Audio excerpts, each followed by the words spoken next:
Hi, I'm Chris from Airwindows, and we're getting another live stream, and I'm going to be trying to mix a song in Reaper. But also, I've got some fun things I'm playing with.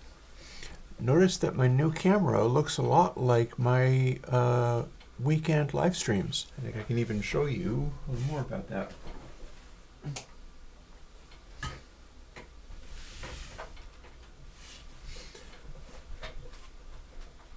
See, if I turn this thing on, it's the same view. And I'm doing some of the same stuff. Although it is possible that the light that I'm pointing at is too bright and aggressive. But that's fine. Hey, Jonathan.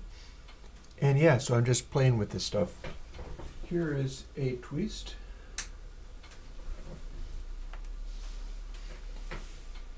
This is actually what I look like when making videos, except for without the same microphone, because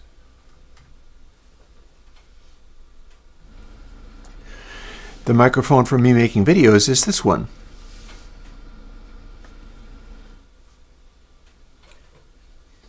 So yeah, we've got that going on. And we've got this going on. And it's a question of, how many crazy lights do I want everywhere and all that kind of thing. I don't know, that's not too bad. Let's take a moment and see what it looks like shutting off this camera.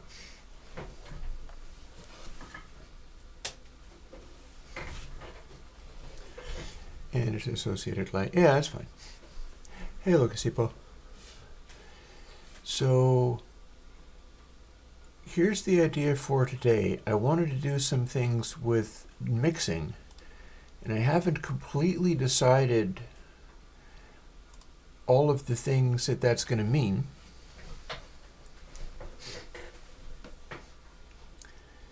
But I have some ideas, and yeah, the reason I'm pointing out the lights is because I've been fooling with that for days, and it's one of the things I'm trying to do to get my YouTube channel just generally kind of nicer.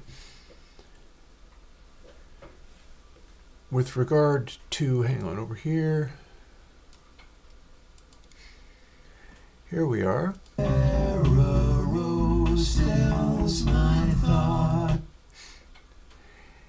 I have something to show. Check it out.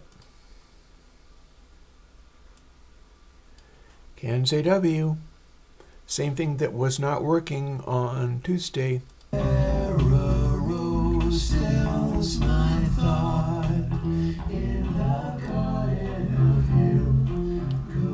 There you are, hallway cam, which is the same thing as this audio.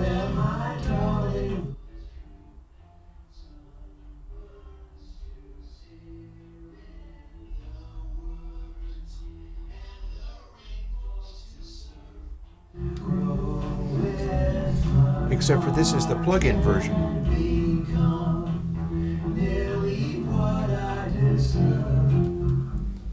You can also turn it up a little bit. But wait, there's more.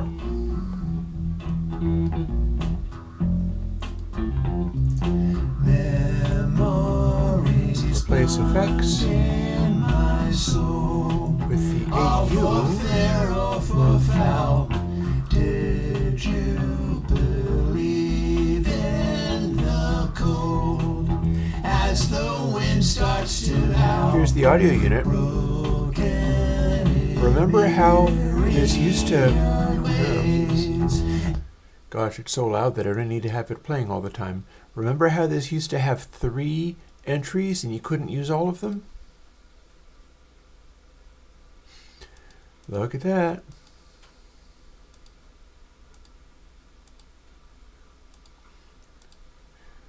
Reaper has all of the AU menu items working, and I'll tell you why and what it takes to make that happen. The front. sit back, and there's the hallway setting.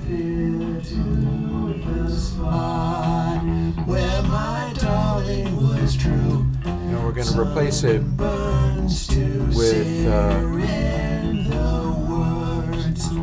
the VST version.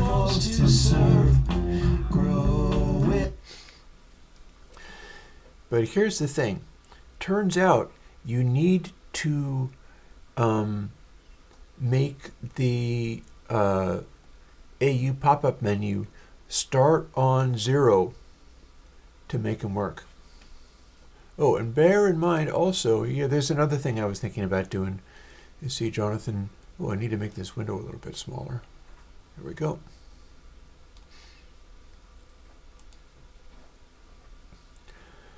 And I see what you mean about monitor effects, but note that I've already got something running in there.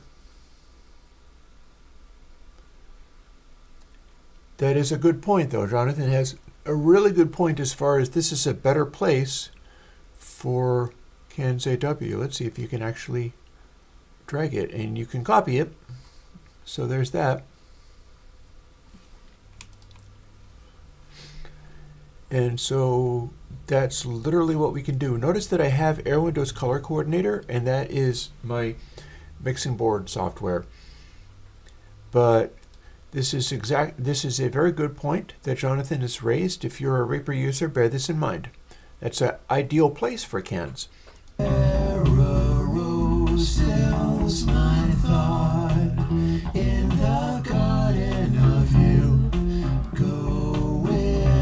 With one objection, I'm not hearing it. Where my darling was true, sunburns to sear in the words, and the rain falls to serve.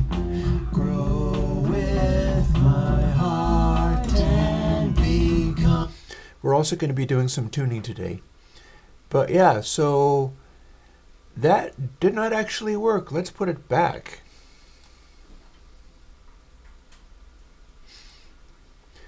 I thought that was a very good suggestion, and then it didn't work.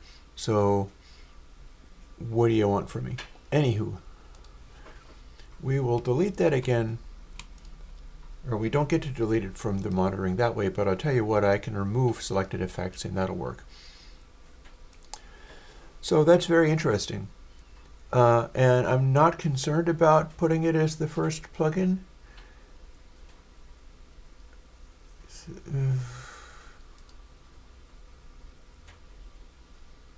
I don't know why that didn't work, but that's not going to be high on my priority list for today. There you have it. In theory, that's a place that you could have it where it would work. For now, VST version.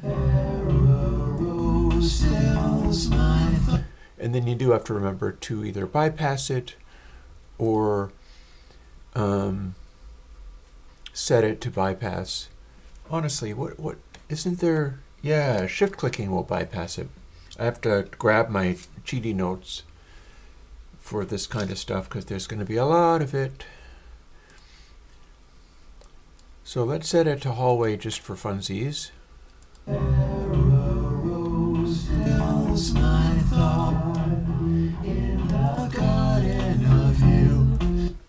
And that way I can just shift click it and it'll bypass.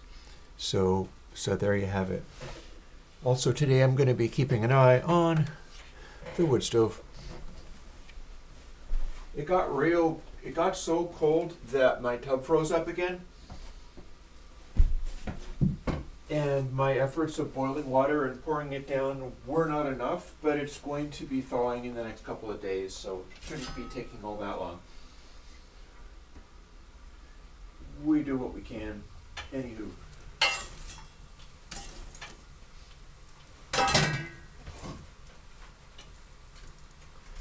I've got a couple of things in mind today, as always. I got 12 things I'm trying to do. But I completed CANS-AW 2.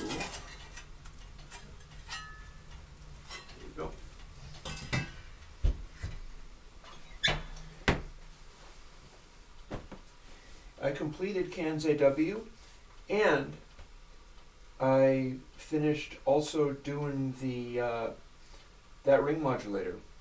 That's what we were doing on Tuesday, and that's now ready to go as well. So that'll be exciting.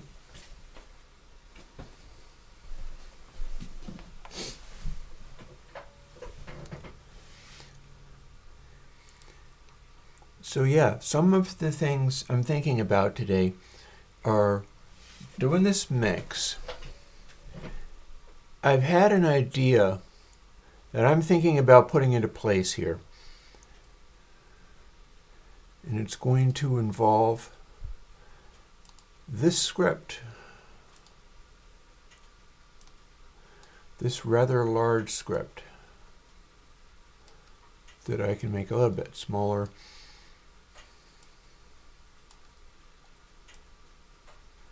And we'll see what's what.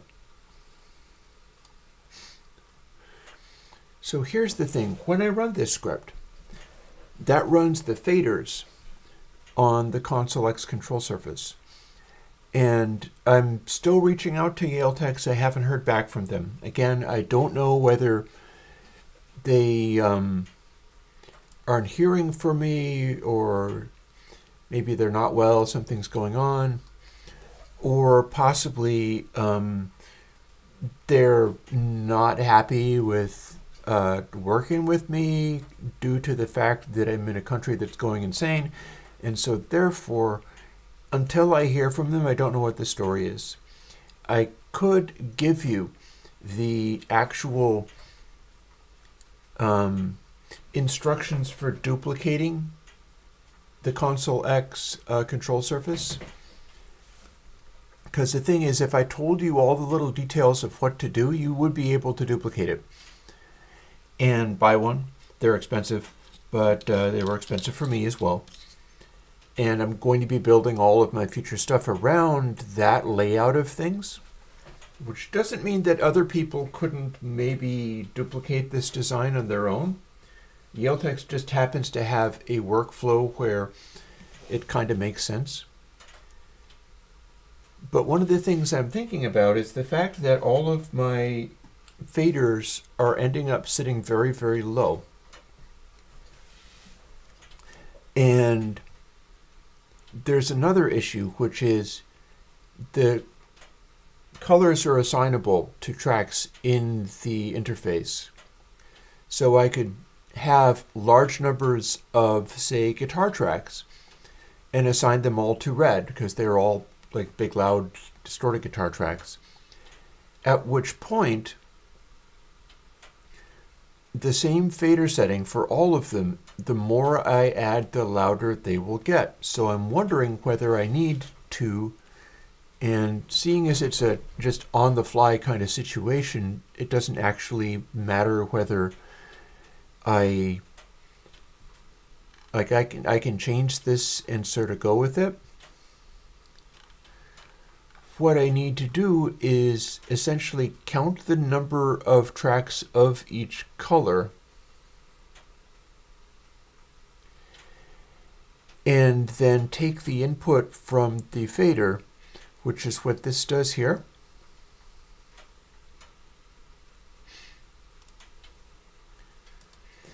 and divide it by the value of the number of faders that are assigned to that color.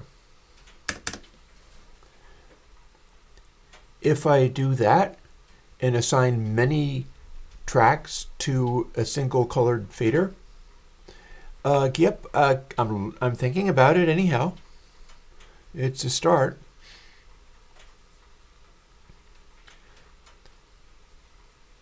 If I assign many things to one fader, say I've got 4 guitar tracks, right?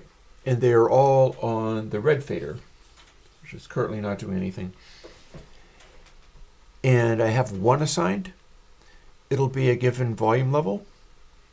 If I then bring in the other 3, they should each be a quarter of the volume.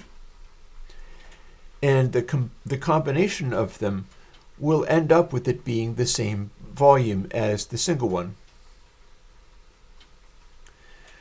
And that could also get around the problem I'm having where as I'm fooling with the faders, all these faders, you can't really see it terribly well now, but I can make it a little bit easier to see. See how these are all sitting kind of low? This is the master bus, so this sits about halfway. But all the rest of these guys, they're tending to sit kind of low, and there's nothing wrong with that, but it's cutting some of the possibilities of if I wanted to have stuff over the entire range of the control. Like these are expensive long throw potentiometers that feed my MIDI controller. And I should be able to find places in the mix for like, oh, let's make this one go up to here and not just have everything completely distorting. And again, pulling back the master fader, that's not going to actually help with that because that's another place in the mix. So that's what I'm thinking about at the moment. That's the situation I'm looking at is, do I need to go into here and recode Airwindows and perhaps come up with a new release of that? I don't know whether it would qualify. I mean, how could it qualify when nobody's actually been able to buy a copy of this control surface? But I mean, if you were using any control surface with the Airwindows system, for instance, this one, I've already talked about how you can get that from Fonk. And assuming you buy the little color-codey things, this will do the same thing as the big one. So you could do mixing using this to control many different tracks, way more than the 8 that you get, and color code them. And that's the hope anyway, is to be able to get something like this working. And buying this from Fonk meant that I could also buy the little color-coded little vinyl socks that you stick over just the fader ends. Otherwise, they would just be metal. And yeah, I'm excited about that idea. I'm not sure if I'm doing it just today. What I would need to do is, maybe we are doing this today, because there's a possibility for it, I suppose.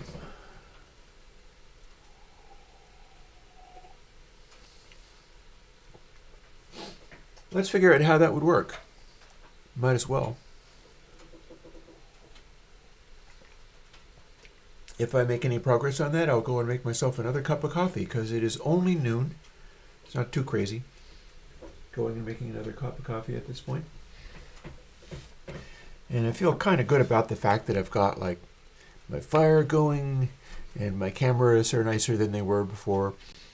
And as much as because here's the thing, like I'd like to mix a track, yes. But you'll notice that this stuff is up and running. Check this out. By which I mean I have to go and get an adapter and stuff, but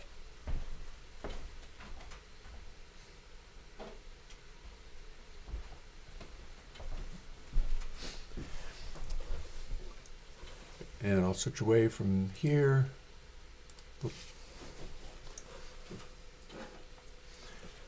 So you've seen these before, right? These are my headphones.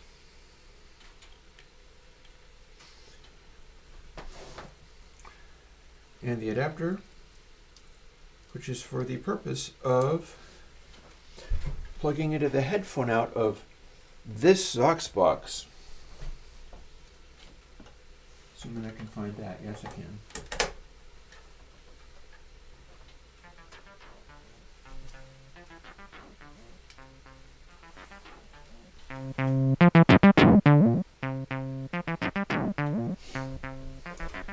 This has been running this whole time.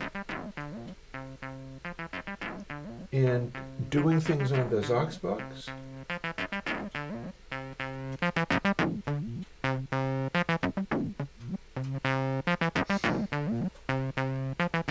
Like this.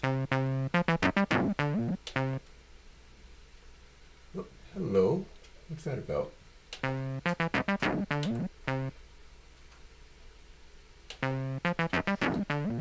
Okay, well,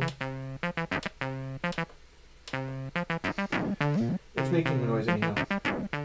My point being, I've got this aux box patched into the Eurorack system, and the reason it's doing a funny sounding thing is because the oscillator driving it is actually a Mannequin's Mangrove.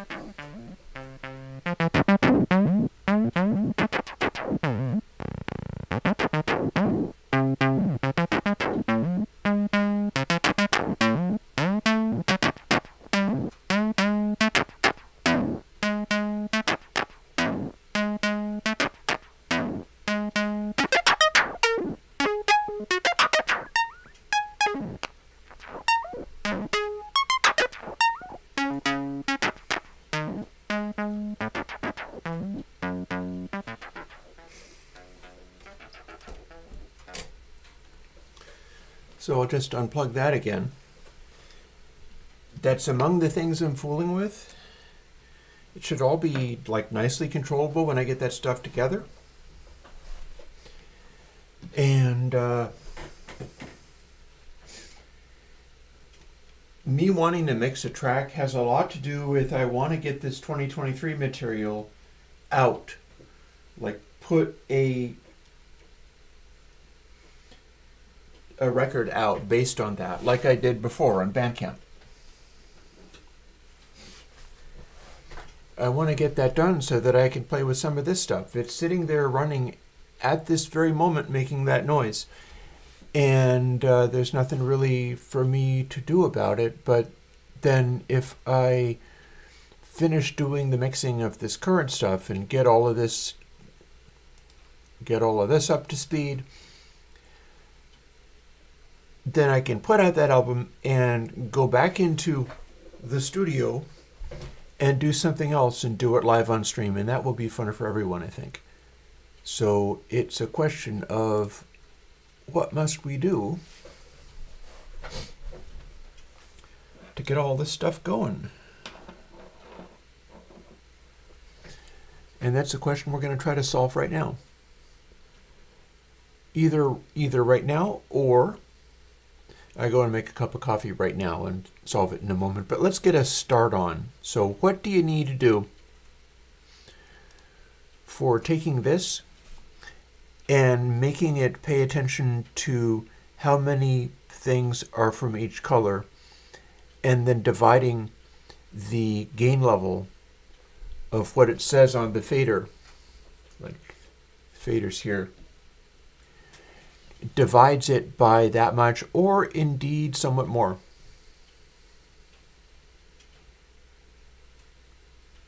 You have to ask that question in a different way, Jonathan, because I don't understand you. One of the things that we can do is do another loop just to produce the variables we need.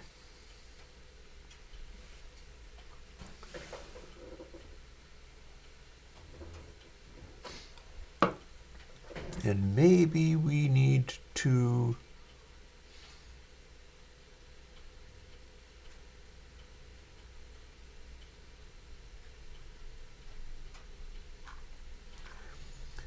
okay, so colors.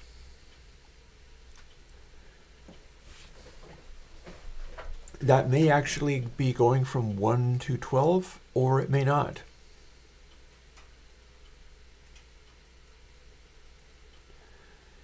It might go from 0 to 11.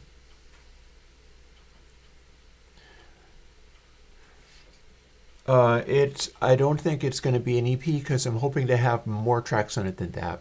Like Bacon Paul that works in Surge XT and Six Signs just put out an EP, and that was 2 songs. I'd like to do more than 2 songs. I'm thinking more in terms of like 30 to 50 minutes as a rough guess. If I can't make that many tracks, I will just leave it alone. But it seems to me that it'd be nice to do something, you know.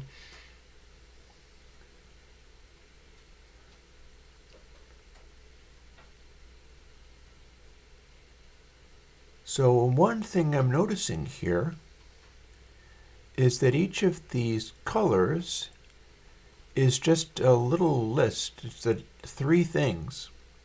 I see no reason why it couldn't be 4 things. I don't know. Well, hang on though.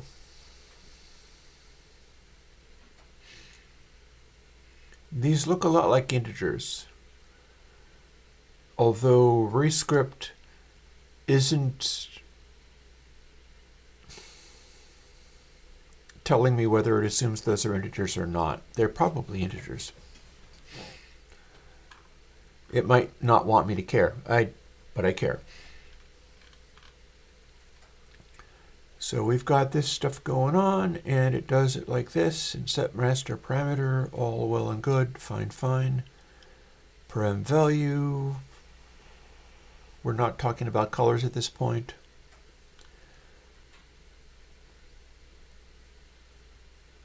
I color and I pairs colors, but that's this. It might not be the best idea for me to do this.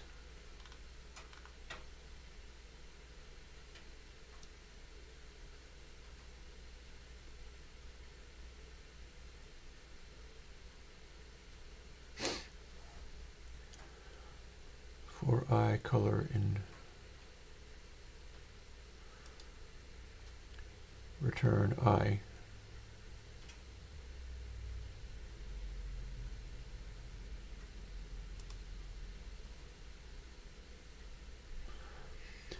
So match preset color, local match returns color 1, 2, and 3. I see no reason I couldn't also do a color 4. Nothing is specifying that this has to be only 3 variables. My brain hurts a little bit as I try to figure this stuff out. So param value, Reaper track get param normalized. That is coming from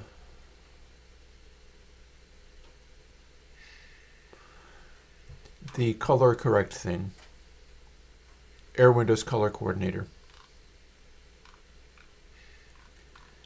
And this is letting us,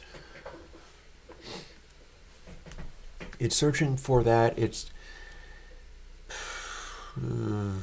goodness. And then we got the special master fader one. We needn't worry about that. There will always be exactly one of those.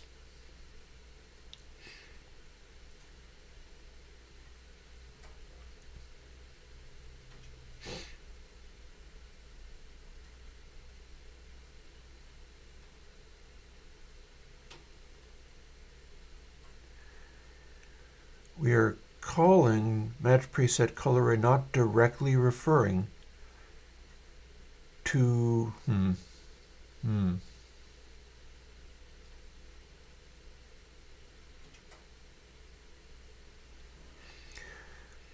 See, what I'm trying to figure out is how you talk to members of that array.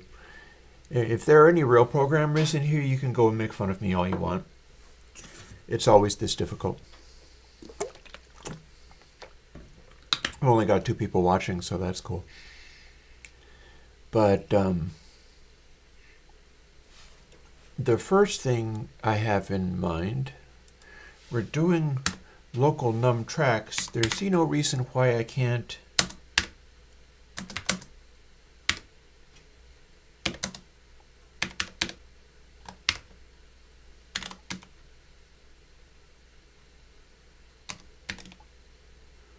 Well, look at that. It wants to do some kind of substitution, and it is not making any sense whatsoever.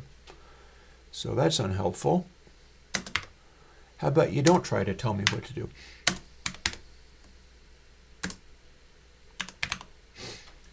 Okay. This is another loop. Much like that is a loop. So if I run this, it will just act as normal. It'll keep track of how many tracks we've got. But what I am wondering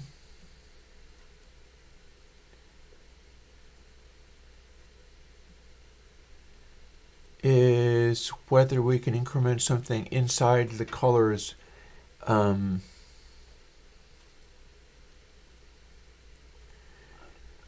mean, I could make I don't have to act as if it's a class in C++. I could just make one.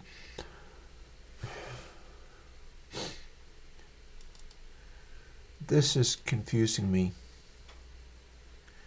I color in I pairs colors. Well, it's not really pairs, it's triplets, right? Because there's 3 values. So I don't know what I pairs means, and I probably should go and find out.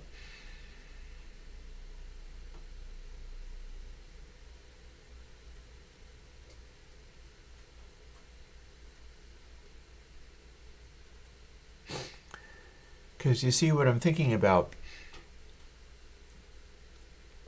is this loop for I comma color sounds like it's iterating through I and also iterating through color.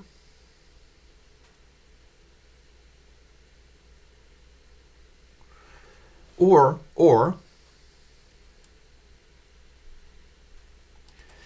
that's what it is. So for I is the variable that we're doing. And when you say color in I pairs colors, that is literally just counting the number of entries into this thing.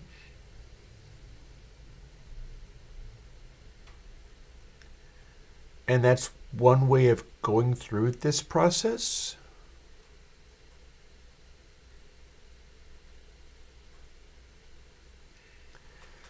So match preset color is being fed in for each instance of a track. So let's skip forward here. If anybody is interested in learning how to program in Rescript, or indeed anything, I'm kind of grinding my way through this, which is probably not a good idea, but I'm doing it anyway. I don't even know what I've said this stream is supposed to be.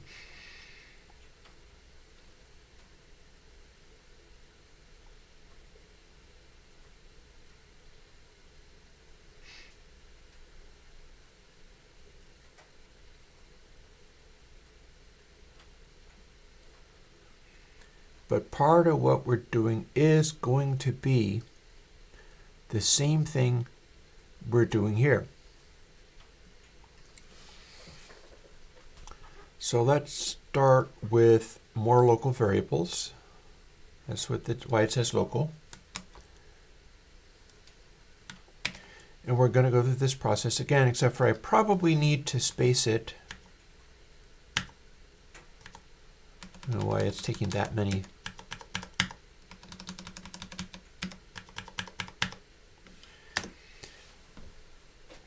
Oh, cool. Okay. I think that's legit.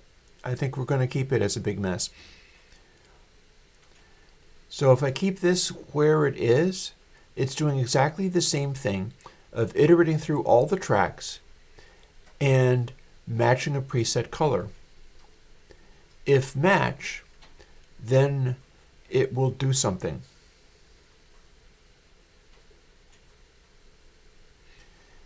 And I might also be able to see, how do I talk about color in I pairs colors? Okay, so this bit up here almost certainly just says iterate through the list of this colors thing. And so if I do this, it will continue to work.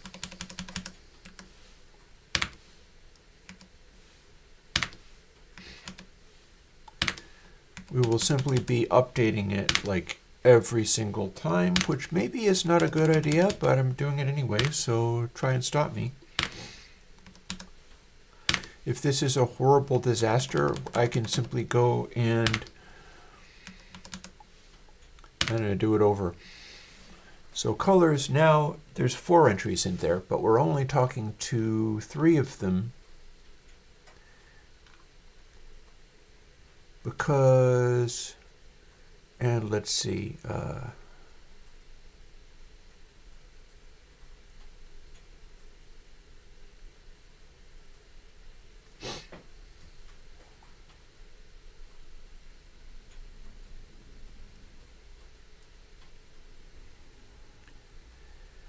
and match preset color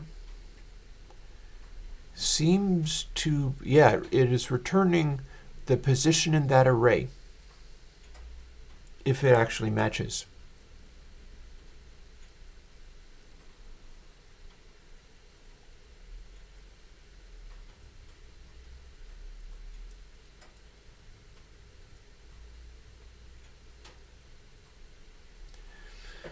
So we're going through all the tracks.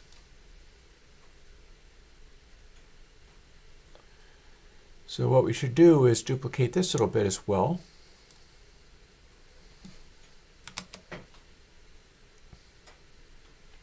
We will always have the same number of colors unless that's being changed, but that's fine. We can put this here.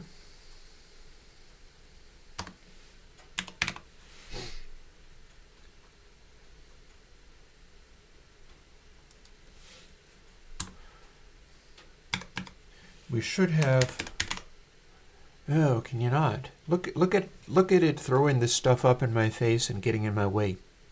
Now I can't actually see how an array is organized. Fortunately, I don't have to, but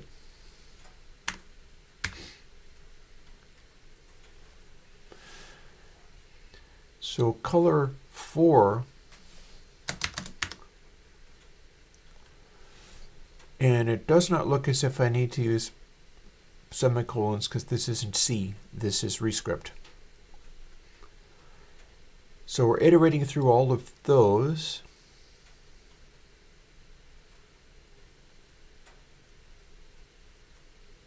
Oh, yeah, and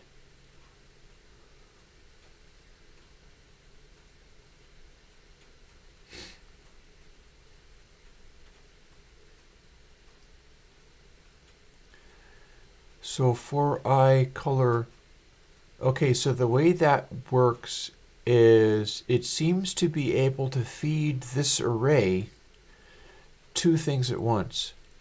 One of them is I, which is the instance, and then the second one is the class, the pile of arrays.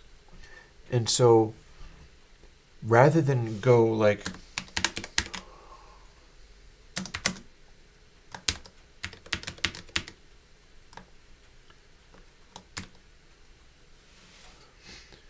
which would probably, no, those are periods.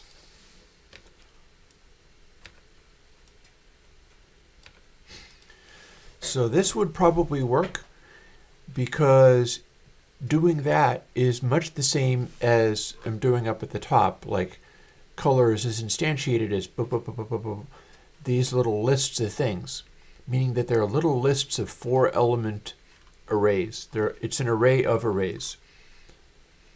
So you could simply say color equals boop, but then saying this means color 4 equals 0, and we're doing only that one, rather than talking directly to color and having to give it a 4-element array because that's what it is. Actually, I just gave it a 3-element array because that is not a comma, but that's a 4-element array. So in theory, saying color 4 should work. I mean, I can test that just by running it. But this is a way of setting all of those to 0 because we're doing another iteration of this, and then doing something with it here. So what would that mean?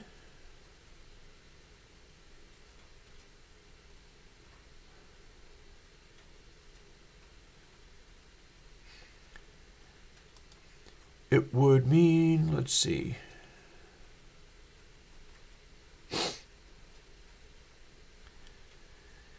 So if match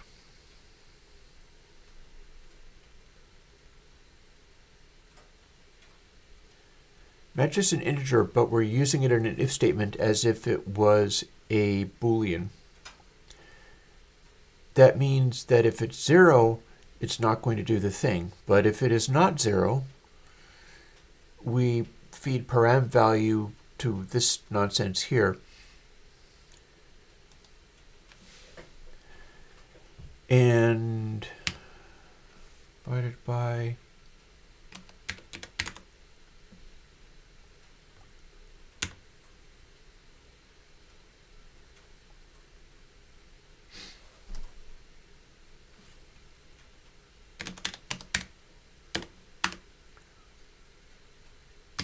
something like that.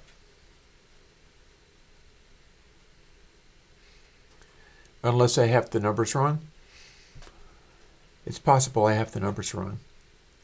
Also, how's my fire going? Yeah, it's okay. I'll get on that when it's time to make another cup of coffee, which is going to be pretty soon, I think.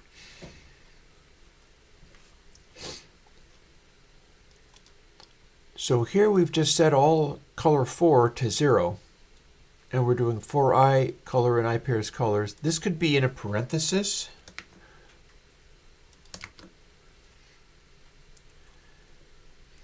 Because it's the size of the total array there.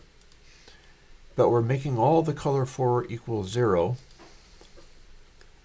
That's actually dangerous because we can't actually divide by 0, so that's a problem. Although, well, hang on. Okay, so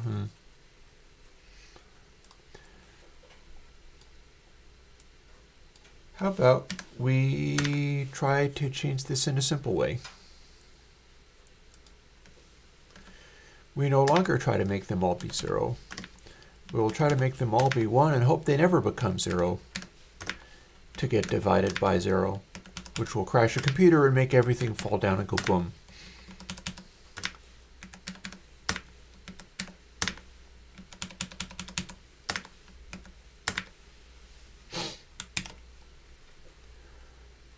And we have a problem. I tried to save it and it tried to run the program. That's no good.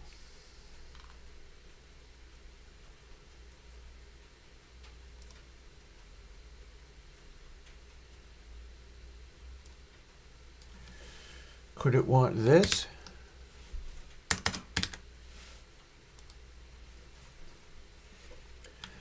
Let's save it again and see if it dies. It dies. I didn't actually want to run that. I only saved it, but it gave me problems anyway. So 131. It's not showing me numbers either, so that's very helpful. Attempt to index a nil value global color.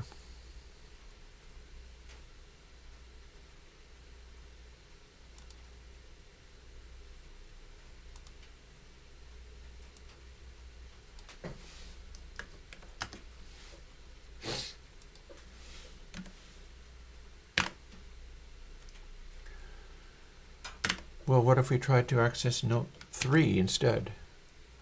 Okay, it doesn't like that. What if color doesn't take advantage of any of those things and we just try to access only one value in there? That makes no sense, but will it run or will it crash? No, it's a nil value again. It is a nil color. So this is a giant pile of fail already.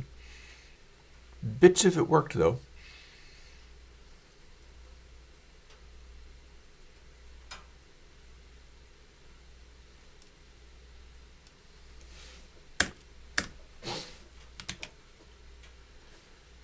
So if we do this much, then it works. Which means I can assign color 4 for all of these little pairs to 1. What I'm looking to do is if match equals preset color, I know the index value of the array that I'm trying to reach. And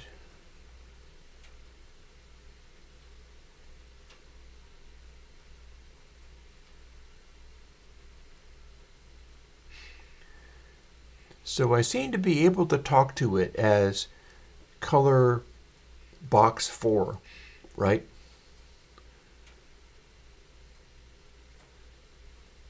So in theory, I can divide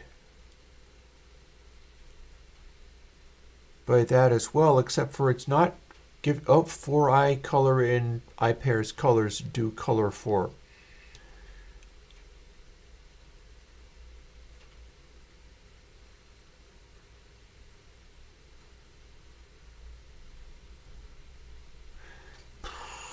Jeez.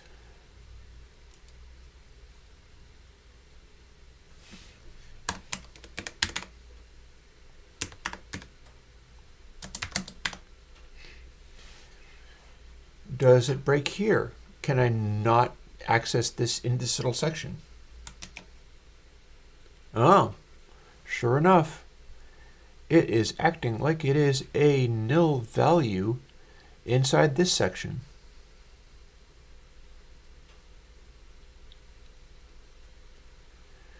Could that be because I equals 0 and going I color and I pairs colors never equals 0? As we're going number of tracks, it is talking to, can I do this? No. This is, well, that didn't work. Can I do this? No.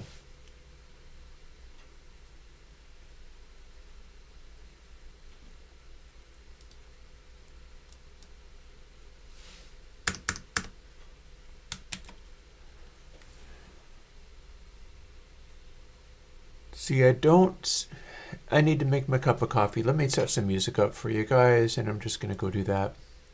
It's going to become too late for me to make coffee before terribly long. I don't mind having this be a hot mess. I really wanted to mix music. By God, I wanted to mix music, but I just can't. There's too much work to do.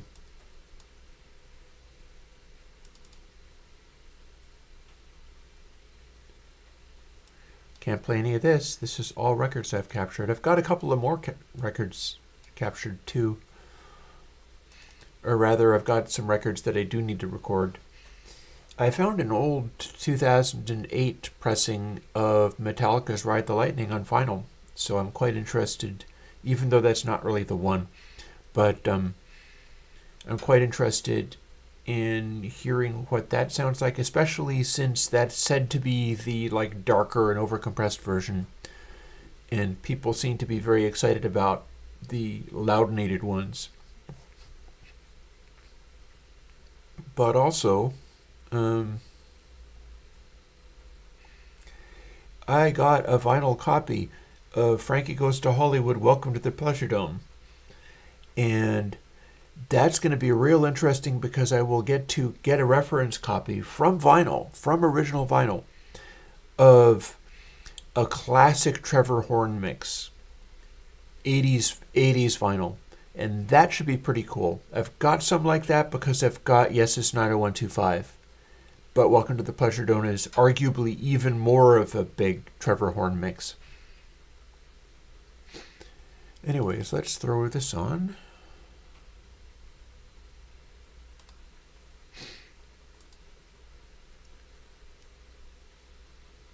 And do my thing. That's funny. Why am I not getting the option that... No, I am. My option of that. I have 2 instances of mastering in here for no reason that I can adequately explain. And let us also add...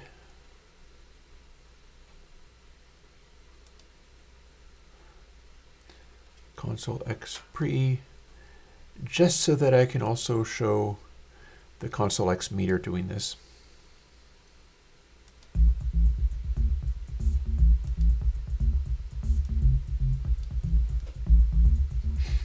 And I'll catch you folks in a bit.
drink my coffee.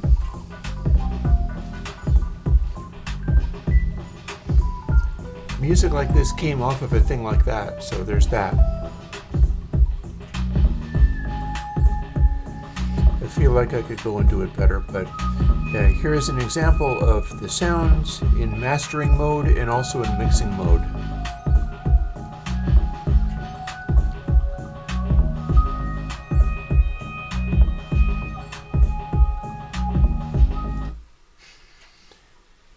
And we'll quit out of there.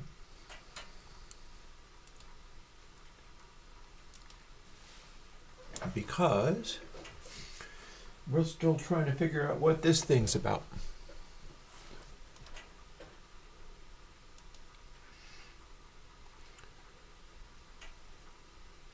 So maybe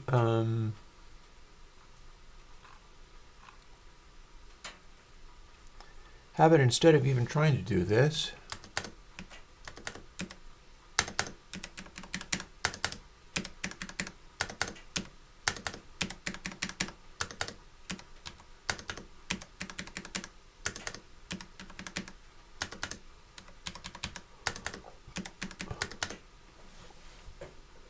that goes back, and then we do a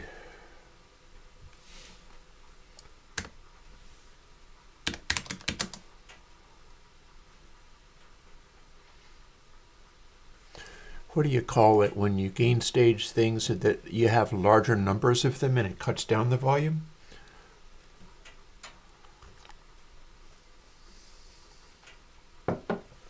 I suppose I could call it volumes.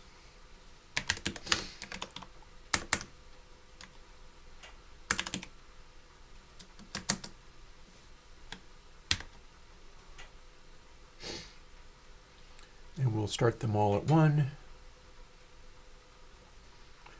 1, 2, 3, 4, 5, 6, 7, 8, 9, 10, 12.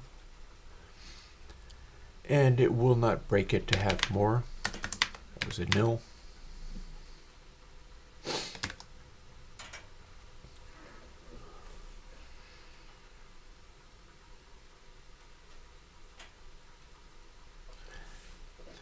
And so if we made that happen, so that's basically how this is working. Like colors is this set of little subarrays in here, and they're specified by the curly brackets, and there's commas between them. So it's like a little 3-item array of integers there. Now we've just broken this bit, so instead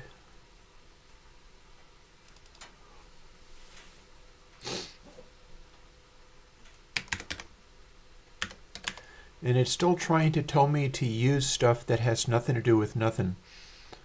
I don't understand or like that part.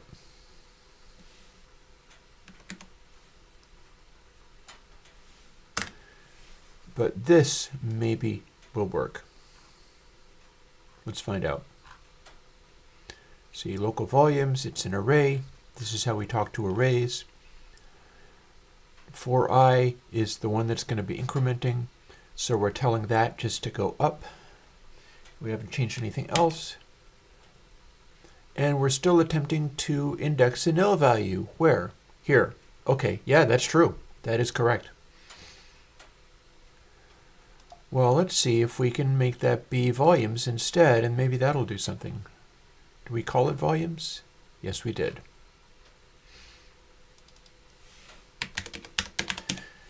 I do have a concern that maybe it's like a reserved word, but what are you going to do?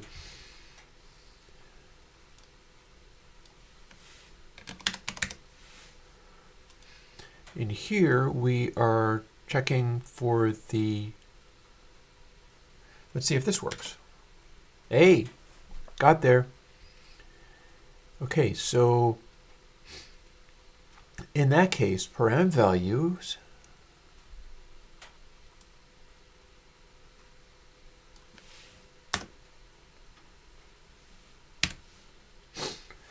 equals this parameter normalized. So I wonder if you have a sneaky extra way of doing this, like get param normalized. And then can you add another dot there and do even more things? Oh, not there. Not there. Here.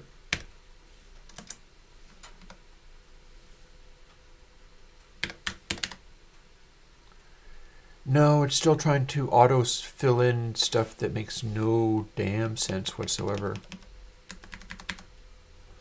Although I will note that this thing on the top is trying to tell me what it does, so that's cool.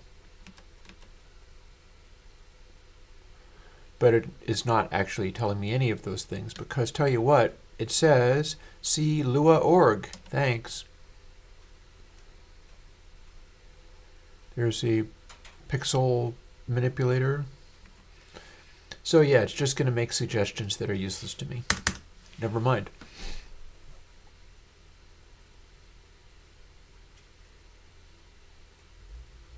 And that's not correct because we need to take away this. So volumes are all 1 or more. We're not updating it currently. It still works. So you can divide by that. I don't know whether dividing by a float by an integer forces it to be a float, but we can find out real fast.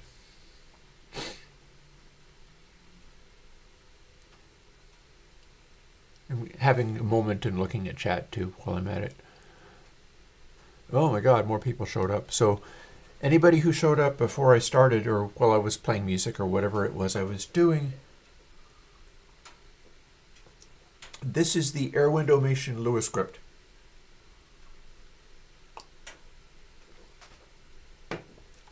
It is a Reaper action. I'm not in a programming language thing. I'm literally in Reaper right now.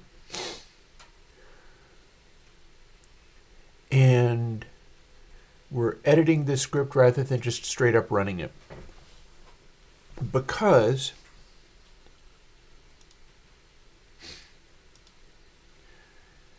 here we've got this. And this is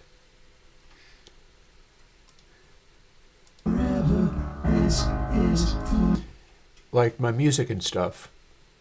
And you'll notice I have 2 tracks assigned to this magenta pink color. And I have a fader down here where I can move that fader around. You can't really see it super well. If I picked a different one, you'd be able to see it a little better. And these are color coded. And they're all sitting right down in the bottom because the way I'm using it, I'm needing to go to such quiet volumes that everything is within ½ an inch of the bottom of the fader, and that's no good. So the attempt at doing this is to show the action list, first of all. This is the script that I run when I want it to chase the faders. If I chase these faders and make it so that param value equals this divided by 1,000, then all the faders will have to be really high.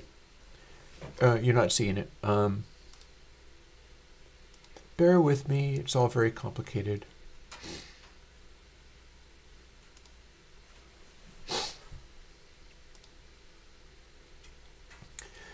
If I made param value, which is what sets the volume of the track, this stuff, track effects get param normalized, and we specify it has to be match minus 1, divided by like 1,000, then no matter what I did with the faders, it would be really quiet because I'd be turning down the setting that I get on the fly. What I'm shooting for is, depending upon how many instances of a track you get, it starts turning it down more and more as you go. And I should be able to demonstrate that if I can make this work. And I'm beginning to get a start on maybe how to make it work. So we go I color and I pairs colors, do volumes I equals 1. We're trying to set this other variable volumes.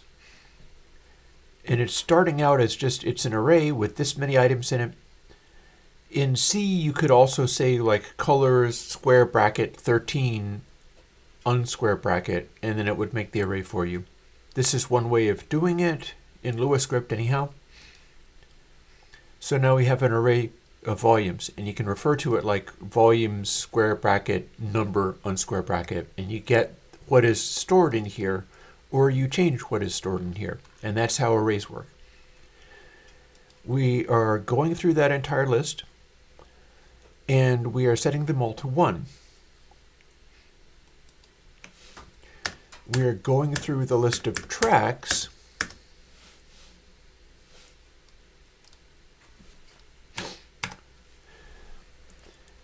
and match equals match preset color. This is exactly the same thing as we're doing later when we assign a value using this information. But we're going to try to do something different, namely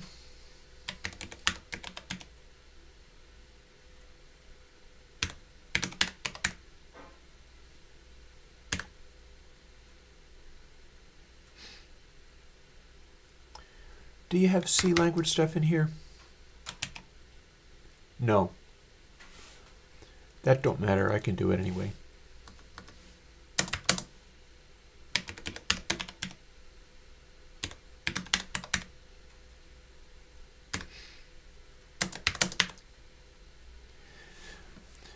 So now it goes through all the tracks. And, well, hang on a second though.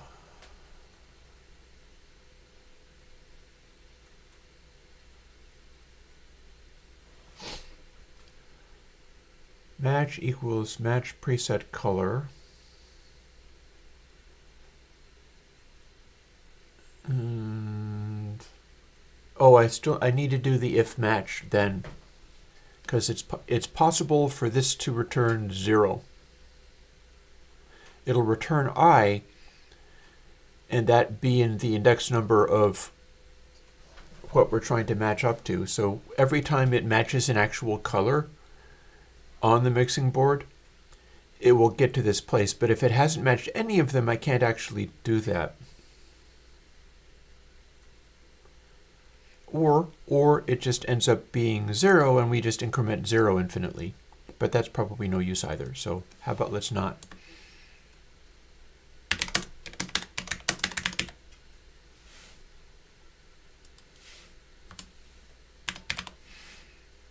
This also does not auto-indent, does it? No matter, I'll make it auto-indent. So if it is larger than 0, because we get to over, if 0 means false, if anything other than 0 means true. That's how this is working.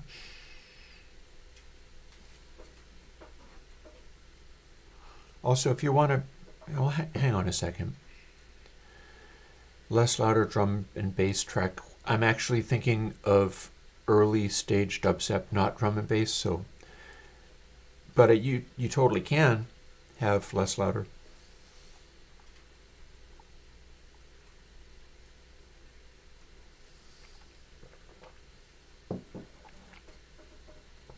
Also, Skrillex is tear out dubstep, not drum and bass. I listen to a lot of what's called drum and bass on YouTube. Euphoria UK does that. There's been a lot of stuff like that. It's very often a really persistent two-step rhythm that sometimes it just sounds like all of the drum and bass makers have to use exactly the same drum sounds and exactly the same rhythm all the time forever. And then just other aspects vary around that, which is probably down to electronic music genres and their requirements. That's doing fine.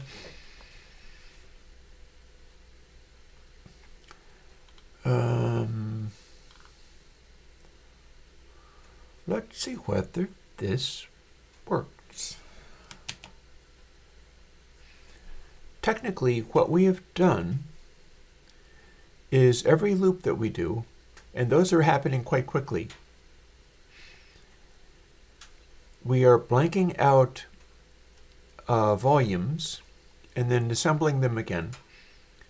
We're counting through, and every time we hit a match of any color, we're incrementing it by 1.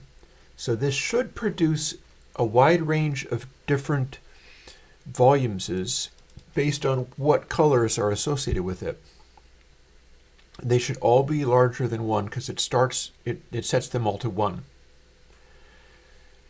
Then when we finish and we go through and check all of the tracks in order, just like we've done. And there's a reason that we can't do this in one pass. We have to do it in 2 separate passes because the one pass generates the number of instances of each color. And then the second pass is the one that applies the volume from the fader to the plugin.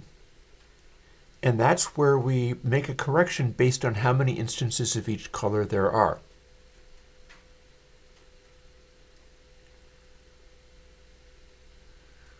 Which in theory, if you removed all of the color coding, would force everything to the 000 color, otherwise also known as black.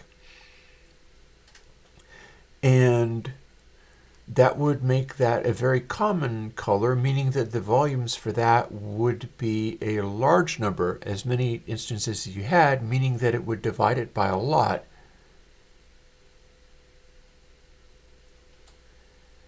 And we may have a working instance.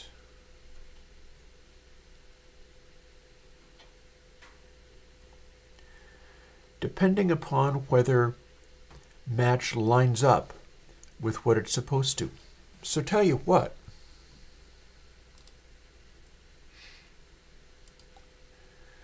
we have just made this. We can stop it and restart it. Here we go. And we can run that.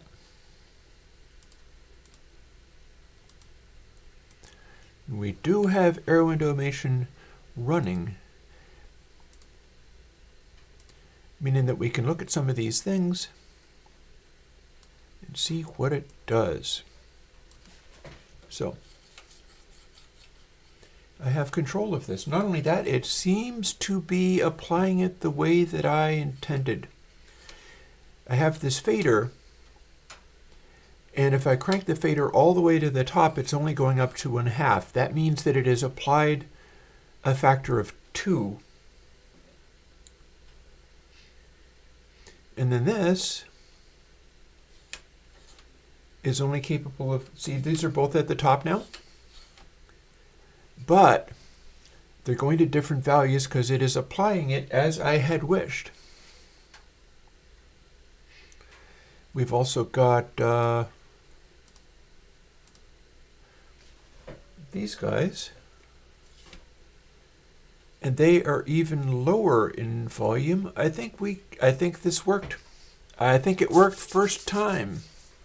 That's cool. I get to actually go and do mixing now if this is working the way it is. Because again, I'm looking to be able to have it behave in a normalish way. If you crank all the faders all the way up. And currently you super duper can't because you have to turn it way, way, way down in order to have a mix. It's not able to even have a mix with everything about halfway because the levels are simply too hot coming off of this controller. I can't just set all of the console settings to the fader at 0.5. It becomes too loud. So what I'm looking to do, and apparently have done, is make it so that it does this. And I have to have Reaper selected, and only then is it actually listening. Also, let's go through and very quickly check to make sure that, yeah, you can see at the very top there, the fader knob on the output. That's meant to have only one instance, and you're not supposed to crank it. You're supposed to keep it about halfway. All well and good. But these need to act in this way, where, oh, hi. Okay, I didn't expect that.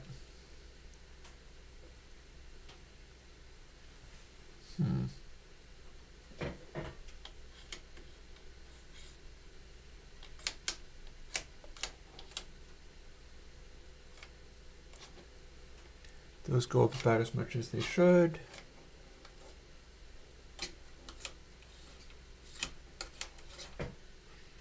Oh no, this is still fine. I got confused. I was like, hang on, it's not pointing straight up, and that's because I didn't have it at full crank. I've designed it now so that everything is always at half level, which is granted a bit weird, but whatever. I can probably come up with ways of like gain staging this differently, but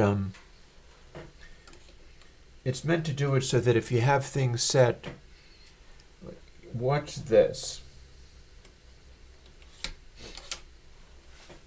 Here are my 3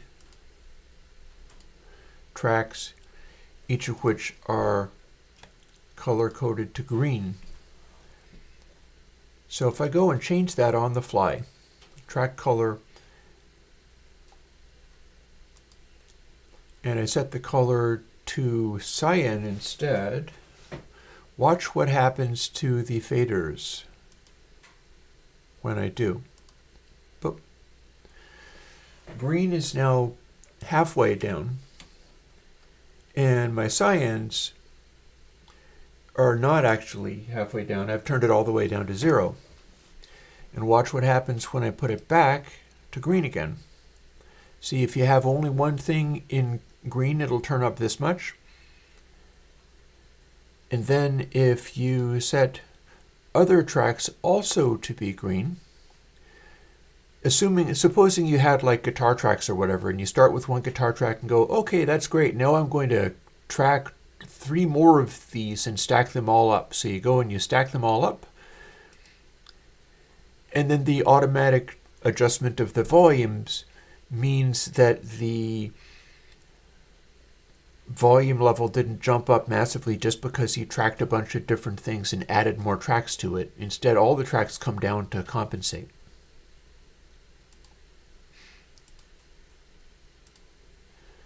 So, okay. I don't know if anybody is using this. I know I put out Airwindows as part of the Console X. This is now an update to Airwindows, which ironically removes its ability to crank the volumes to ridiculous heights. But I'm finding that that's what I need to do working with Console X, is all of my levels end up being very, very, very quiet. And I don't really know how to get around that other than what I'm doing here. Though, hang on.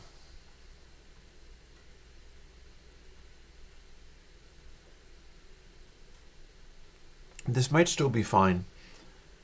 I'm just wondering.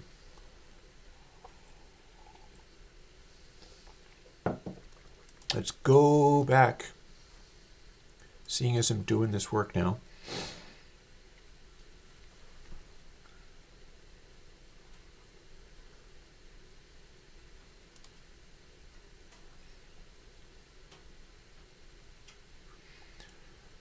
So we're running this. Here we've got volumes.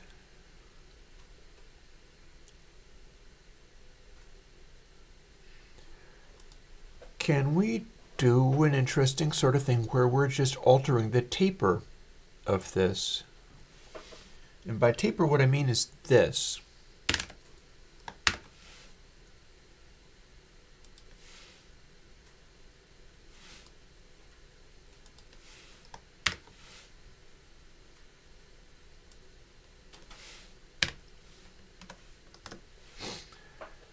So in theory, that still makes sense.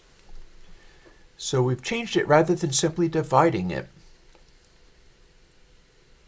What we're doing is, it's a linear taper. Well, actually, it's not even a linear taper, but it's tapered if you were just using one instance of the thing.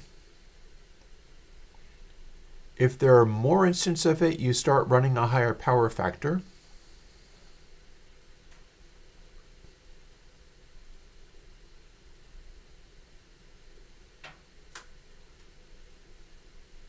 I wonder what happens when you raise something to the power of 0. Does it just give you 0?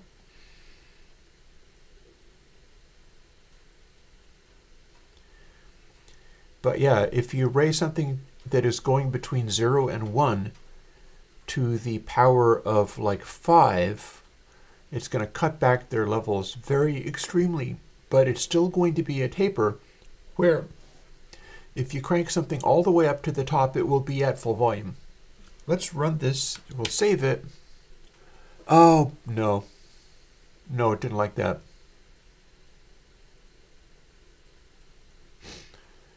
Nil value global PAL. Do you need to specify something about that?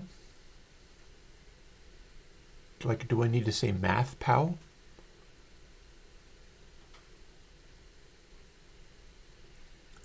Because I feel like that should have worked. I have legitimate values.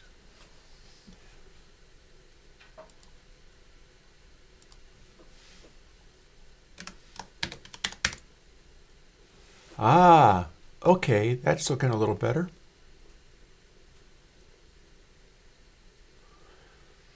Do we actually have POW in here? And it's telling me to go to Lua. Also, it wants it not to be capitalized, so let's go and fix that.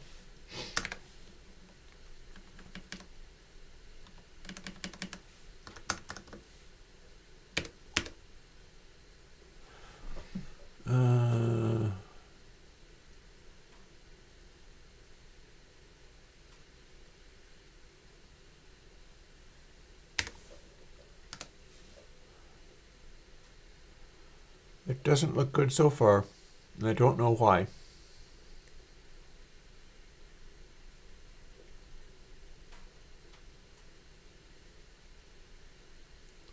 Could it be wanting exp or something? It is not giving me much to go on, is it? And it's still attempting to, well, it did save and recompile, but it is attempting to do something that is unhelpful.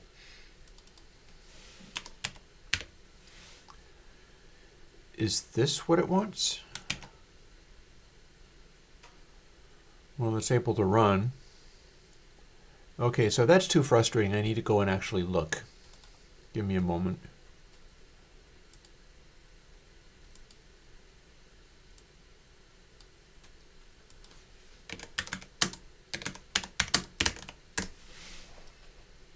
Ah, okay.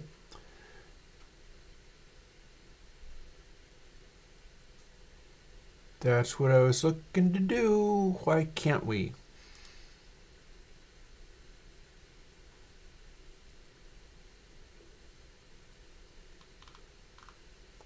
Deprecated. Ha. Why would you no longer do math? You should not do math. Oh, okay. There is an operator.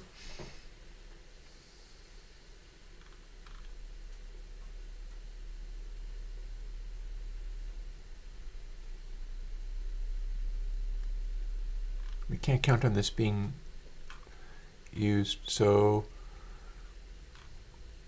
use the exponentiation operator. Okay. Well, that's pretty straightforward, isn't it?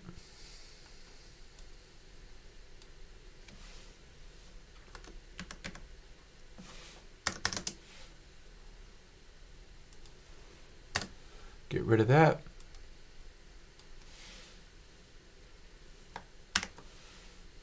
That would be our exponentiation operator.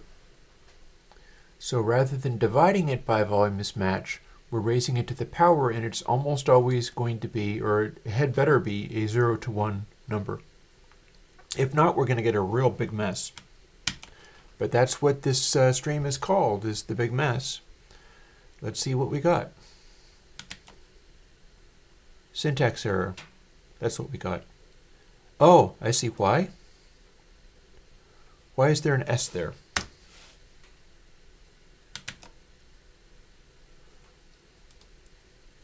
Okay, and let's run it.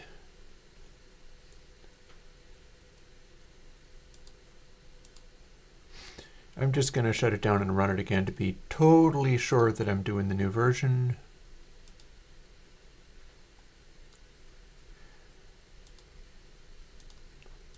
And let's see what we've got. See?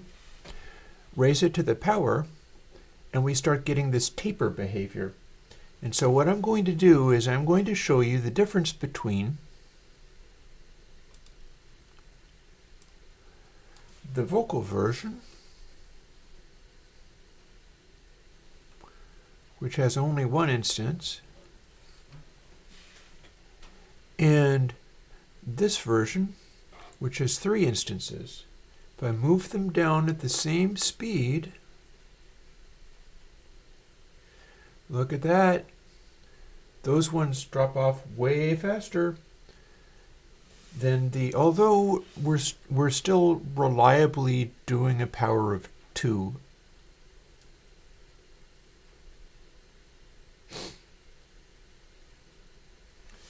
So we always have quite a bit of taper here, although that's not necessarily a bad thing. I do want it to end up being pretty much what you want. But again, see the difference? Also, I've got Syn Perk on. I can use this one here, and it's literally right next to the fader. So what I can do is I can move these with basically one motion, and you will see that the taper is different. That's the whole point of what I was doing with this during this first, I don't know how many hours of.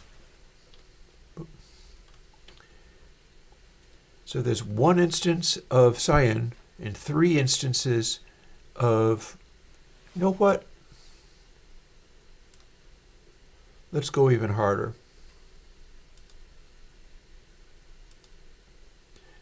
Instances of red.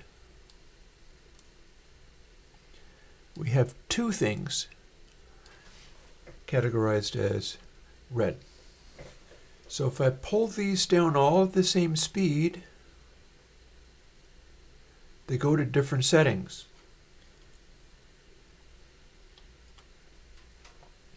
And now they're in the middle, and they're all pretty well dropped back. Honestly, you have to go a little harder. There's the degree of taper there means that some of these tracks are going to be riding fairly high in the faders now, but I'm more comfortable with that. It gives me more adjustment down in the very tiny parts of the faders. This is exactly what I was hoping for in getting into this. And I'm not showing you any of it, but now I am. See? I have to run it. Let me switch back to Reaper. Now it's able to do it. So I pull all of these back to halfway, and cyan is pulled back down to about where I had it in the previous mix. With all of them, you can still crank them all the way to full crank, but the taper is being adjusted so that the more instances of a color you have, the more it's going to turn each of them down as you go. If we do the same motion on green and cyan, cyan kicks in way faster because there's only 1 of it, and green kicks in way slower because there are 3 of it. We'll assume that they're recorded at about the same levels. So it will tend to combine them in such a way that they balance. And probably the thing to do now is just jump the heck in. There are so many things to do with this today. But here's a start.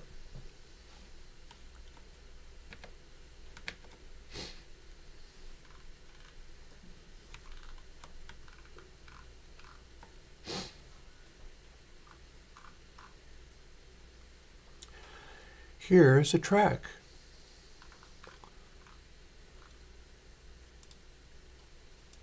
Seasons. So we've got... Precious time. We love beyond. Oh, wait, let me bring up one thing.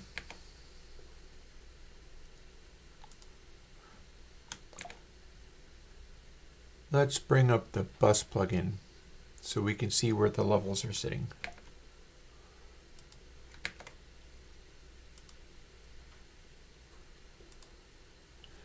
Man, everything on my computer is bouncing around in irregular and inconvenient ways.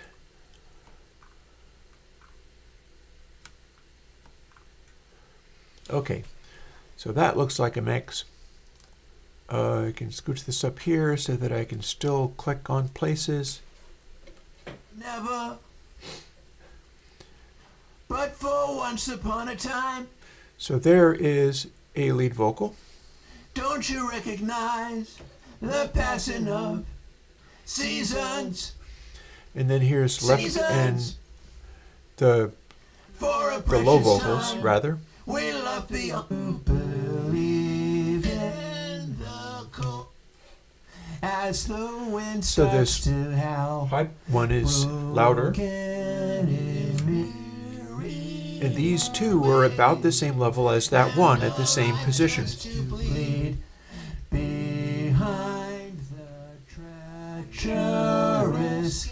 I still have to do all the pitch.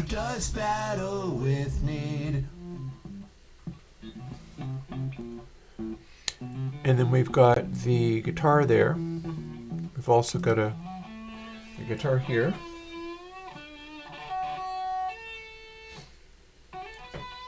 We've got a bass.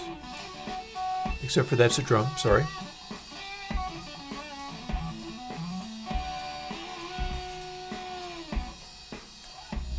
There's our bass.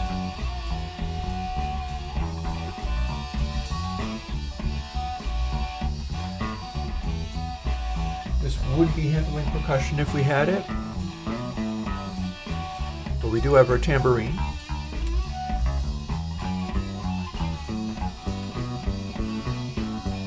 Heck, let's just...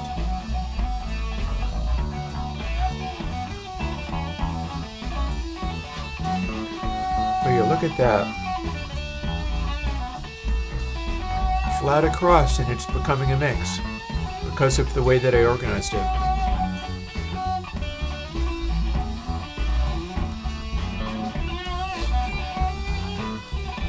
And we can pull stuff like the bass and drums out.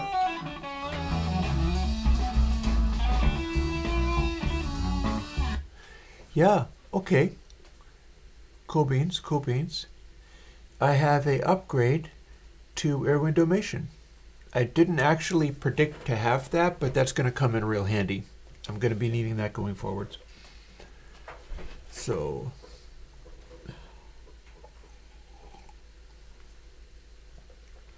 and again, literally all of these things can be cranked up to the point where every single thing is blasting. The fact that it is produced a mix where the ability to adjust things like this can go over the full range of the control. That's just the coding that I did today in applying the new Airwindows, which I don't know if anybody is actually using. Again, no matter what control surface you have, you could be using this if you have Reaper. You have to be able to run Reaper scripts. But you could do it on this as well, and it would do the same thing. Like, rather than having all of your volume settings be just barely off of 0, all your volume settings end up being hanging out in the middle, and you have the full range of cranking them way up or turning them way down. that I hoped I'd be able to get to that. Got there. Okay, so where were we? Okay, so there are a number of things I have in mind, which I can probably just shut off the master there and refer to my cheat card, and this is how I figure out how to do stuff in Reaper. I've got my vocal tuning cheat card here, but what I'm going to need right away is the arrange window cheat card, where I learn how to move things like this around, because I'm going to be doing that. And what I did up here was not it. Instead, I'm pretty sure I need to right click and drag on things to select them all. And this is, I've already done come to this. I don't need any of those. Those are just selecting later tracks, and I'm not working with that right now. I'm working with this, and I'm going to select literally all of these things and set them out of the way. Let's see whether it still makes a sound.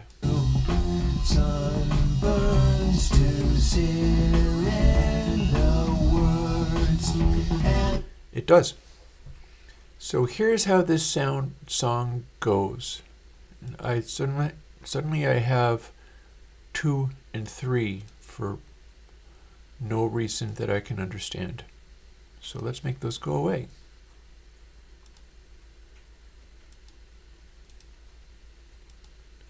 Why are they even there?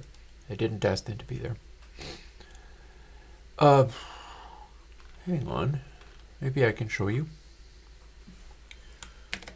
Command M to bring this back up. And Flutter is my send D. Let's have a look at what's even doing anything there, because this is the For Never mix. I've done a bunch of tone manipulation. Let's solo a lead.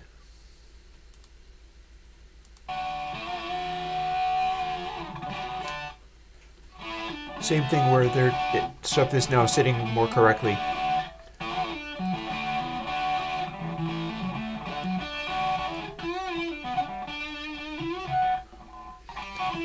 So Flutter on the lead is not very high. It's like 9 dB down. Oh, I have one where it's higher.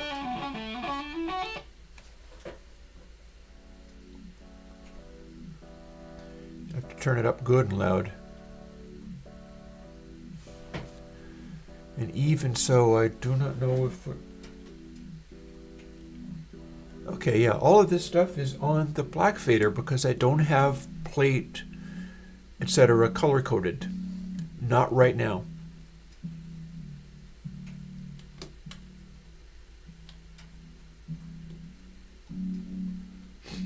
So what you're hearing right now is chord pad, which is part of what's going on in this track, and I'm running into the Flutter fader because what it's doing is splitting that into 2 additional sounds, both of which have a severe pitch bend on them, and they're panned hard left and right.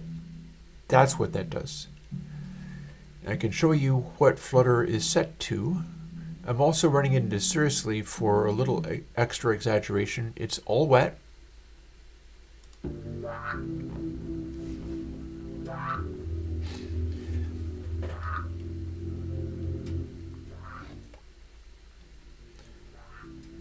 So if I turn it up until it's super loud, or indeed solo, oh no, that's not actually using the Flutter, is it? But this is.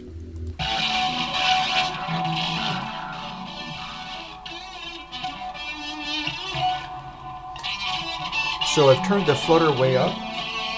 That's what it's doing. But if I turn the Flutter down, that's the sound. Here's our guitar. Here's our guitar plus Flutter.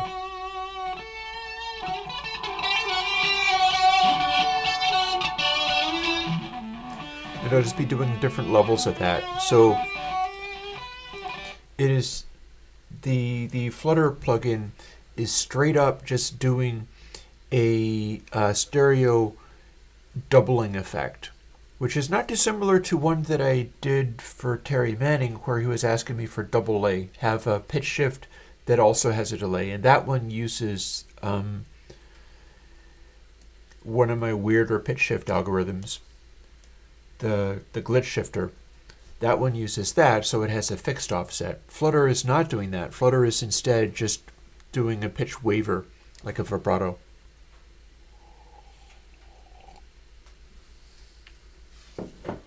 I'm not sure if being compared to Oasis is entirely flattering, but cool.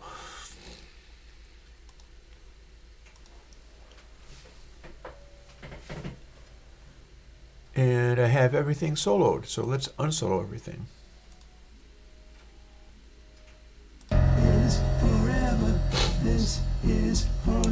Alrighty.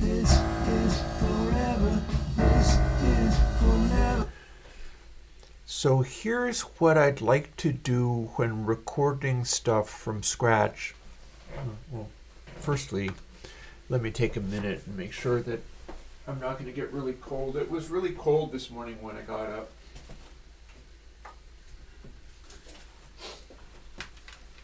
Gotta make sure I don't freeze my butt off in the middle of doing all of this. Although I'm quite pleased that I got that one thing done. That took an hour or so, but turns out now all of my faders end up being like right in the middle of the fader throat.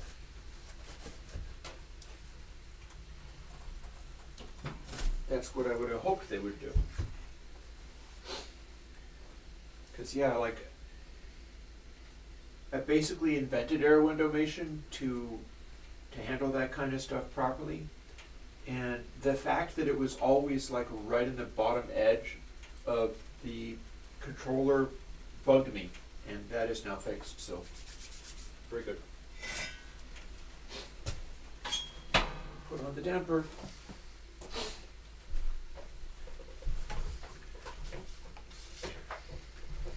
I gotta put on the damper, otherwise it'll burn itself out real quick. It'll burn real hot, and well, there's nothing so wrong with that, but putting the damper on means that it's all going through the catalyst, and that gets me a little bit extra heat from each log, and burns cleaner, and I like that part.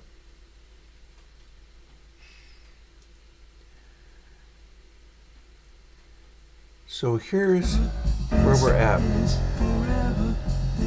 with this sort of like magic immediate mix, which is literally faders up.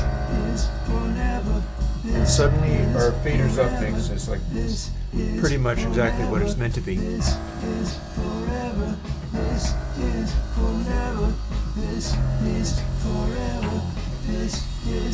I'm wondering what I've done on drums. I am at least using Hypersoft on the drums, so there's getting that at least. I think I did get the tones of everything basically right. Alex, I played literally everything here. Go figure. Here's what I have in mind, and hopefully I'll be able to do this. I hope to do this going forwards in other things. I want to put together the assemblage of everything in the arrange window. Formerly, I've gone through and played this stuff.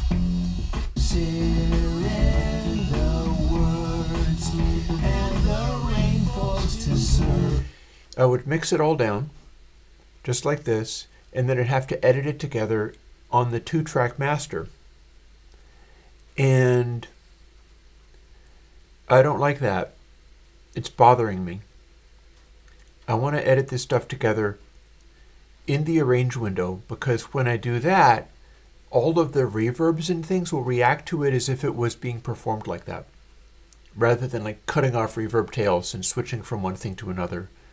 This is the modern age. Like, I should be able to do this. In order to do that, I have to be able to use the arrange window tricks that I wrote down on this card. It includes stuff like the grouping matrix, but I shouldn't have to worry about that so much.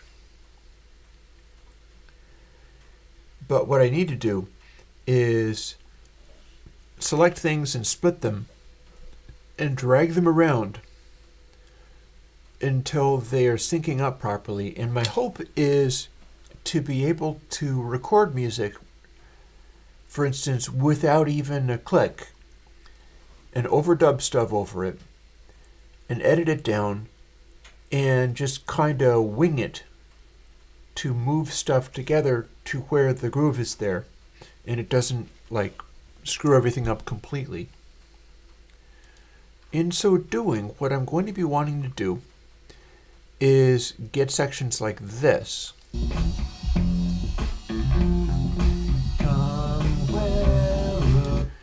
And I'm also going to be tuning the vocals because this has now had the tuning removed from all the vocals. But they are still comped together. I'm going to be wanting to tune the vocals, but I want to edit it together first before even doing that, because that means I will have less work to do tuning the vocals rather than going through and tuning everything that I end up not using. It'll be really time consuming. And it starts with stuff like this. I know that this track, this section begins with the downbeat and this line.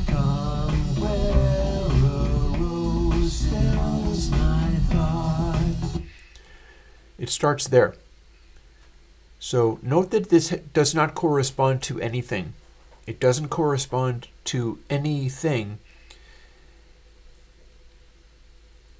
I do have mechanical stuff going on here, so it kind of corresponds to that, but please do not make a selection.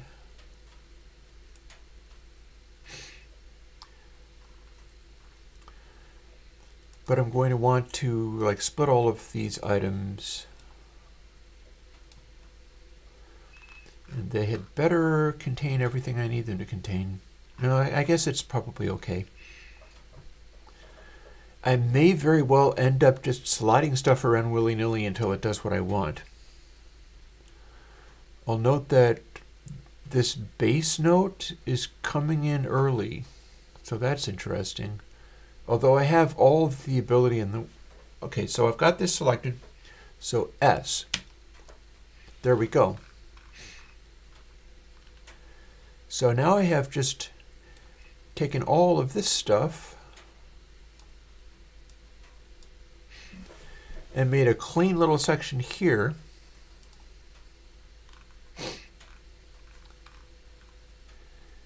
And it needs to go from this intro part to this part.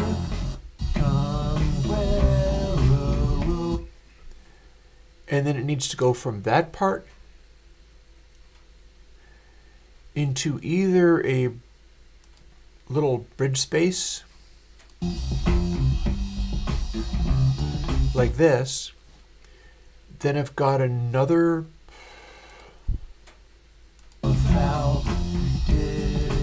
this verse 2, but then we've got this whole section. But for once upon a time.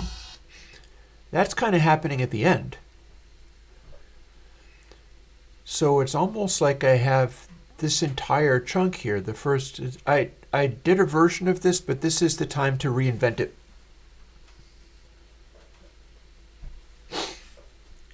Like if I have other things to do here, this would be where I do it. Reason. Seasons. And that section, it continues forever, but I'm only going to want to use a little snippet of it. Which bit is a very good question. In fact, I'm not even sure whether I should be listening to the music and the vocals all at the same time, because it's very possible that the correct music moment is not the same as the correct vocal moment. But yeah. Oh, the temperature in Vermont was pretty close to 0. It was way below freezing. It was like 20 degrees below freezing. 30, pretty much close to 30 degrees below freezing, and my tub froze. So that sucked.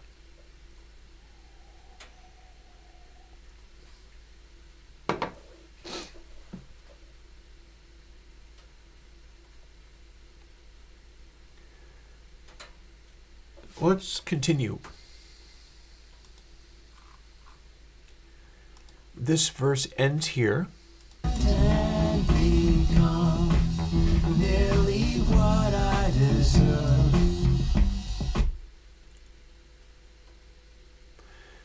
So the question is, should this break into the verse and then go back to that initial part?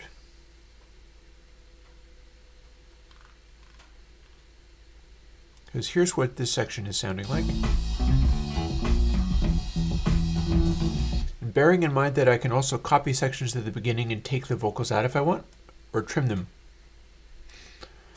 We can go back to this.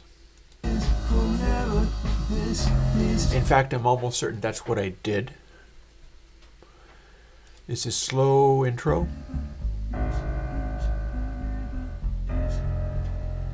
This is forever. This is for never. This is forever. This is for never. This is forever. This is for never. So that piano is hitting with the vocals. The vocals are not perfectly synchronized to, for instance, the kick drum, because they're naturally hitting a little bit early. That's a really good trick, by the way. And certainly not the first person to think that stuff up. So I think what it needs to do is splice this a little bit. And rather than just Forever. This the long, slow build, it needs to cut into the verse and then return to this as it continues to build, and then cut into the second verse.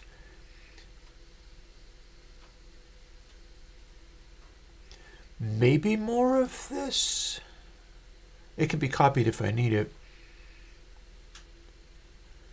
And then at some point we go to this outro, which then cuts into the guitar solo section. So it looks like what I'm going to be doing is divvying this up. Now note, since this is the arrange window, I can identify sections where something's happening. For instance, the moment when the tambourine comes in. This is forever. This is forever. This is forever. This is forever.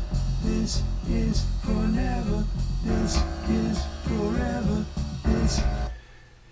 Because there's a tambourine over the verses, so I can use that as another place to cut in. Technically, I could be counting bars, but I could also just wing it, and what happens, happens. And that would be kind of interesting, too. Or I can study what the drums are doing. See, here we've got... This is what the drums are doing, and then we have this section here where, firstly, the drums kick in. Forever. This is forever. This is forever. There they are. This is forever. This is forever. This is forever. This is forever. But then there's also a section where the drums do something else. This is forever. This is forever. This is. In fact, I have a feeling that's what I'm going to want. So, how's that work? This is forever. So it comes in here. A funny sound to... I guess this is what I did with the mix, is that I made the kick be very loud and clicky there, but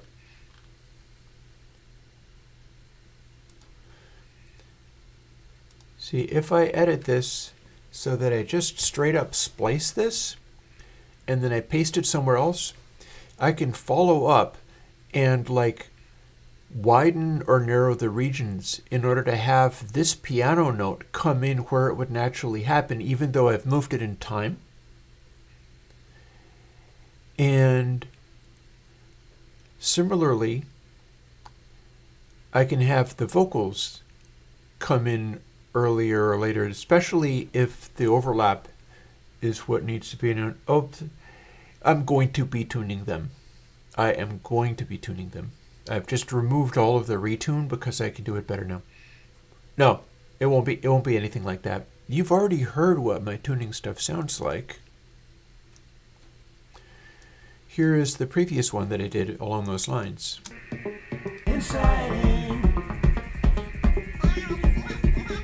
Well, maybe not that. That just sounds crazy.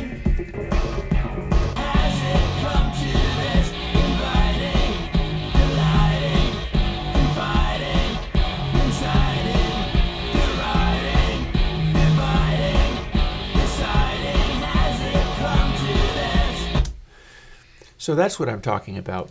Those are tuned, but they don't sound like Melodyne because they're not being tuned like Melodyne. They're being tuned on a clip-by-clip basis. It's going to be a lot of work. I'm comfortable with that, though. And let's see how this work goes. S. And then scooch in. It has left this selected. And we have little snippets of this for some reason. Interesting. What are you guys? Don't care about you guys.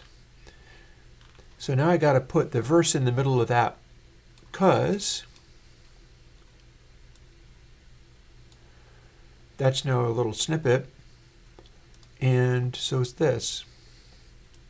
So where's the downbeat of this? And again, I can cut it on the downbeats and then just slide stuff around in the arrange window, expanding and contracting the regions so that it has the transitions I want.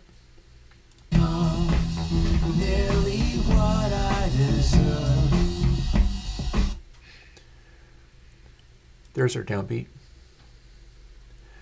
It'll be nearly what I deserve. This is forever. And then back to the other. So that's a kick drum attack right there.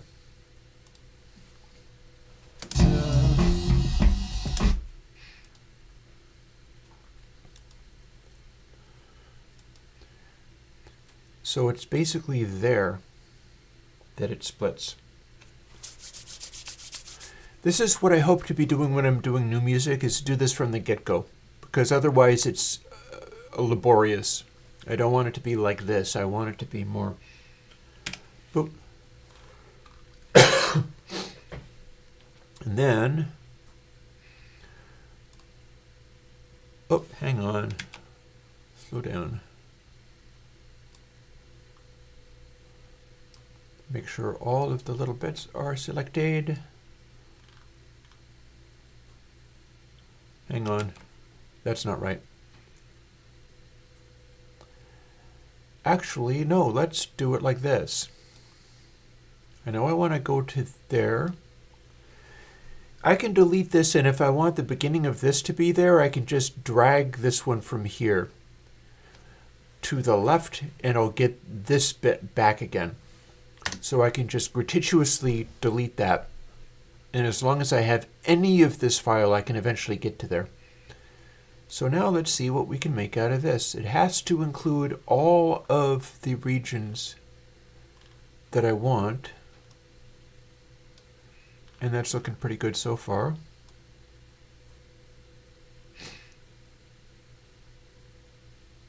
And here's essentially what we're looking for. He says as he clicks the wrong bit. Then jump into here.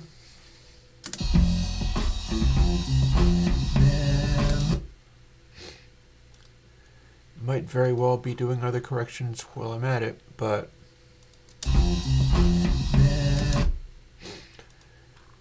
That kick drum beat is where it starts.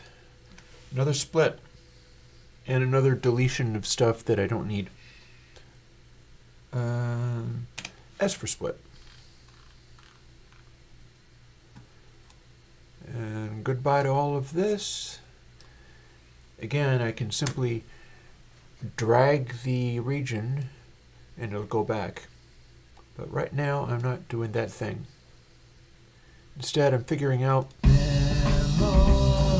where this goes. Love does battle with me.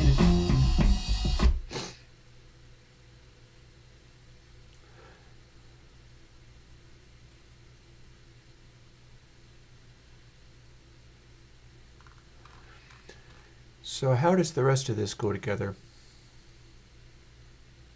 That's the thing, is I've got some of this sequenced now. This is forever. A rose falls. This is forever. This is forever. This is forever. This is forever. This is forever. And then when it's at the right point, I gotta split it to this.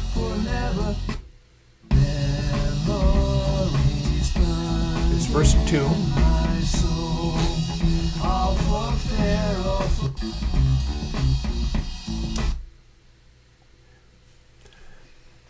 At some point, it needs to go to my bridge here. For a precious time, we love. The question is, how does it get there? Because I can throw in any of this stuff. Like I can throw in the guitar solo if I wanted.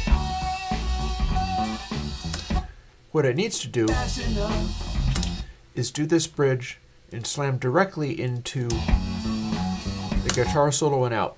That's how it went when I first did it, and that's the idea. But how do I get from, well, I can get from here. This is forever. Forever. This is forever. It not forever. Do we do another round of this? Forever. This is.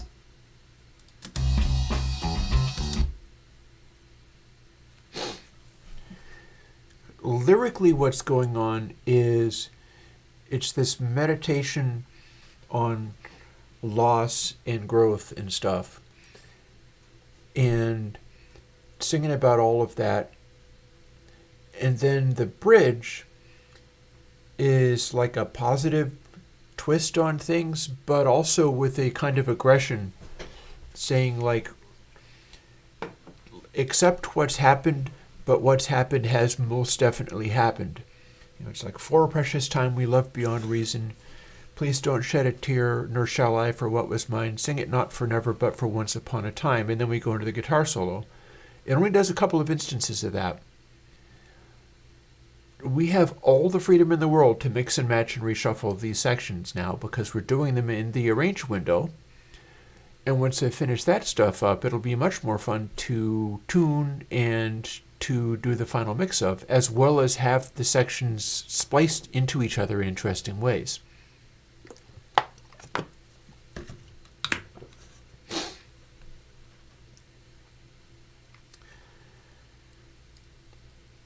I've also got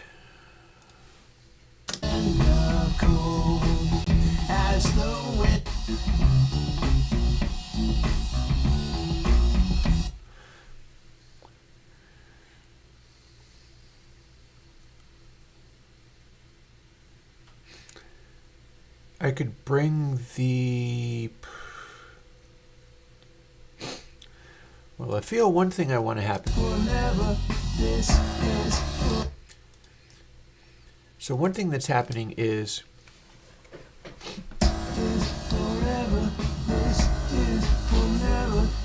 we're using this between the verses, and it's just kind of building, and I'm using the same thing to extend it.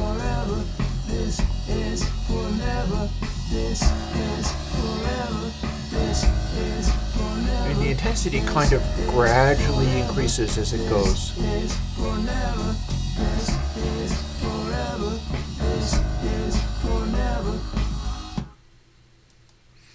And that's where that section stopped. So what I'm wondering is whether I go from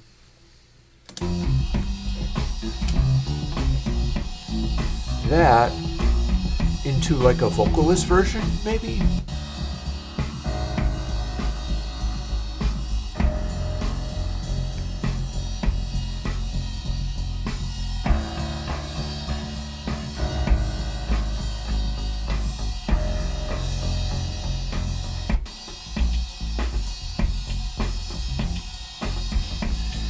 And this is what's behind that chorus, so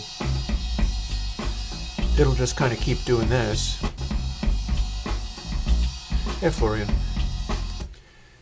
So the question becomes, like, how do I balance these transitions to best optimize what it's meant to do? I have had an interesting day, Florian, I must say. One of the things I'm doing is keeping an eye on the wood stove. How's it doing? I guess that's okay. It's on the cold side today, although it should be warming up even as it begins to snow again. What I've done is I've recoded... Here, let me show you.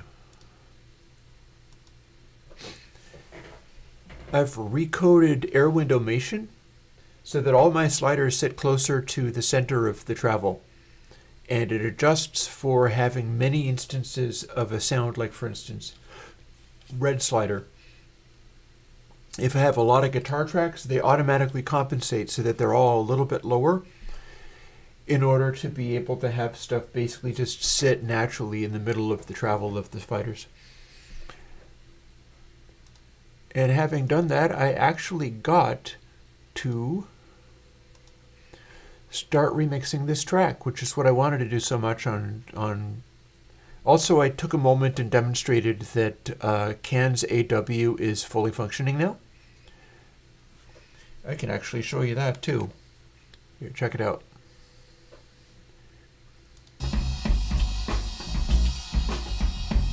Nor shall I fool what was mine. So if I enable CAN's AW,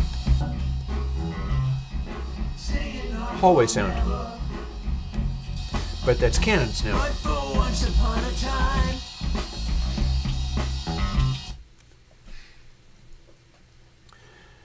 So yeah, this section.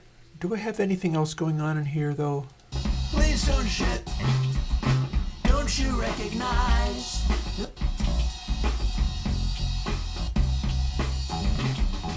Sing it not for never. I could put some of that in as instrumental stuff. Like this section is not great, I must say, but Sing it. it's okay, it's doing its thing.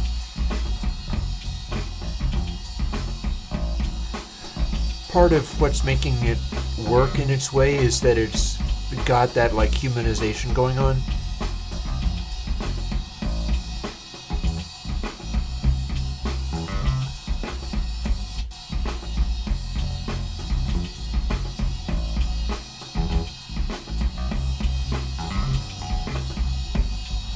But it's definitely wobbly.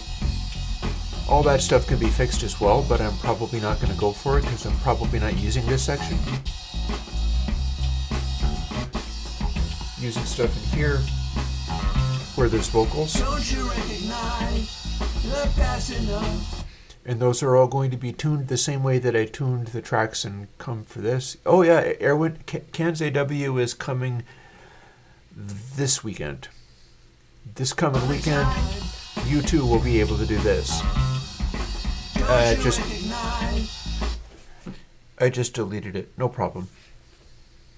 I didn't delete the plugin, I removed it from, let's see, where are we at? Okay, so.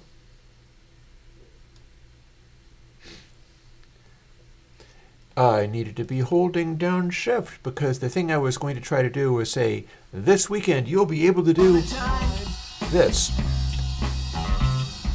And then after I said it, here it is. Hallway. back of the room, For a front of the room, we dry. love beyond reason.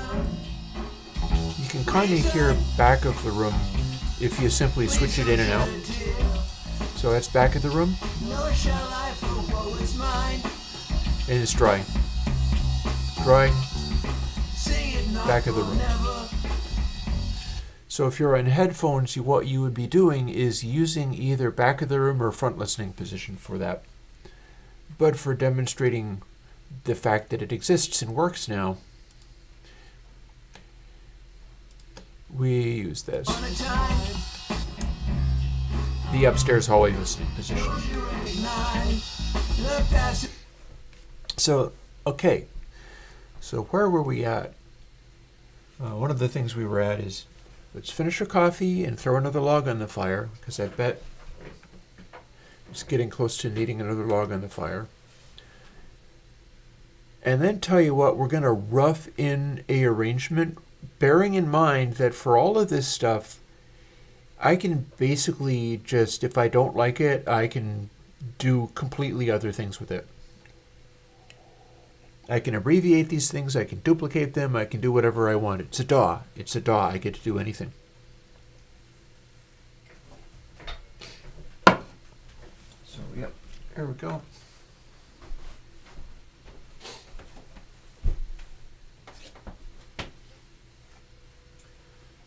And a funny thing about that CANS AW, I've actually got things set up right now so that I can switch to the upstairs camera listening position and be doing that stuff. I don't have to use a plugin for it. I can do the real thing. But we're not actually there yet. The reason we're not actually there yet is I'm still in arrange mode. In future, I would like to be able to, it's a huge log. There we go. See, this is how I wear these gloves out so much. Just picking up logs like this. This is actually relatively heavy, but I have to handle them in mass quantities. It tears apart the gloves. I was just joking around on Blue Sky. I'm Airwindows and Blue Sky. Was just joking around on that this is how I tear apart these gloves in this way, as if I was the Incredible Hulk. It is what it is. I need to go and replace them. I need to get more of those welder's gloves, because at this point, like, literally all of them have holes ripped in the fingers. You would think that my fingers would be ripped up, but no. And that's because fingers heal and gloves don't. Anyway. Yeah. So the idea with CANS AW is CANS AW is literally all things you can already do with CANS. But if you're using CANS, you could very easily be getting lost in finding different settings and stuff. And what I did was take my studio, my listening position, my upstairs mixing position, and dialed it in to get as exactly that as I could, which turns out to be like room D, weirdly. It's a larger room than I was expecting, because this is a living room in a house and there's large spaces between everything. There's a room over there, and there's a room back there, or a hallway back there, which is a fairly decent size. And so the total amount of space all over the place is larger than it appears. So CANS AW is for being able to use presets where you don't have to fuss over, like, is this exactly the right preset or not? It's like, no, this is the sound, use this sound. Hopefully it's the sound I'm used to using, and I've done my level best to make this be a good listening position. I've got diffusion, sound damping, just a lot going on to try to make it so that I can work in this environment.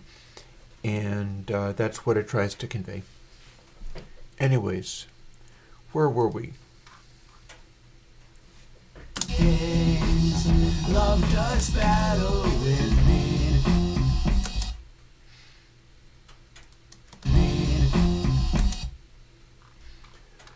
Okay, I'm beginning to have a thought about this. I can keep this riff going through the end of this verse.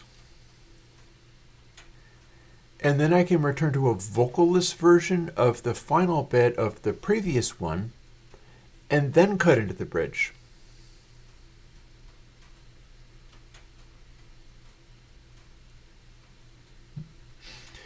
Yeah, I'm not doing a lot with interoral crosstalk on Can Snow. I've never gotten that much out of that. Binaural dummy head stuff will be doing much better than that anyhow.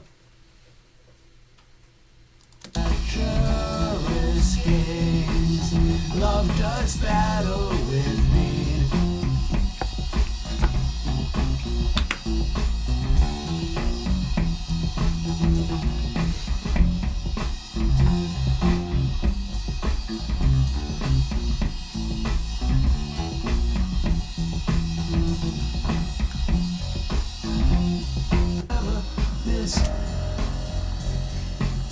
So what does it sound like if we go from this section?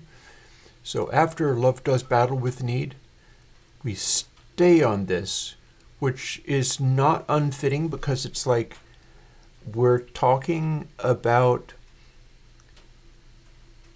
well, what was that line behind the Love does battle myriad ways? And a life just to leave behind the treacherous gaze. So the idea here is after this one, we can stay on this as if we are trapped in this groove, if we're trapped in this section, and then switch back to the This Is For Never section without vocals, and then hit the bridge. How's that?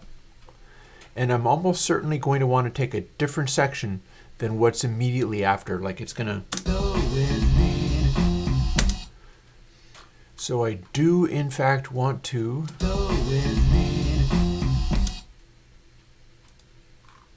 go from here.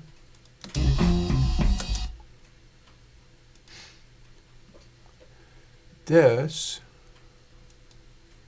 gets split here. And that means I'm ready to go and take all of these, a little right-click action.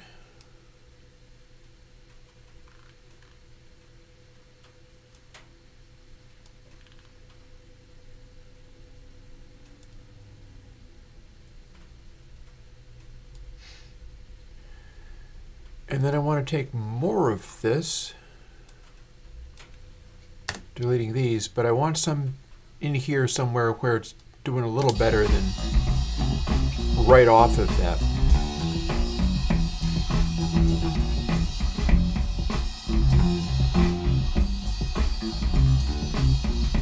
See, that doesn't feel tight to me. We've got a little more of it.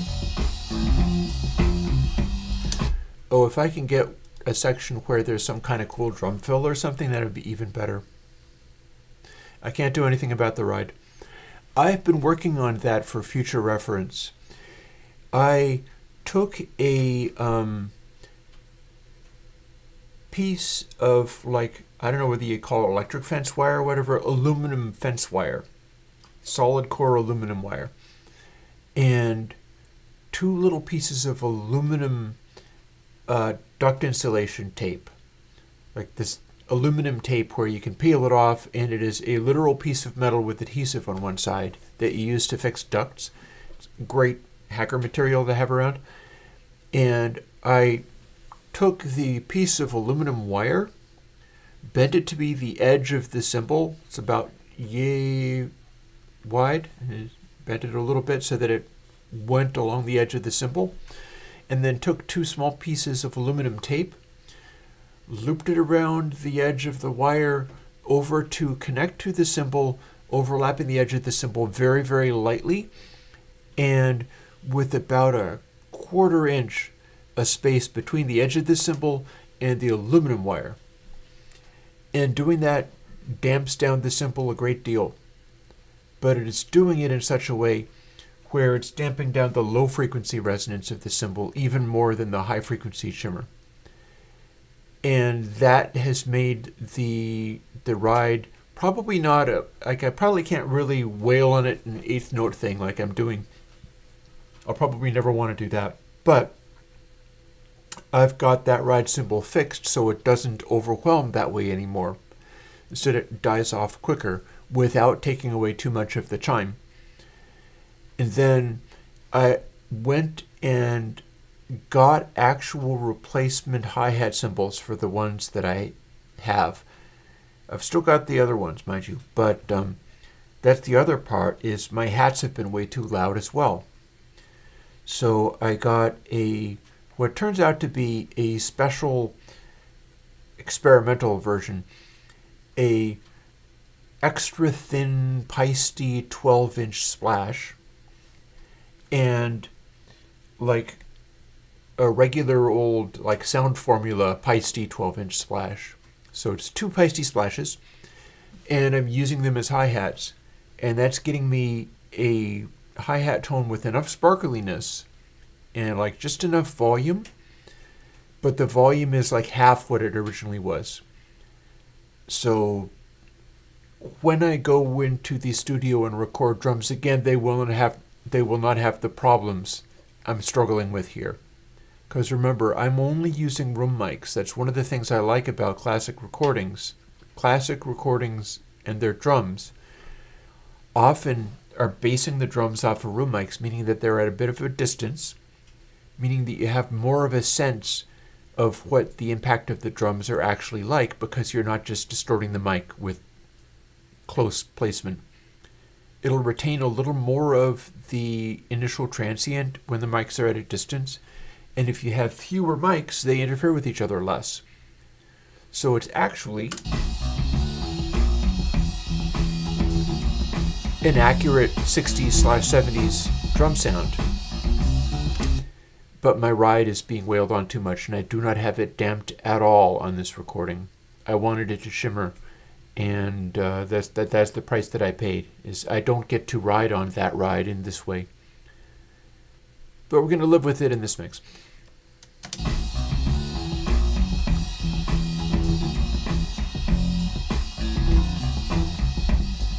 So if I started here, that's not great.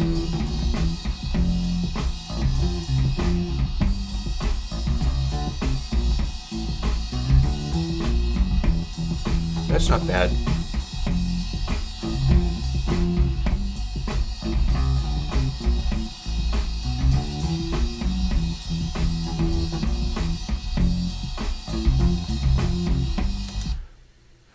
That's a good bit. Like right in here.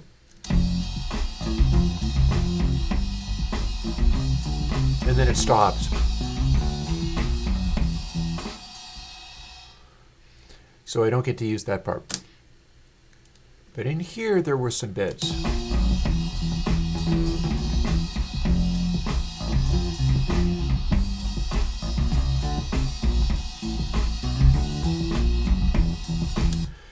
So the way it went dun dun dun, I feel like the drums felt good in that moment.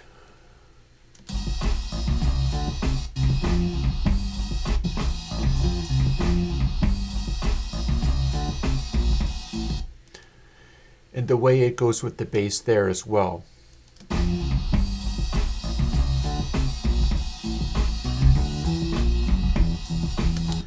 See, there's a weird little hesitation in the guitar and the bass, but it's working with the way the drums work to have this sort of organic quality where it is kind of meshing together, and yet it's not really being perfectly on the clock. That's kind of what I'm after. So I want to start there.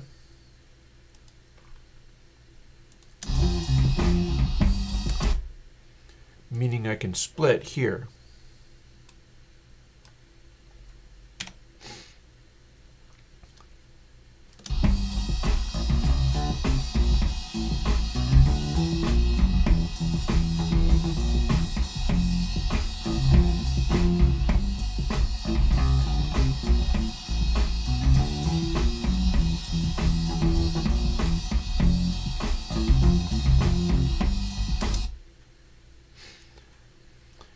I could maybe go with that. So you can start with the initial bit and then switch it over to this bit for the final bit.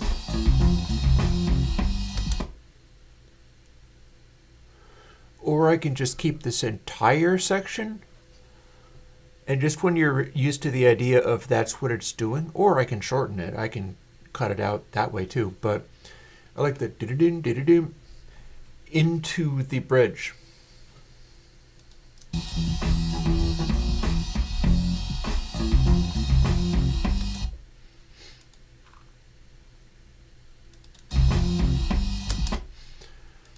So I'll leave that attack on so I can see where it is. And let's make sure I've got everything selected and split that. And select all of this, and we're going to drag it over here. Because this is now the bit that we go to after this section.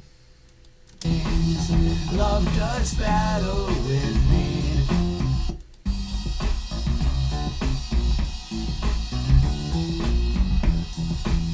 So the way that interacts is pleasing to me. I could take a bit of a guitar solo and sneak it into here just to have something happening. And it'll distract from the fact that it gets a little wobblier there.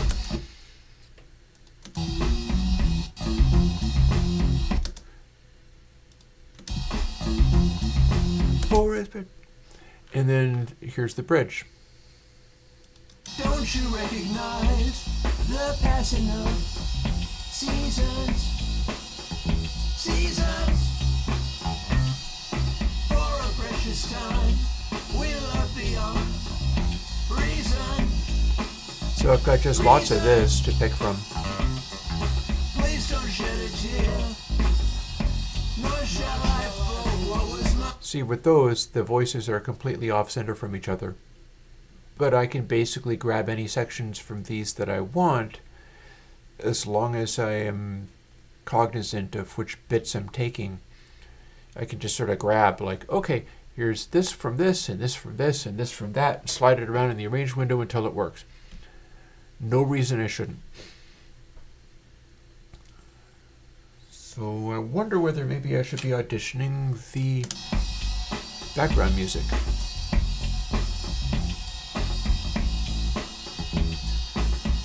In particular, to see whether there's any section of it that is better than other sections, or sections that are terrible.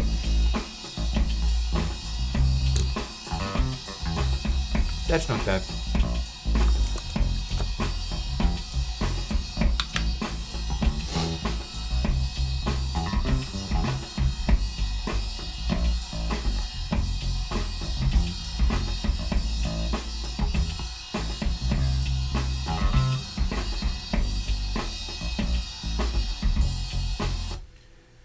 And stuff like that. I can also take the drums and things and overlap them. So if I like the way that this goes into the next bit,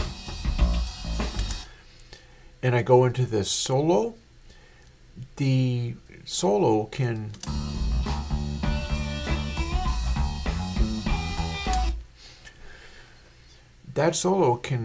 enter with the final drum hit from the bridge part, if that works better. Meaning that different parts will hit at different times in the transition, and that'll make it a generally smoother transition in total. It'll get really weird when I have everything recorded just on live tracks that I played, meaning that there will be constant slight changes in tempo and so on, all butting up against each other. That'll make it sound real organic and interesting in ways that maybe will upset some people, but I think it'll be fine.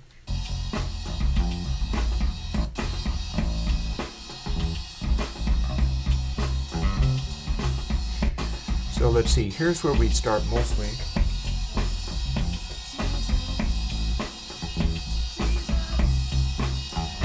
Oh, I'll see how good I can get them.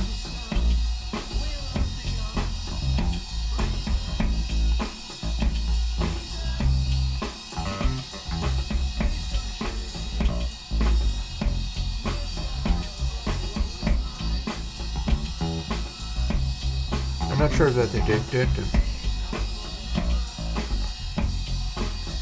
That's the thing, is I can get real granular with this if I want to. Section 2.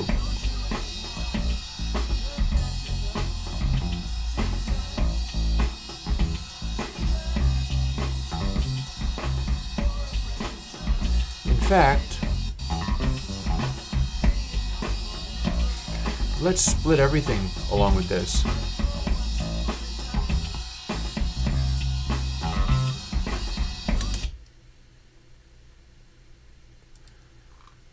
D of don't is one split section.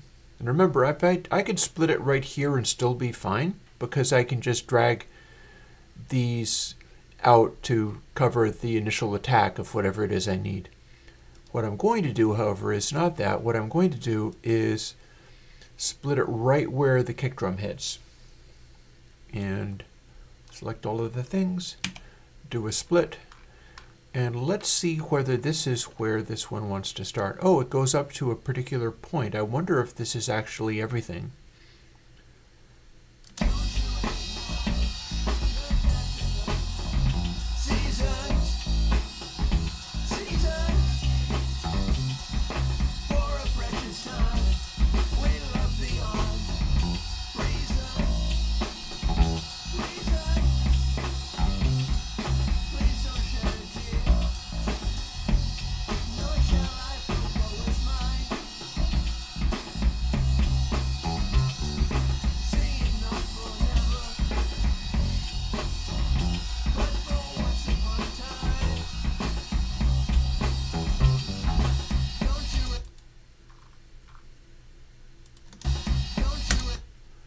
Same deal. Let us split this at these drum hits so that we can move everything around. Split. Because I think one of the things that I did was I hit that bridge, I switched back to a section, hit the bridge again, solo. I think that's what that did.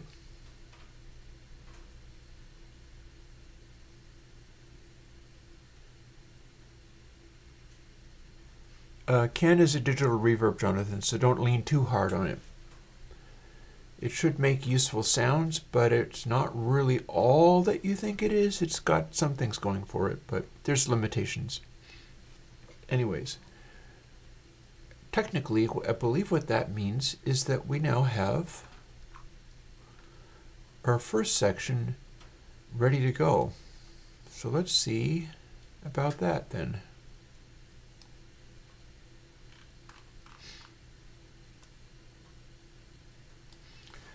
First section, then there'll be some kind of transition.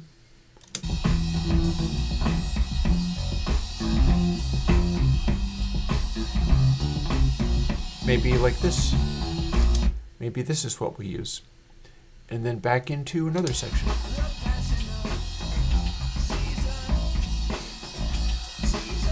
Yeah, this is very different from being like, okay, A, B, A, C, out.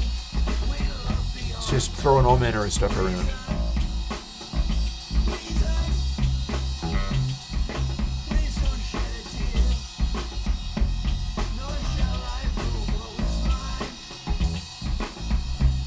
See whether we like this one.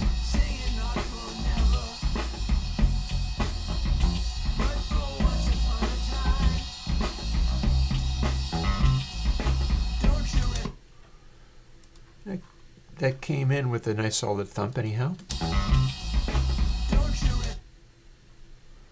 Also, the nice thing is if I like the way this comes in, boom, I can butt these up against each other and remove the drums from the previous section and incorporate just the fill. So only the drums get to kick in early from an entirely different place in the take. This is why DAW stuff can be so cool.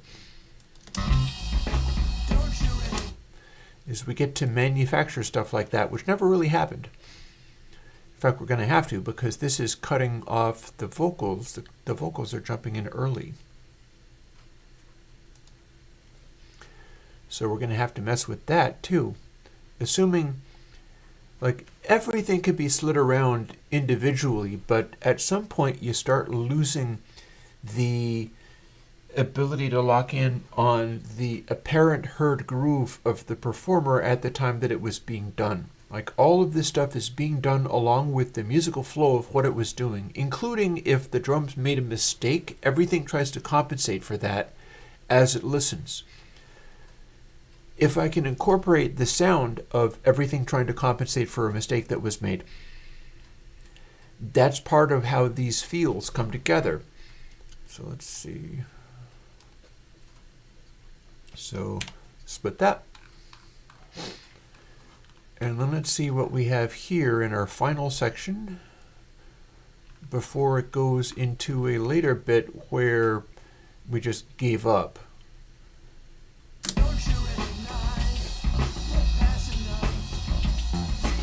Do we have a final?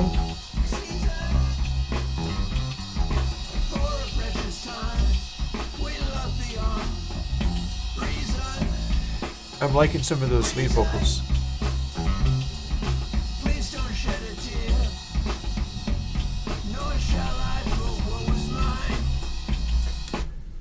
Snowplow going by. That's the rumbling sound that you might have heard.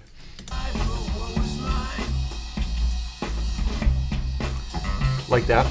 Like that.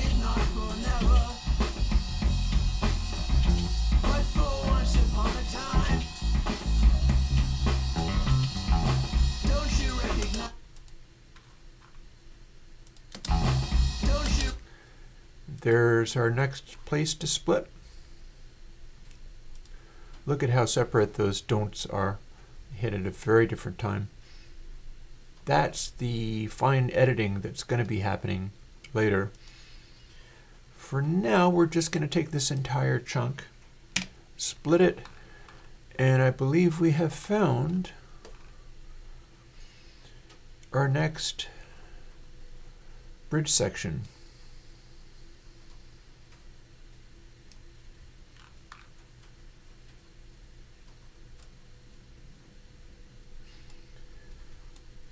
So here's our final bridge sections.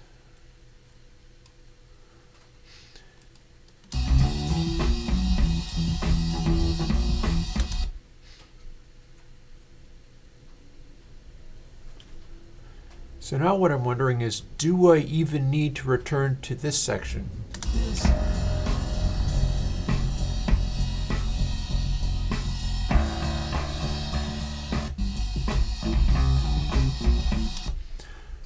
Or can we just kind of evolve into this section and then take a little bit of this between those bits?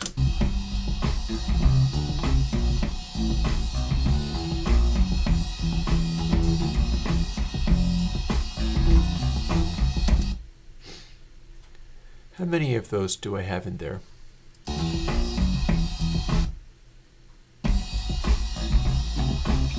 Not that bit.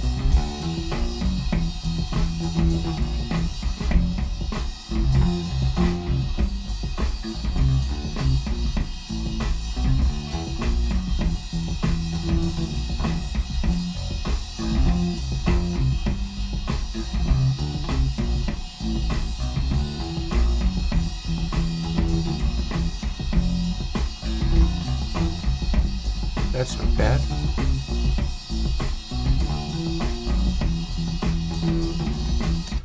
So I'm trying to figure out whether I like the third or the fourth one best.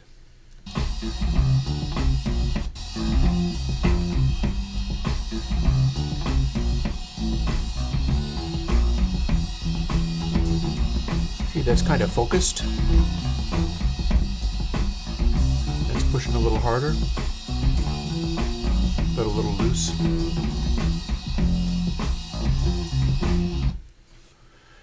And then we've got that little end bit,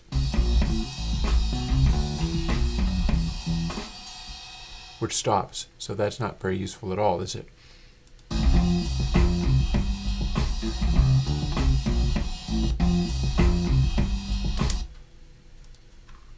I'm thinking this might be where I want it.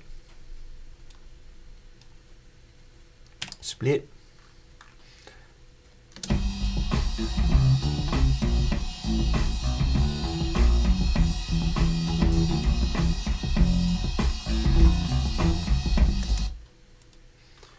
don't want that bit. Krump-dump.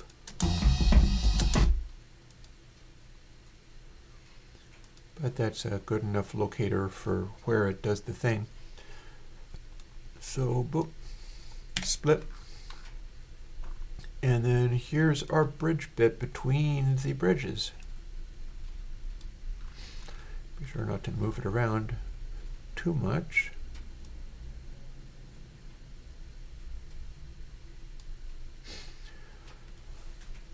So that goes basically there. And here's this part.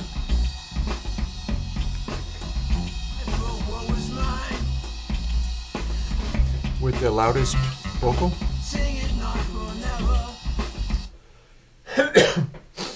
And then where's our guitar solo? It's over here.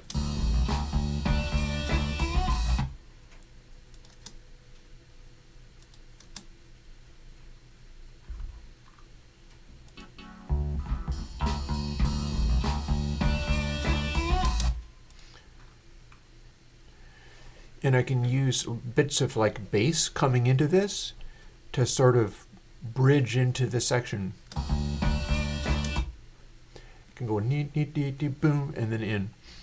But first, we don't do that. We just start on the initial note. And it's about sliding stuff around to get to that point. So, split. And at this point, it's pretty much this outro. Like it's going to go into a long fade.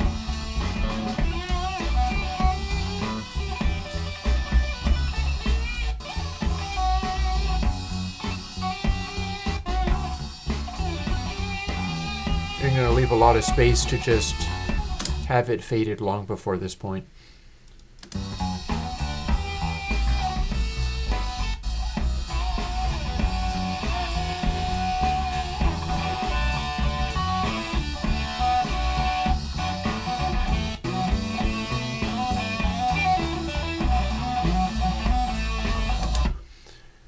But what that means is we have our final piece.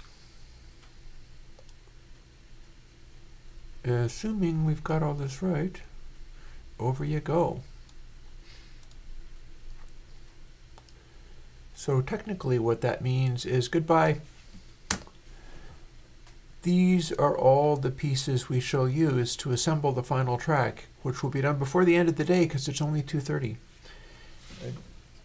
Got to do a couple of things. The fire is actually doing okay at the moment, but I'm going to wash my coffee cup and take a brief break.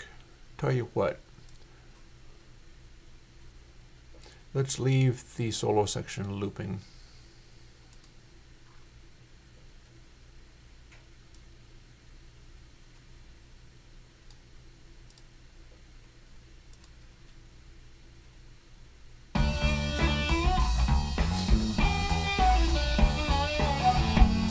I'll be back.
Alrighty.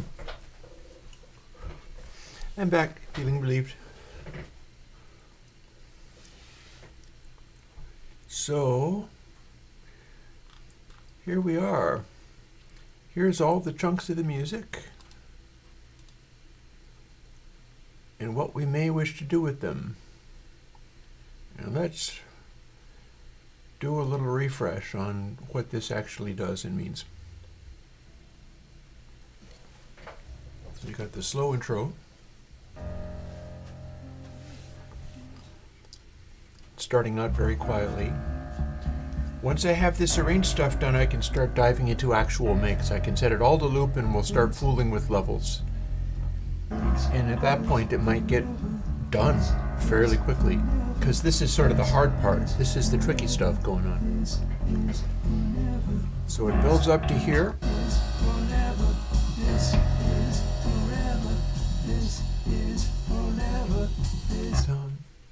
And then up to this.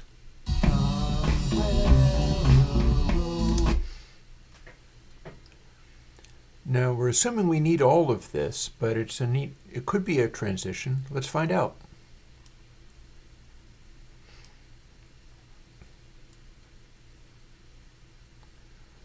Let's find out what we've got right in this little moment.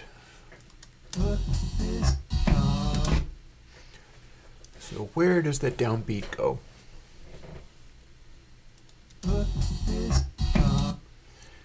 Don't want that piano note. Probably don't care what the tempo's doing. We do have a hint in what syn percussion is doing.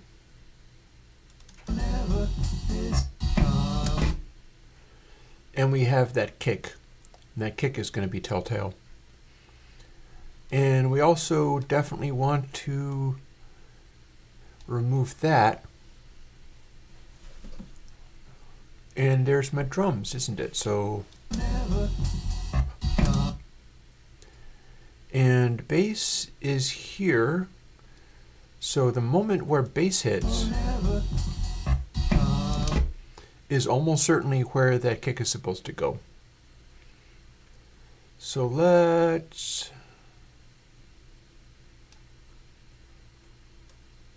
squinch these back into the kick.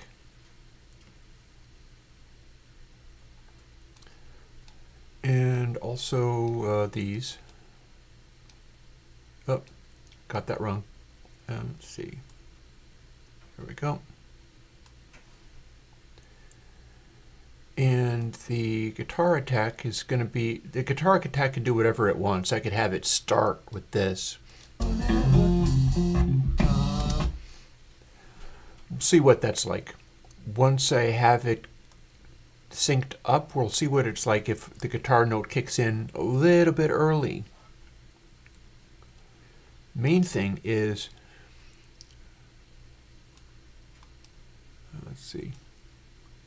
So let's bring that right in here. We can overlap it if we want later. And let's synchronize. Oh, also, let's shorten those for the moment. And make sure we have all of this stuff selected so that we don't just put all of our vocals completely out of sync. There we go. And here's where this bit overlaps with that bass note right there.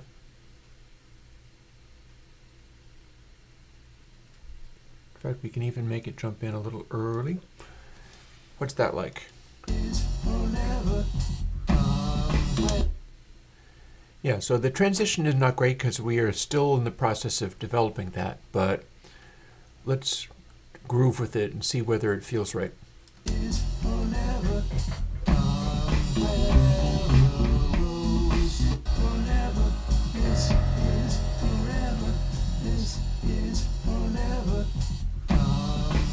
It's early. It's early. Probably because the bass note I was keying off of is early. So let's give it a little more space then.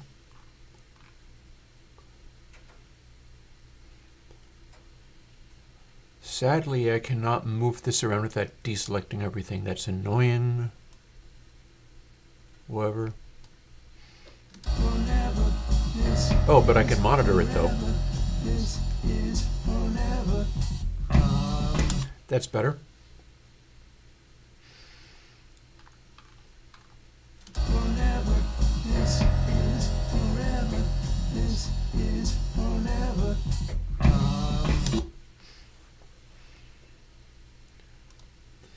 I can continue to adjust that if I want. I can continue to adjust that if I want.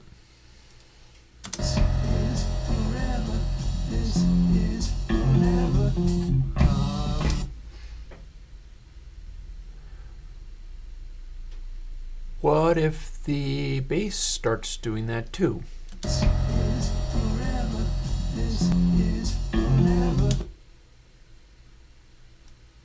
And maybe not that initial note, but just this. Doing that means I would have to, here's bass.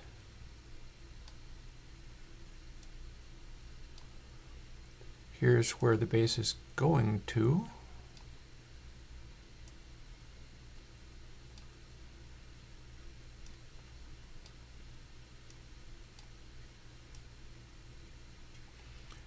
Here's the final note of the bass.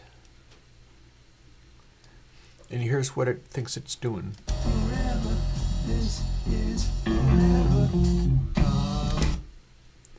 Huh.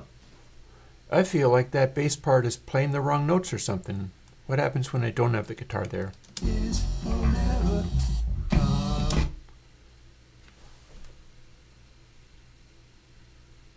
That's not what I thought it was doing, but I like it. Should I have the drums do the same thing?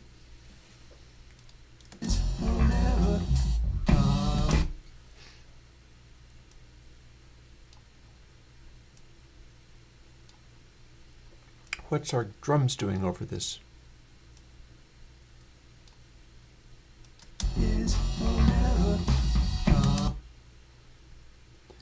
That's an okay place to transition. We can transition to there. And in fact, we can crossfade.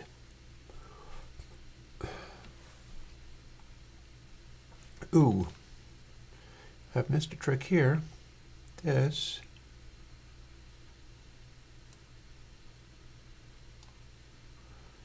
I should keep those together unless I actively want it to act differently. But this is going to be more forgiving. That kick mic. On the other hand, this probably wants a little bit more of a crossfade because there's cymbals going on. Let's see whether that sounds natural or weird. This is forever. A little weird, but maybe not too weird. Don't want that.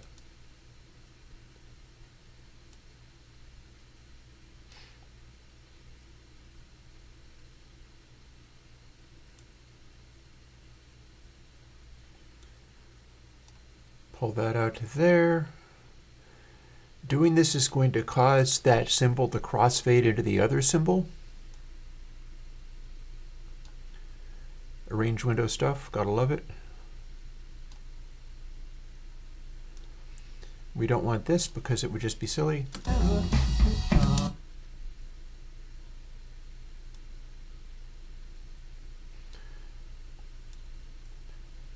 Although we can leave the presence of those up to that last moment because there might be intakes of breath.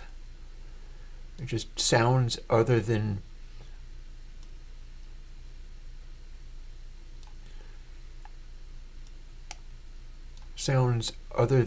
just vocalizations. Presence of human beings breathing, their heart beating and stuff. Nice and clean.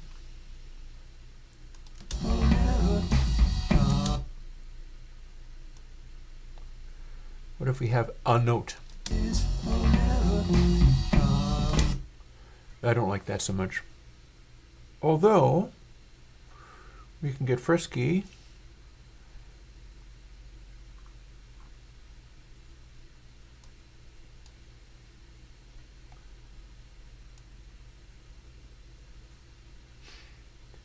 And sneak it in.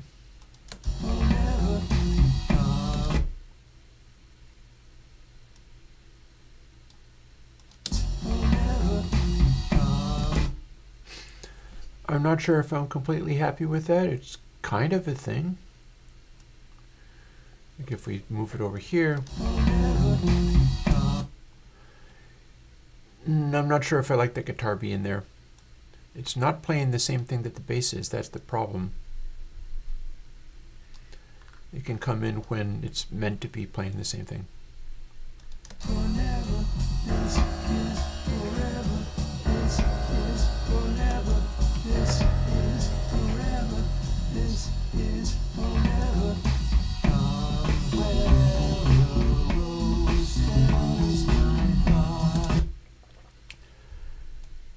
And here's where we can also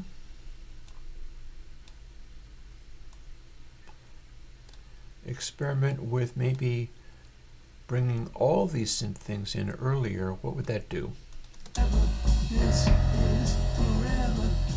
Not much.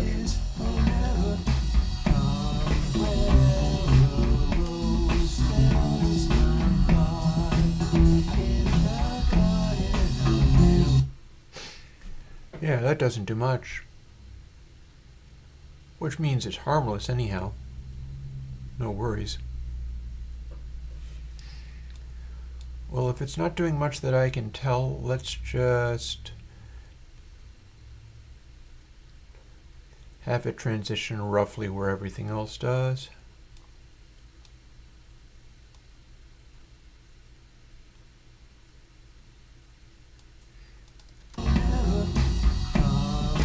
There, you can barely tell it's doing a thing.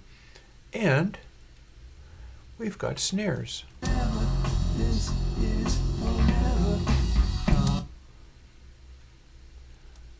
That we can bring into this whole other thing. This was not even recorded with the other part, but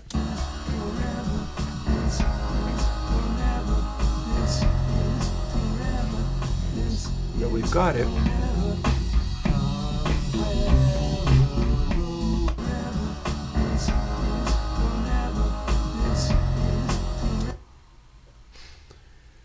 So where did that even come in? This would also be a good way of synchronizing one section with the other section, is you just drag this out over it and see if it still grooves.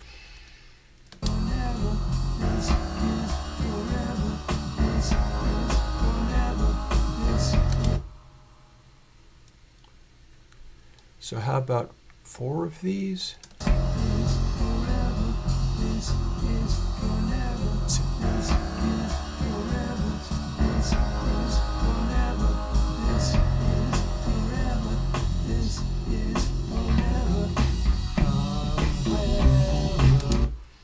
So that just kind of sneaks in.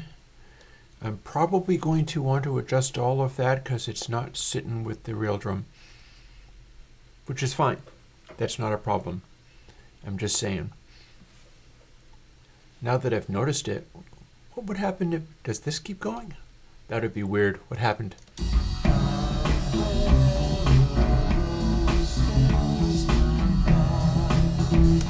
Yeah, that doesn't belong there at all. Go back away again, please. There we go. Had to try it. Wanted to see what happened. Okay. So we've got our transition into here.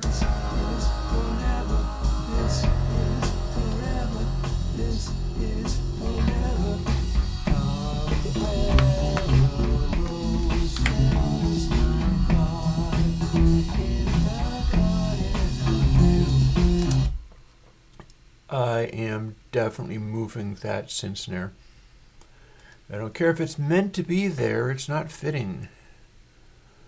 It needs to fit with kick.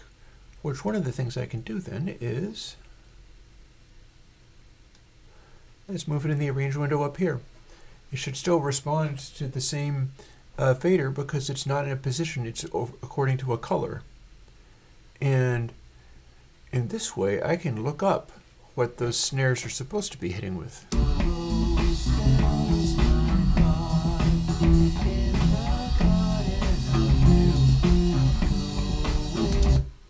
See, that felt wrong right there. Where is it at? Ah, it's coming a little bit early. I thought it was. Yo, move here. Tambo seems to be not entirely regular either. Ah, but no, tambo is just wobbly. That's all tambo is. It's not the loudest thing in the world, so it can wander.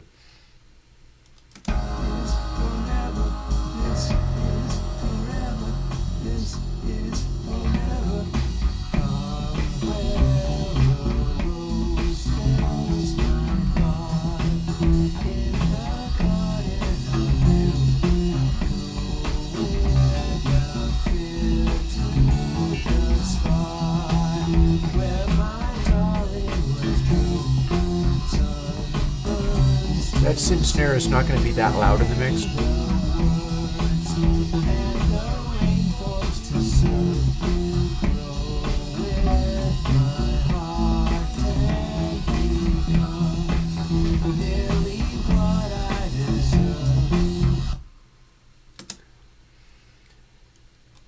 And here we have another downbeat, so let's find out where it is. Oh, but we don't need to select the vocals because the vocals are not going to do the downbeat, are they?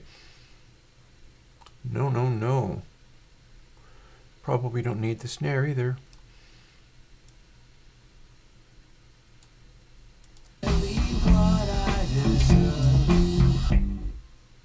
That's where the downbeat lives. So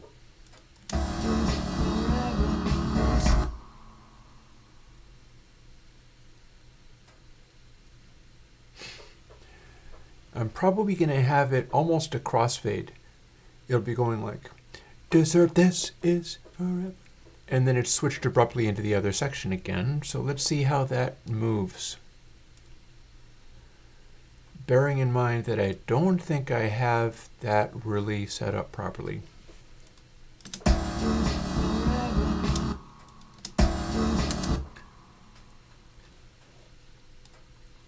Let's start by tightening that up a little bit because there's going to need to be space for it. I don't have synth snare under this, but one thing I can do is just continue it so I hear where it lines up. That will work. That will also mean that I have to select it if I'm selecting all these, so that's no good.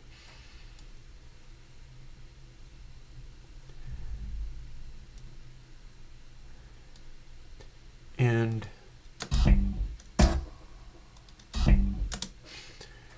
so that lines up pretty good.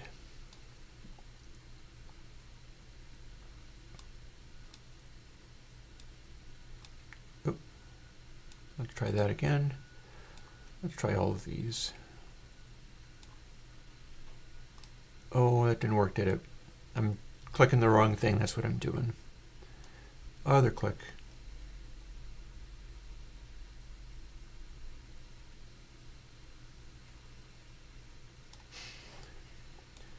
And right click. All of you guys come over to here to where that guitar note lands.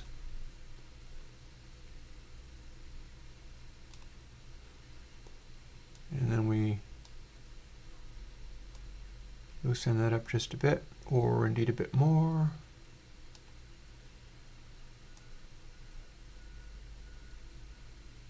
Oh, everything's still selected. No, no, no.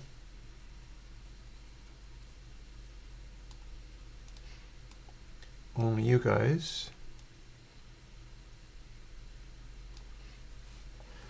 So where are we at? In particular, where are we at? Oh, look at that. That's not so bad. Let's extend this further. I bet we've got more of it. There we go. So how's this transition go?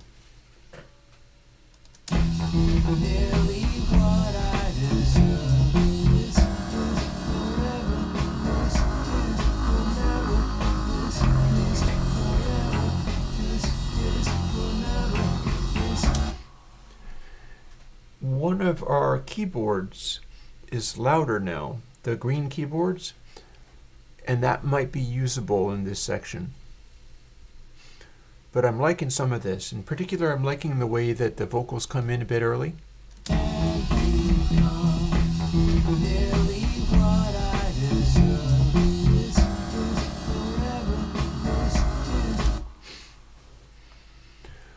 So maybe I should slow all of these down just a hair. Where's that synchronization going? Yeah, I'm coming in a little hot. This would be lining up if it was really perfectly synced, and it's not. So let's pull that back, go in and select all of these, make sure that I have everything selected that I need, and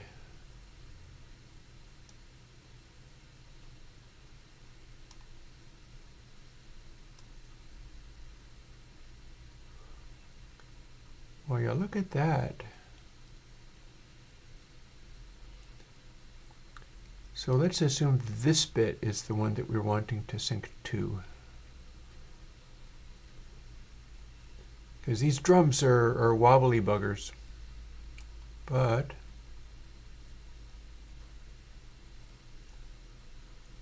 I appear to have all of the things selected still, so we should at least be able to listen to it.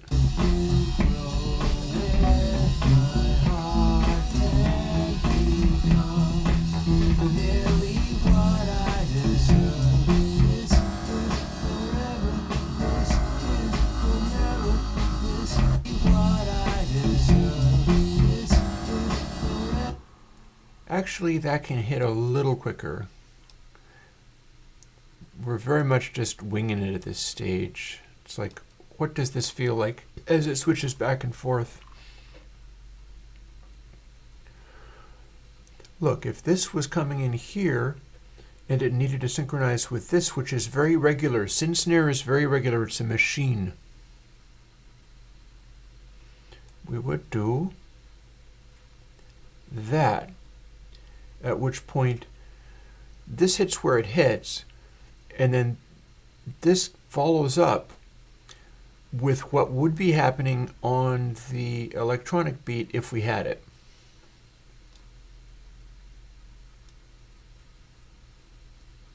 Oh, hang on. I've still got everything selected. Don't want that.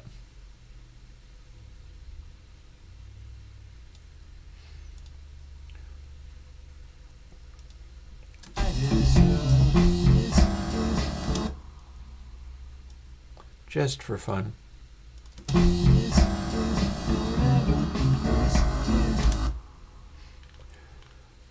Interesting. How much of that do I have? Huh. So my bass isn't doing that unless I want it to be. What happens if we do this?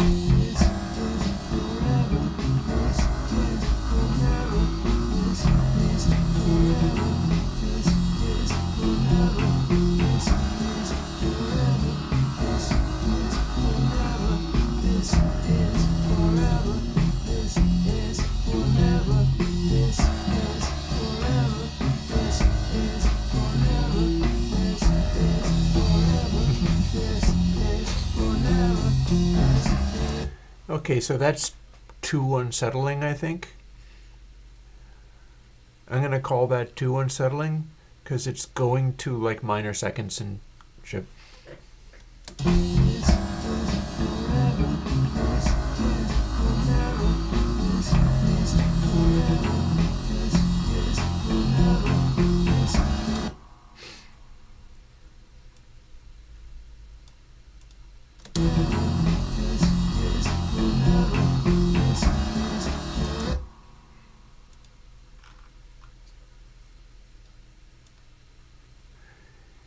I don't think I'm going to keep this. I really don't think I'm going to keep this, but if I did...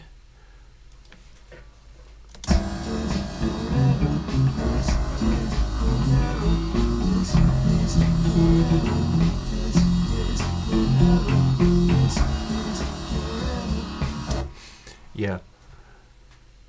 Bits of that are interesting and bits of that are so wonky that I think it's unpleasant. Let's not do it. But this is the kind of stuff I was talking about. I want to be doing this stuff in the arrange window so I can do things like this. So I can get a little weird on stuff occasionally. Yeah, like even the first note it hits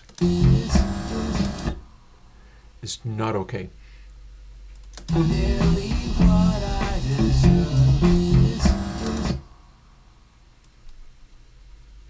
Needs to be like this. If even that.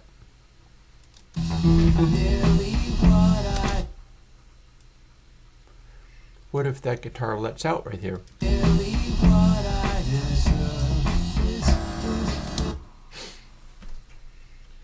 What would the bass do if the bass that we have here, and I can put it back if I want, but what if the bass switched over to this other section?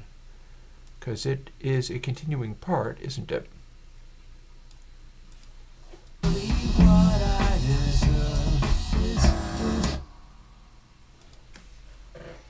What's that on? That's on purple.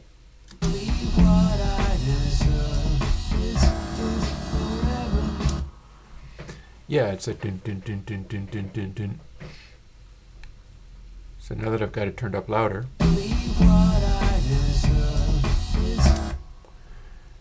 there's a place where I can use that sort of chug. And it's here.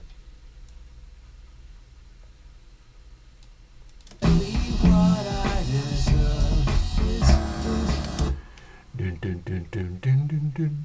Perfect. No notes. None of this is actually being played, of course. It's all just kind of...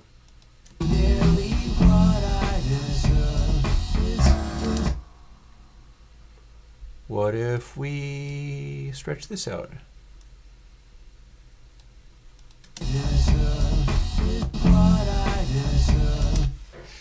Huh. What does that sound like all by itself? Neat, neat, neat, neat. That's fun. That's fun. And then if we had the guitar in there as well. Perfect. A little odd, but where's the harm in that?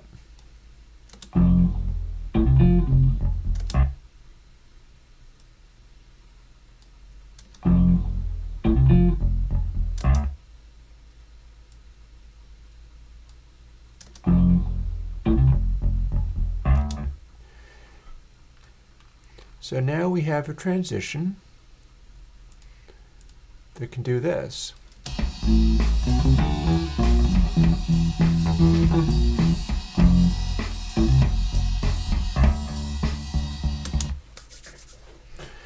See, this is why DAWs can be neat and fun and interesting, is I'm manufacturing things that never happened, but with just directly played through bits of music here. And I think maybe I can do a little more log on the fire stuff. This might actually be entirely arranging today. I don't know if I'm going to get to mixing. I'll do it another day or something. It won't take that much.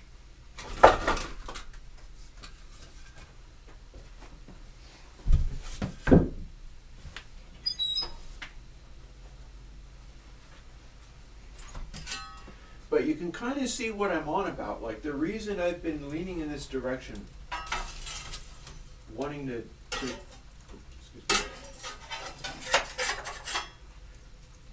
do this in this way is because I knew stuff like that would be possible.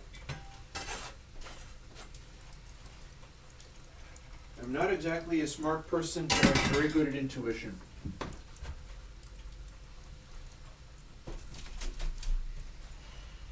And when you listen to music, especially if you're a prog rock fan like I am, the little details in the music sometimes speak to you. Stuff jumps out. It's like, wow, that was a cool moment. There's another. Wow, that was a cool moment. And but that was a cool harmony, stuff like that. And when it's not exactly the same each time, that's important.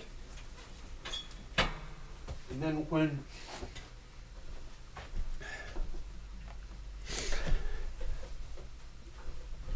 when you've got your little moments that are being manufactured, I'm going to fix those pitches.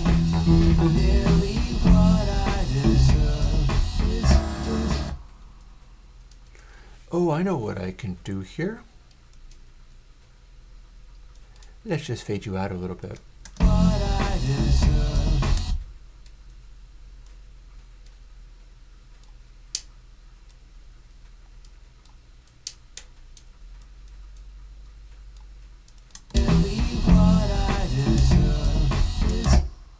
More.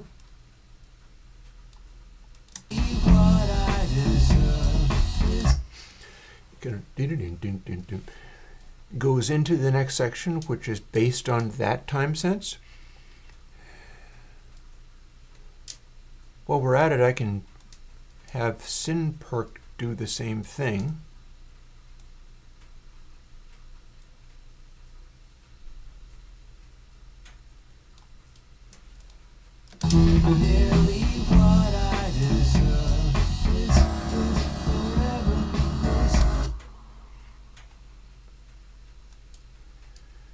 And we've got this chord.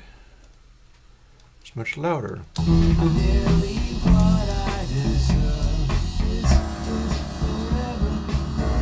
is that the one?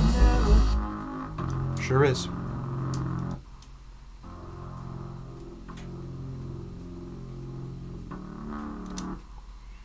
That's where it starts crackling.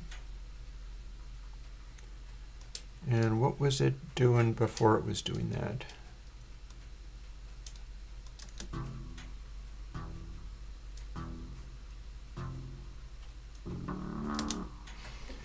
Yeah, so I want to bring that in. Let's check all of the sounds while we're at it.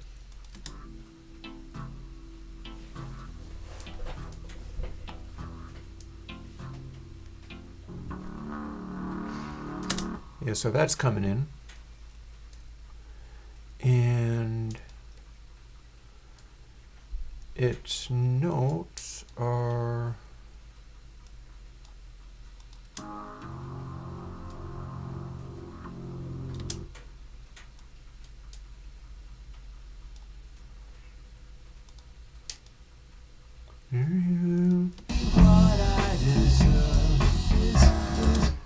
Cool. That worked. It's actually playing the same note.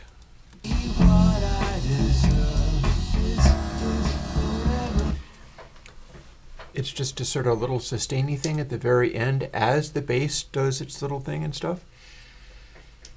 And I think that gets us through this transition as well.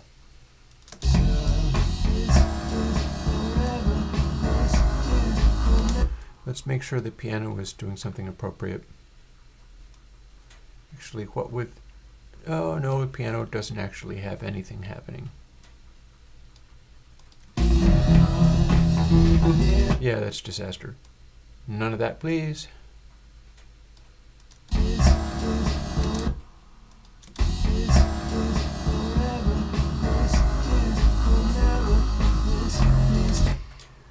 One observation here.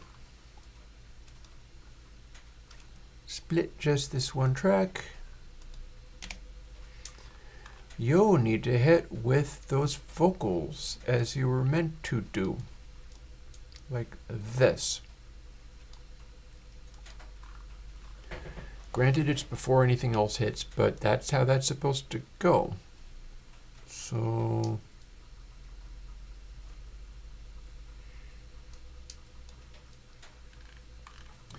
So the way this transition is supposed to go with that piano coming in needs to be like this.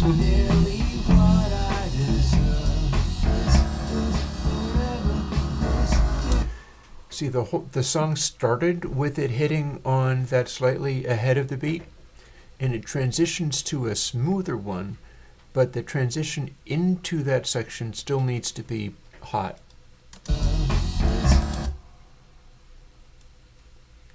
And perhaps we lose that.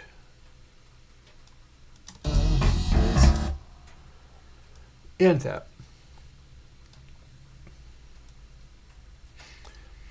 So that tambourine lays out the final little hit. And maybe this snare as well? Yeah. And this snare lays out as well.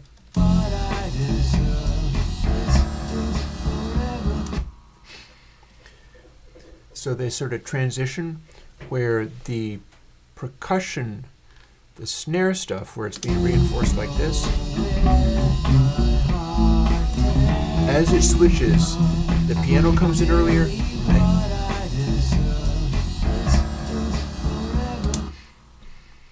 And that's how that needs to go. And now we've got another transition to make.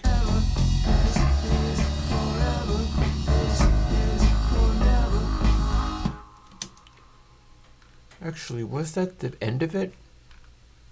I'm trying to figure out whether I have to cut this short. Maybe I only have 4 repetitions.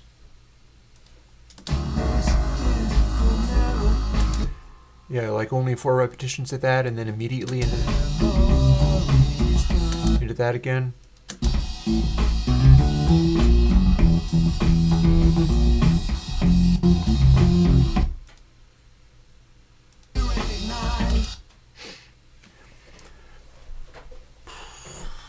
So here I'm wondering, now that we've finished that verse and we're stuck on this, do we go back to this without vocals and then hit, or do we go back to this without vocals, back to this again, and then to this? Because I think this goes, well, we can do that transition and find out.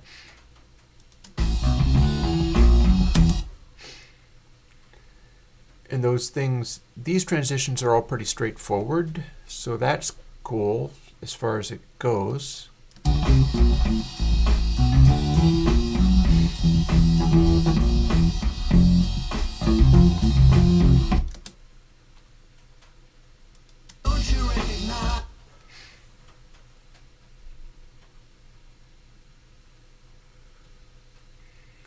And there's this bit, then back into this, that bit again. It's sort of like A, B, C, B, C, D, something like that. The structure of this is evolving. It's going to figure out what it wants to be. That is hopefully where that's going to go. And again, I'm really wondering whether love does battle with me.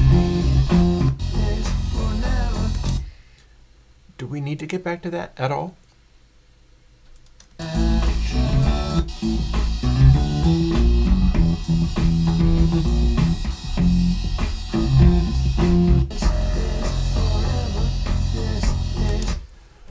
No, I don't think so. I think it's just gradually shifting gears and accelerating through its sections.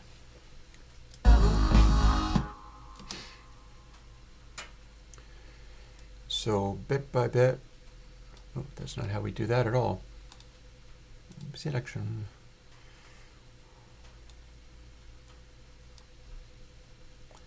Bit by bit, everything zooms in and gets closer and closer.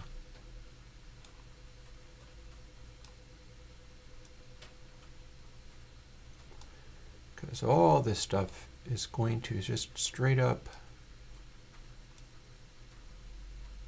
connect. If I can actually get this done, I can do some mixing on it. I mean, it's not like I don't have the upstairs listening position ready. So, okay, firstly,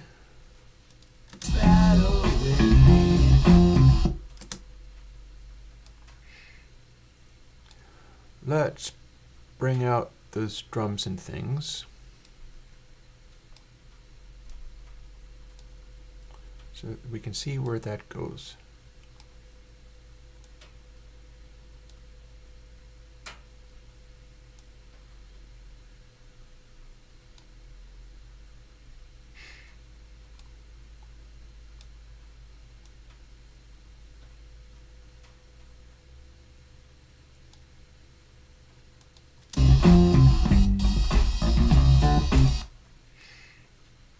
Love does battle with me.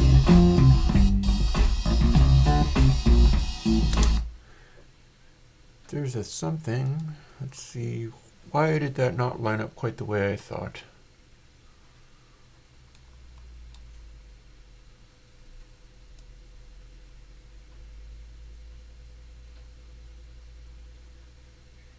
Because if that tempo is exactly the same, then it lines up to that.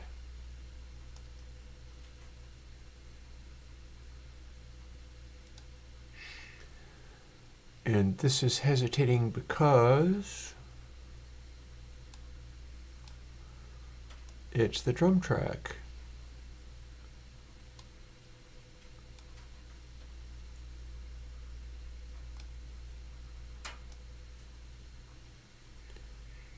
And if we snuck it in here,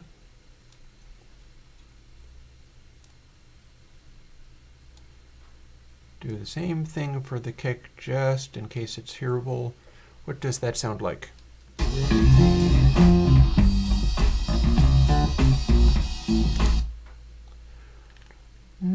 Not bad.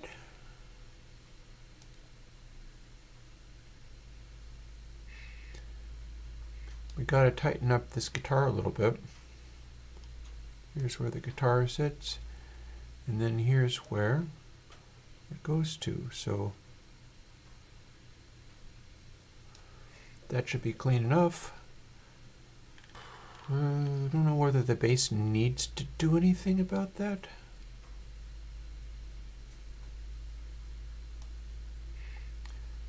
Let's find out. What's this bass doing if we switched over to that already?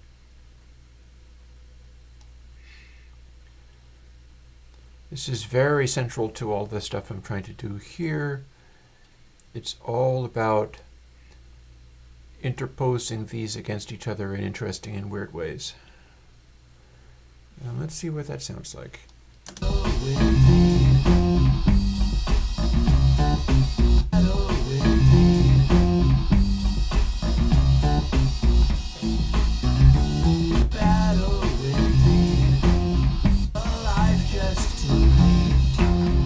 I think it's just continuing it, so we're probably done.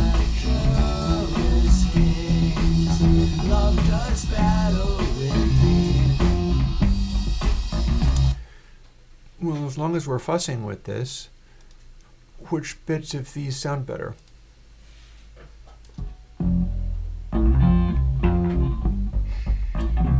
So there's that bit.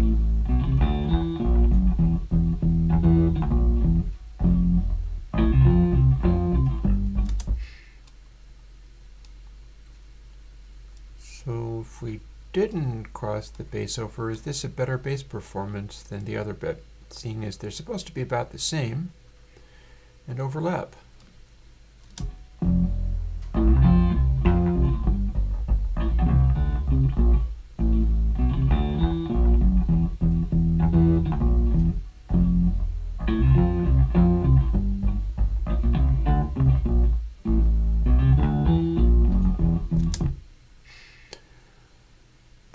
I think that works. We'll just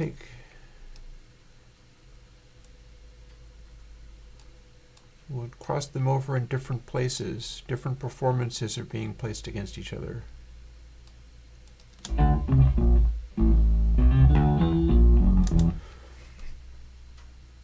But not that note, because that note is going twank in not quite the right place. Well, actually, let me find out whether that's not quite the right place.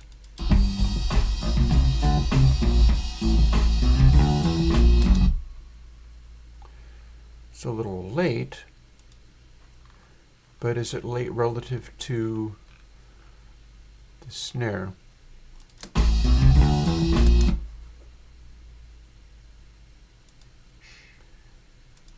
Actually, what am I even worried about? That's fixable.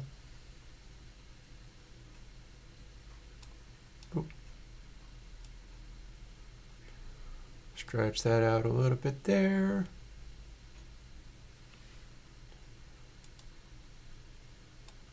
Split at the position a little bit there.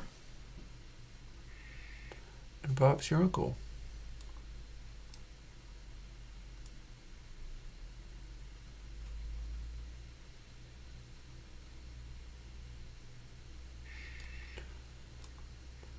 Sudden positioning. Oh, hang on. That's not what I want. This is. Over we go. And all of a sudden, it locks with the drums because that one note was a little late, but it was a neat sounding note, so we're keeping it.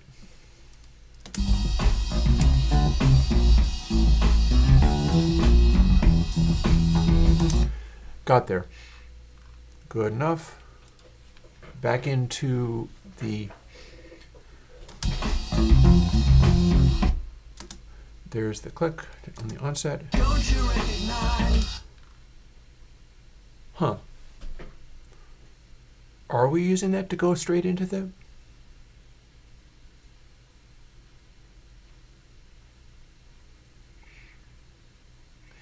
I feel like it could.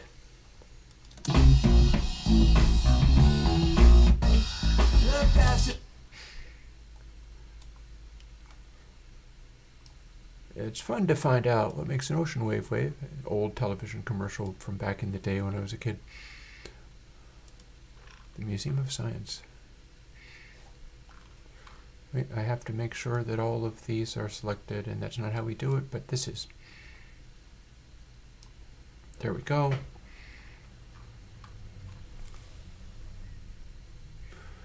So these things should sit on top of each other if I am correct.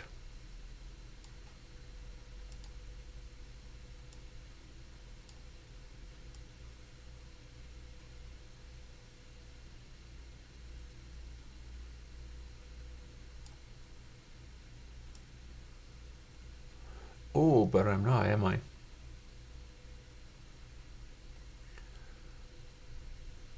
So here's the thing. I've just identified that sin snare is not in quite the same position, so I could synchronize it based on sin snare alone. But it's also possible that the groove of it is going to work better without worrying about that, because it's actually slowing sin snare down a hair. What does it feel like? Don't you recognize? They're passing up. See, here's the thing I'm talking about. Look at that. So it's the same sound, it's machine made, so it synchronizes, but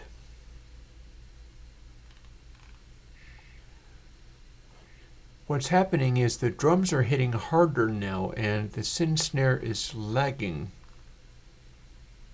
up to this point where they're more synchronized.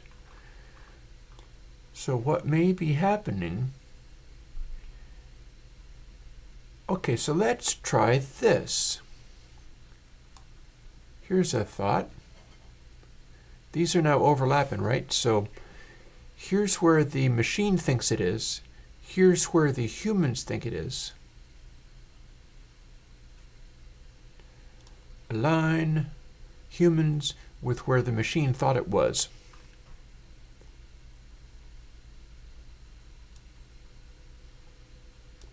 And adjust.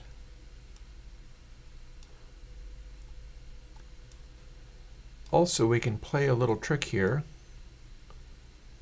and bring it in late. Don't you recognize? So the snare suddenly is hitting just a hint later than it thought it was. So were these all selected? No, they're not.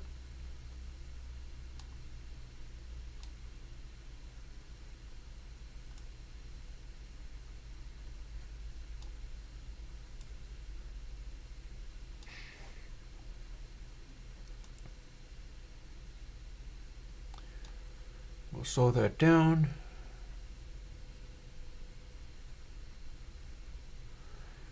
Who knows what bass is going to want to do? We'll see. And I wonder if I can move all of these at once. Let's find out.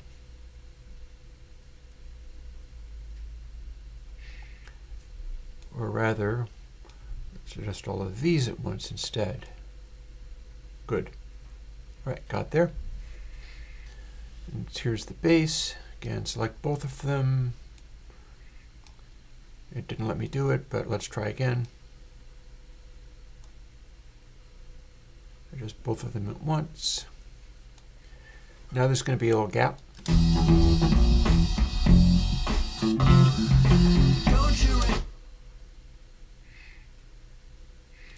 That's kind of abrupt, but bits of it are okay.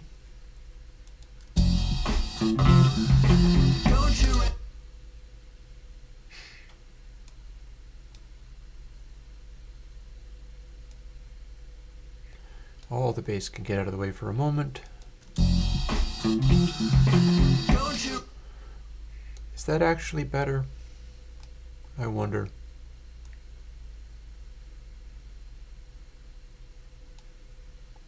What would it be doing if it wasn't doing that?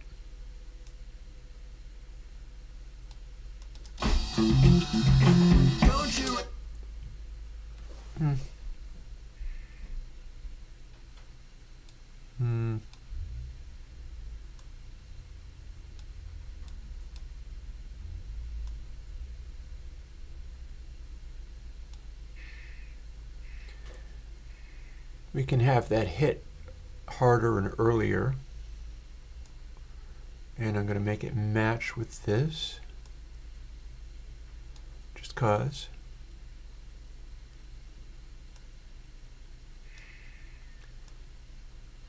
And let's back the guitar off a hair.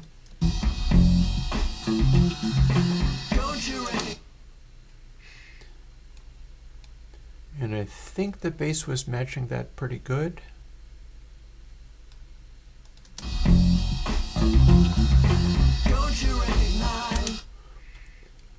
And that's not a bad introduction to the bass, but do we have a better one here?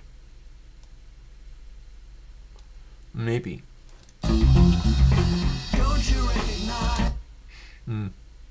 Interesting. I feel like that might be in line with what I'm looking to do. Because if I compare it to this one,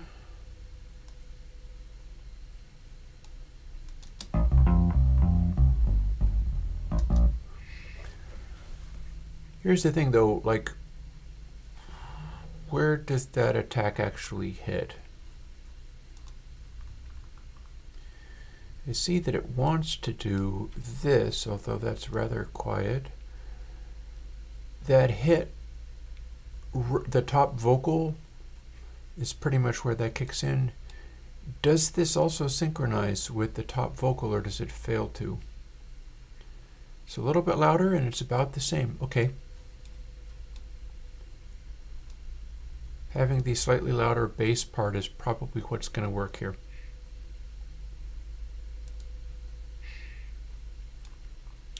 Also, let's simplify all this stuff. I think this is where it gets busier, and I think this is less busy.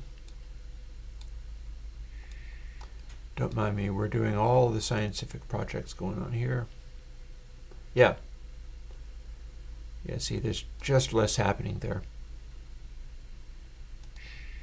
Although I do need to amend that one so that it shuts up before that moment. Is there anything? No, that's a silence. What about Synhat? What's Synhat do? Synhat starts early. Don't you recognize?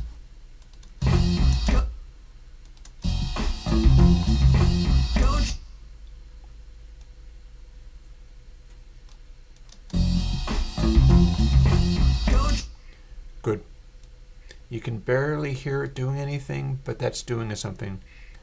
Gets a little busier as that kicks in.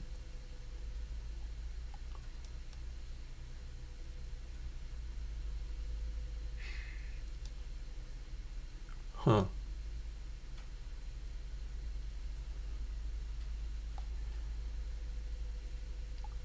That fits with that a little better, doesn't it?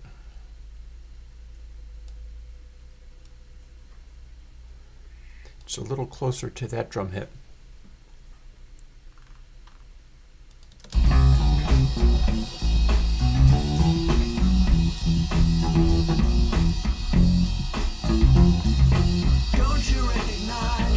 Yeah, that's smooth. I feel like maybe tambo can do something. See how tambourine is doing a different thing here?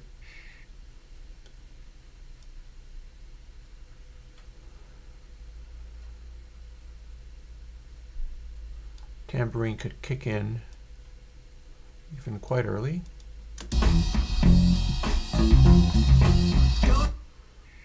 Or here.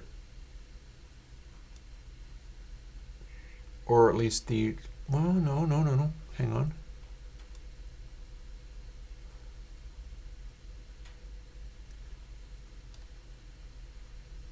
There's another loud thing there. We do have a quiet tempo hit that shows up right there.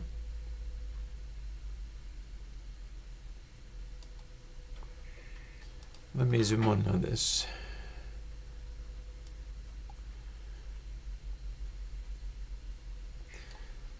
So if we make it go from the loud hit, and there's a tiny little noise there that just indicates something is about to happen. And then it switches into the 16th kind of thing that it's trying to do.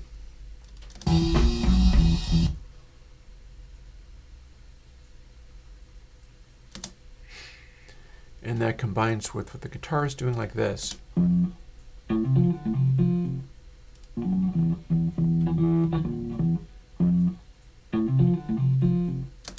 Perfect. See, my ear is out trying to find all of those little things that happen. All the little stuff that can pop up. And that got me another transition, and I've missed transition here. Okay, oops. Hi. I skipped ahead. I needed to do this.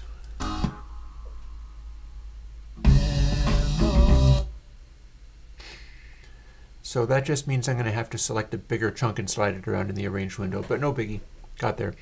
Or I will get there.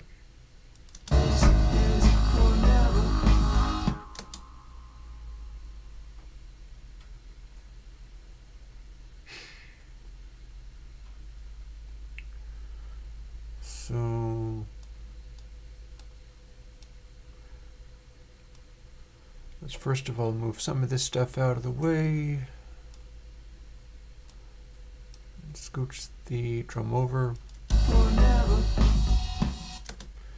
That's where the downbeat should sit.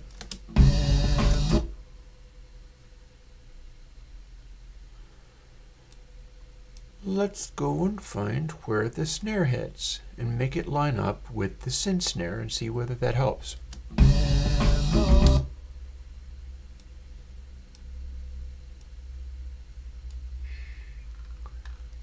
Okay, overlap time.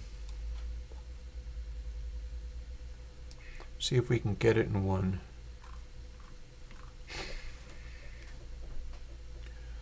Snare, synth snare.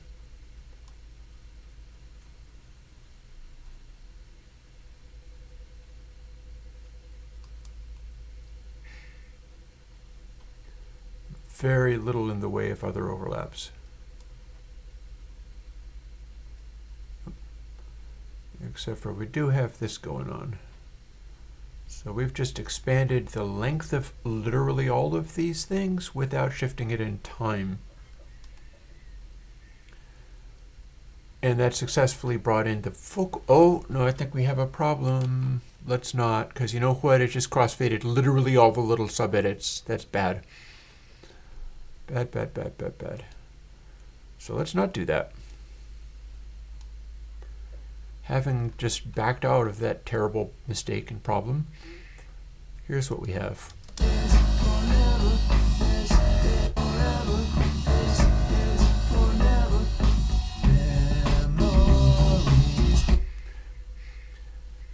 So there's a transition that's going on in there that's a little weird, but the groove seems okay.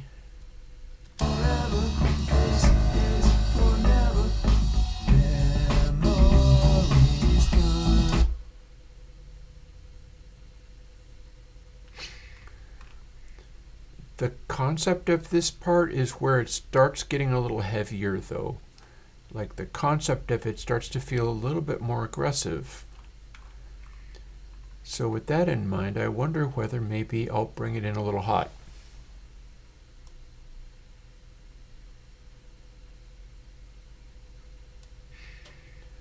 Hitting a little bit early.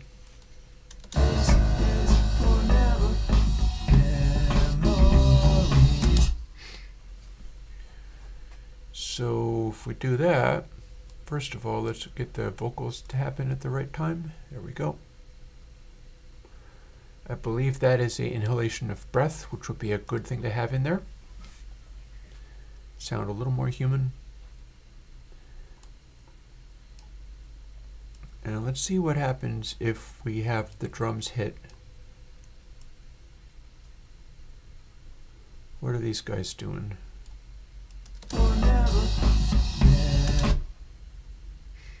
Yeah, that works. I'll keep that.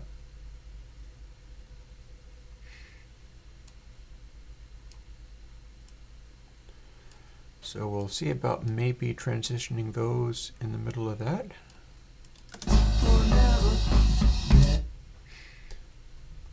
And then we'll make this match just for consistency's sake.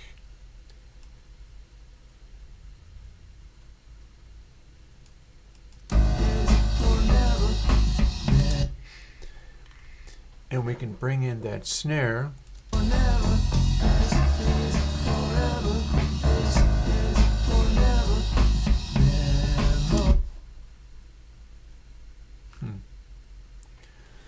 Is this the right place for that to come in? I am now wondering whether I have bigger changes to do.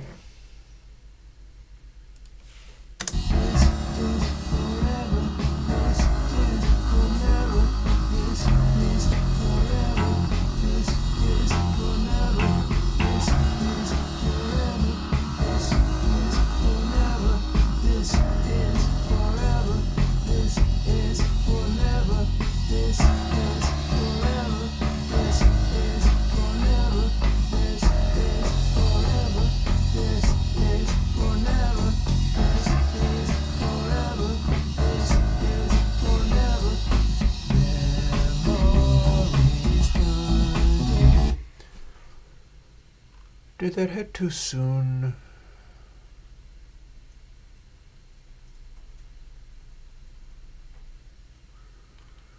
I'm trying to figure whether that kicked in too soon, or maybe we can just live with it and it'll be a little unusual that way.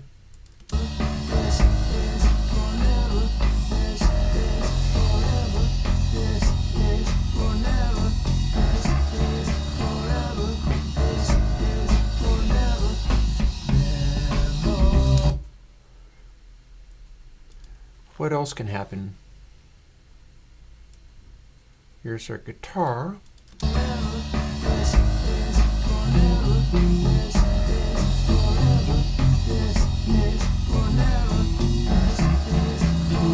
Nope.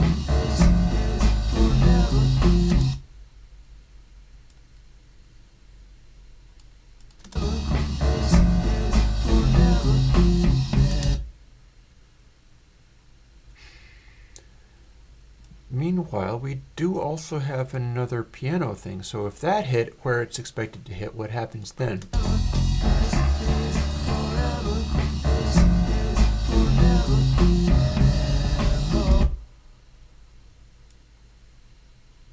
What note's that?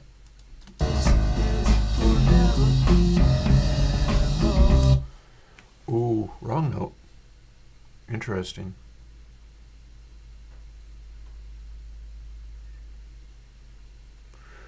I think we're kicking everything into here too early. I think I made a mistake. Let's go and amend that mistake. All of y'all get selected, but not that.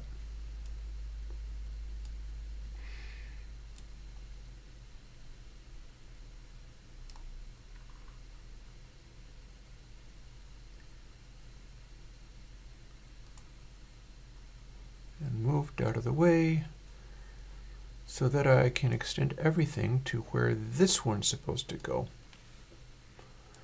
Here's the question. Oh. I can't control anything around here. Oh, it was about to stop, wasn't it?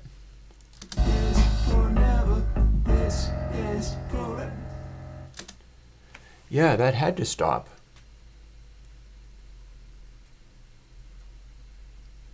So now what do I do?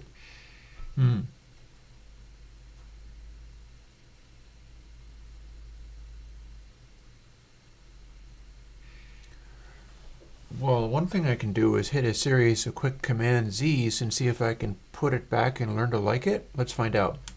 1, 2, 3, 4, 5, 6.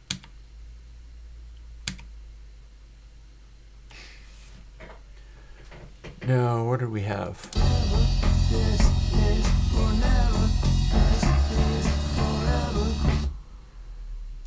Is that even connected to the... Kinda.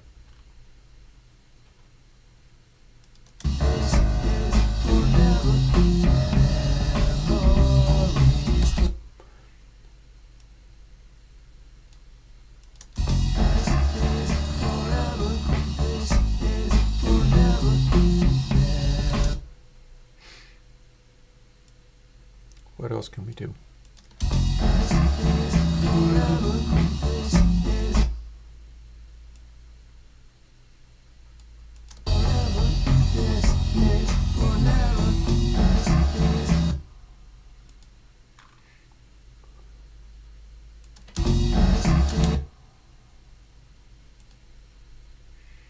We can make it go crunch into a wrong note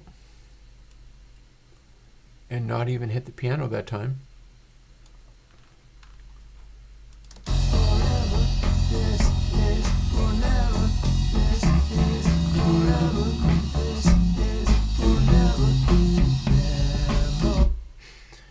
And it would be better if I include the bass on top of that.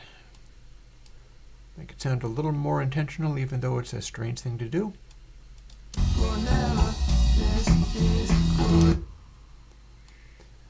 Okay. Something's happening here, but you don't know what it is, do ya, Mr. Jones?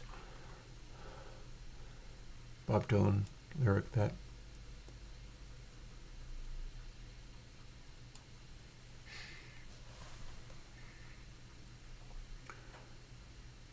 And that means we probably also want to bring the drums in with it. So let's try that.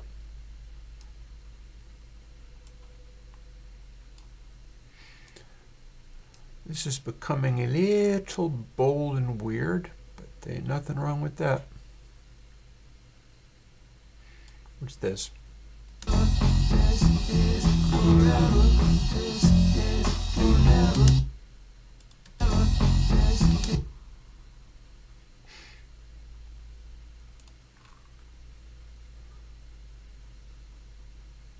Seems legit.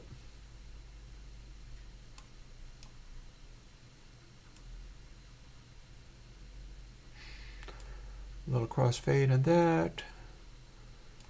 Pull that back. Definitely include the kick drum mic because that's adding a lot of clarity on some of this.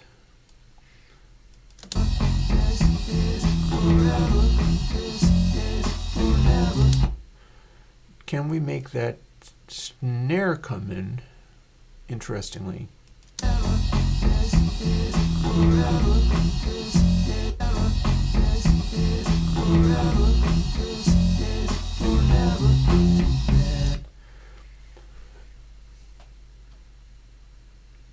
What's these things doing, precious? This bit is quieter here. This is a sustained thing here.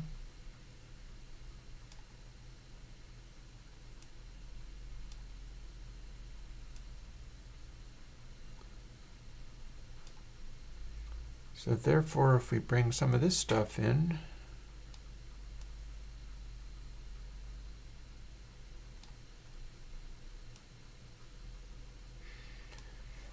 the entire underlying surface of the track is twisting out from under the vocal. That's interesting. So it goes like this.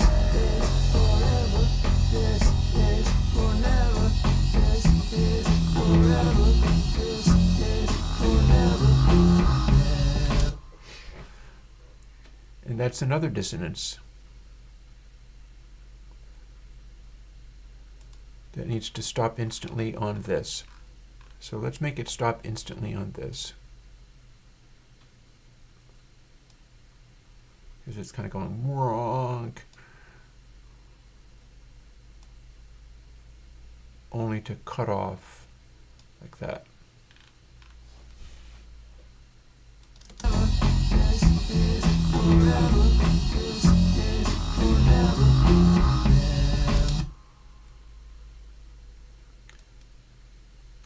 Pretty weird. Let's see what happens if we stretch this keyboard out.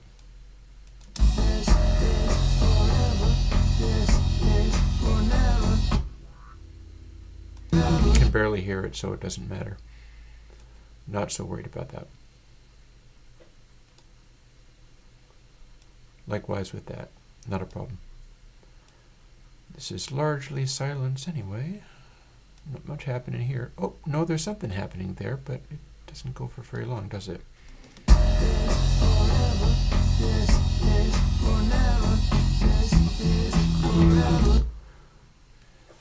Can I pitch the next piano note to do an amusing thing?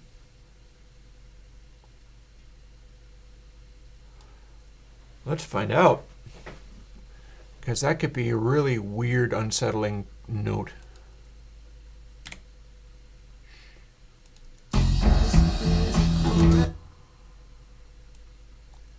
Needs to start there.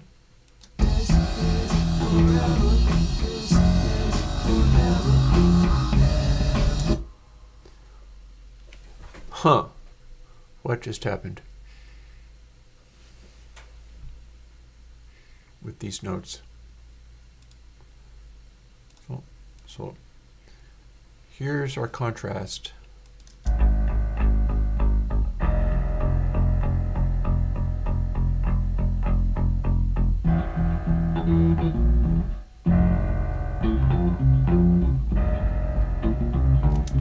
No, but I can grab one of those notes. Let's pick a note and then maybe change it.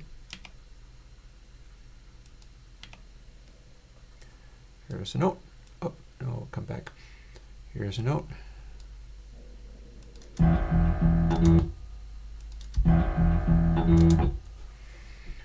That sounds weirdly appropriate, but that's not our only choice.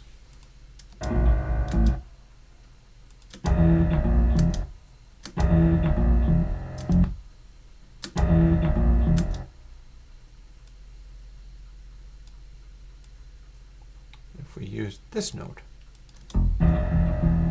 no, terrible. If we used this note, how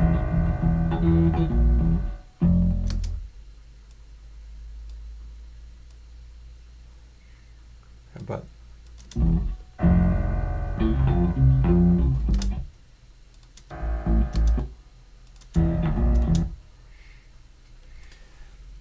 sure, that one is no good, but how about this one?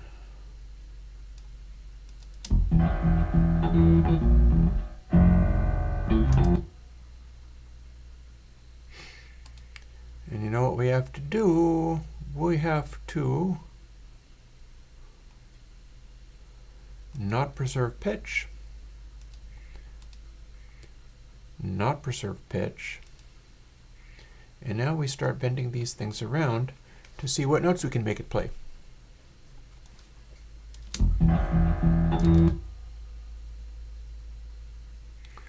Let's be even bolder and hear what the voices are doing.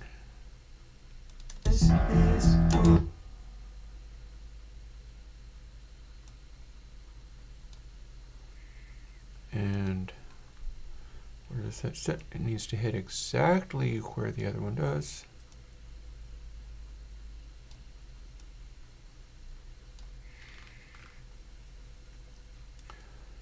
Set up a little loop, forgive me, because this is going to get obnoxious. And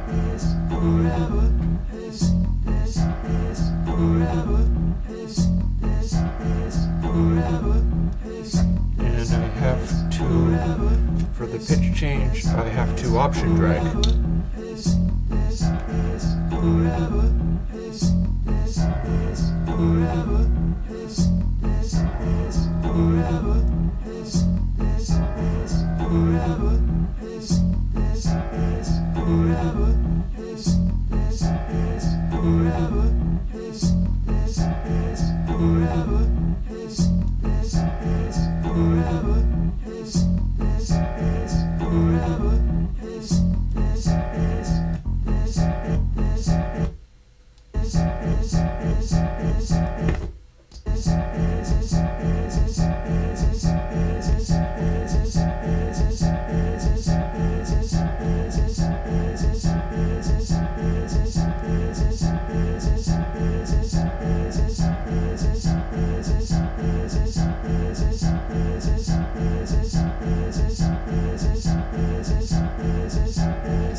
There we go.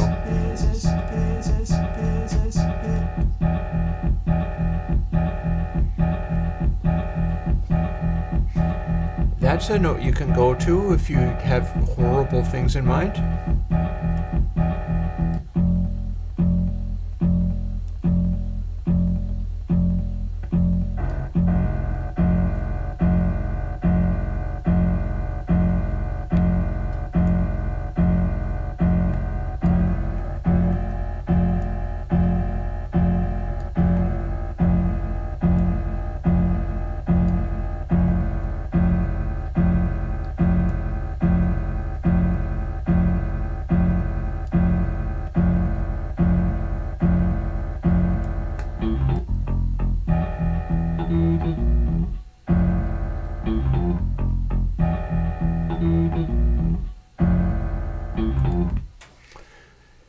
Interesting. Now, how much further can we go?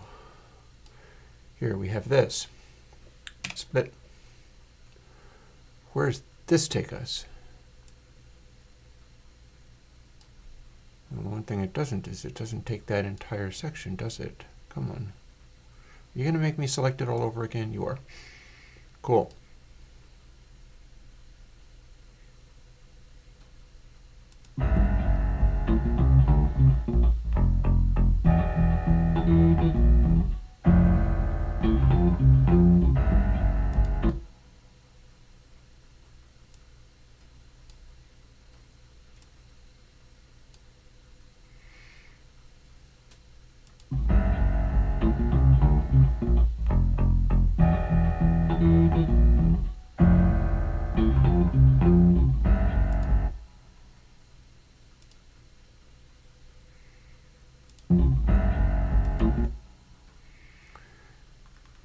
That's not enough of a window onto what I'm doing.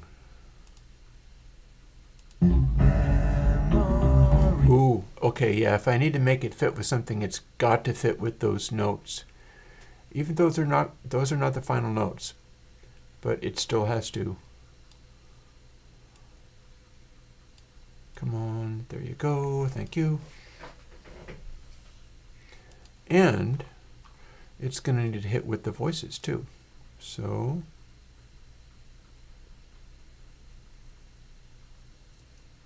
kind of like this.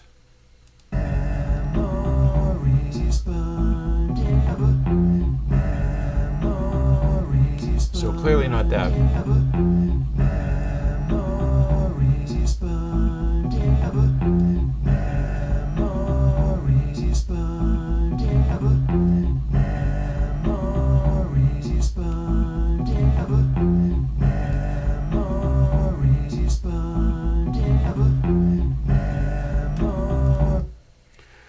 So that's weird. Kind of love how weird it is. So we have it cutting into that section early in a terrifying way. Let's hear what it did.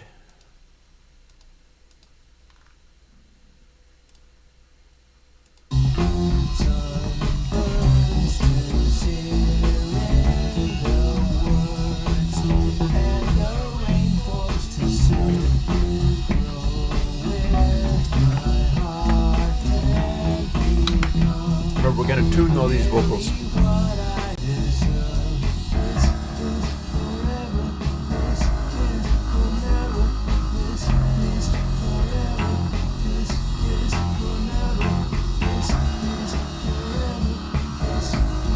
So we can do some really sick things here.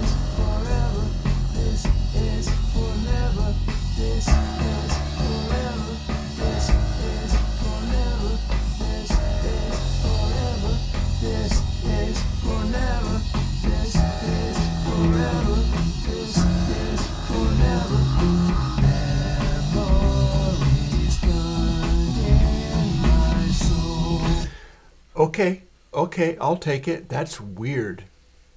But it sounds like it doesn't sound like it's as weird as it is, and that's fascinating. We did a strange key change and brought in the bass and guitar in a strange way. Forever, this is forever, this is forever, this is forever, memories. That sustaining organ, this guy, it's being cool.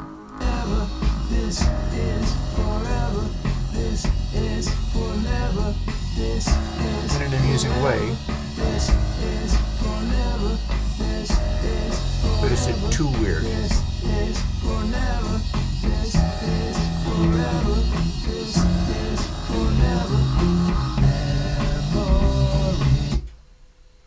Because if I don't keep... Let's go and investigate that a little bit more closely.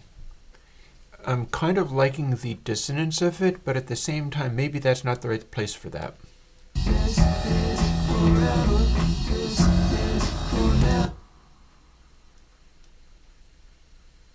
Like if it transitioned here, This is forever, this is forever.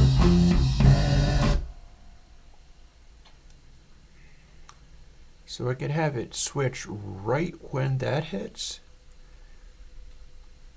at which point it'll clear up a little bit.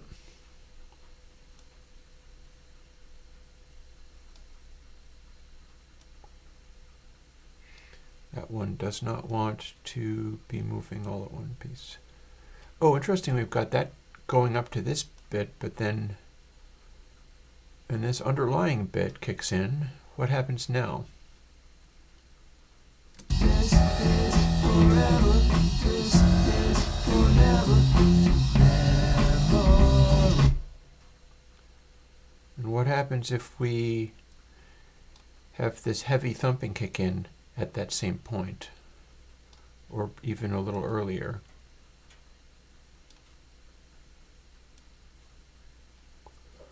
Where would that line up? Line up there? What do we got? Forever, this is forever, this is forever, this is forever. That can kick in here.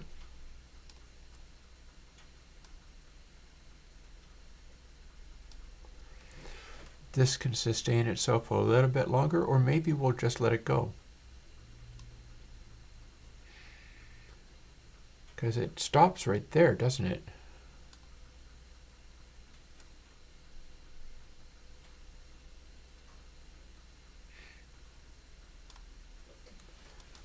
What do we have now? Forever, this is forever, this is forever, this is forever. Memories stuck in my... Okay. I I think that got it. So now all of these bits transition into each other, and we've got 1, 2, 3 more things, at which point the arrangement section is done. So what I'm going to do is, let's put this on loop while I go and start getting my taco dinner ready, because we are at 4:01 and 5 o'clock is when I get to have dinner. And honestly, this went better than expected. I'm pleased with where this went. Forever, this is forever. This is forever. This is forever. This is forever. This is forever. This is forever.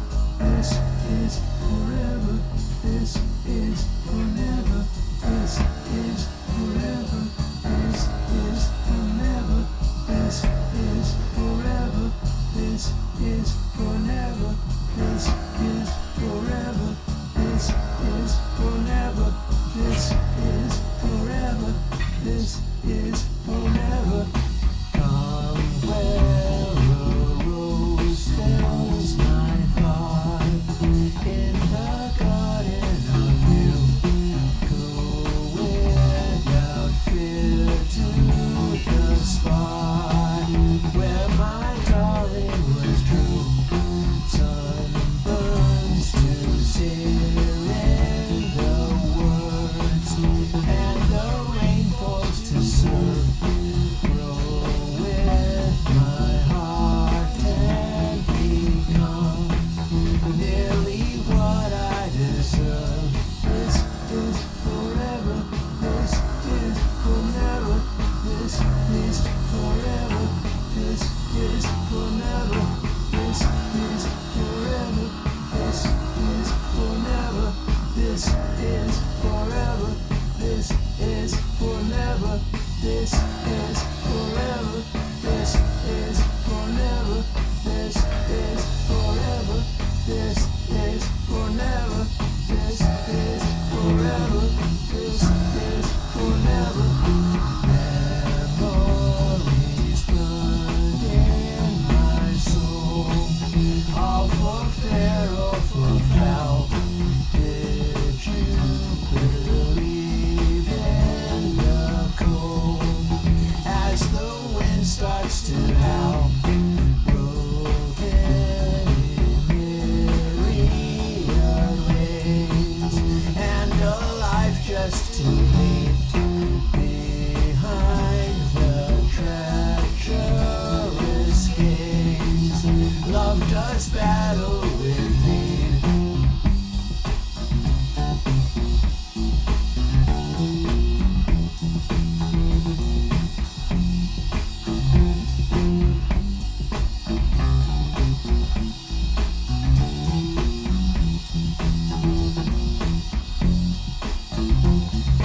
Don't you recognize the passing of seasons? Seasons for Yep, so that stuff is going to need to get tuned, but we have 3 more edits to make. And then the thing can play through to the end, except for that in 2-track editing, we're going to have to fade the long guitar solo outro, because we probably don't want all of that. But not many more edits to make before this goes together into a thing.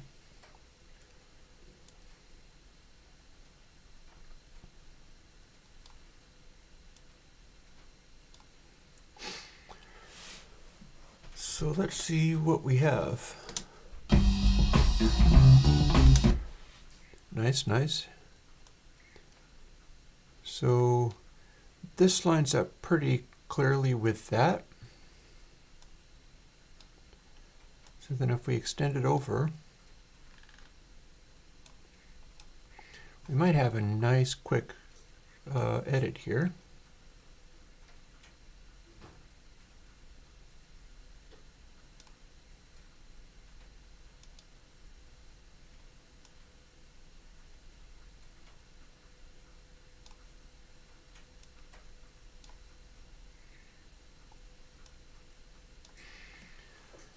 like that.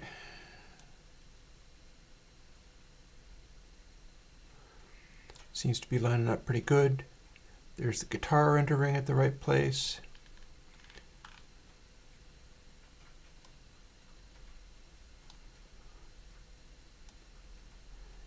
Why wouldn't we want the quick tambourine to continue?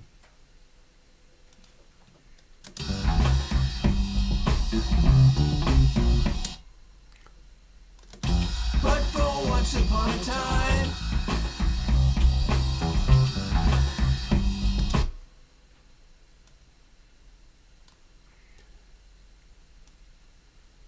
Bring in that percussiveness a bit early.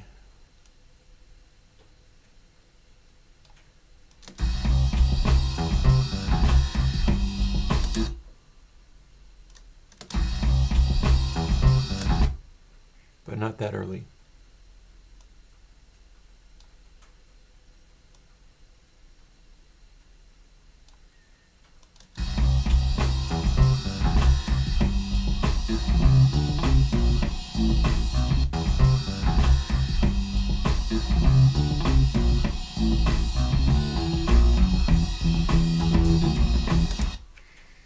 Cool, cool.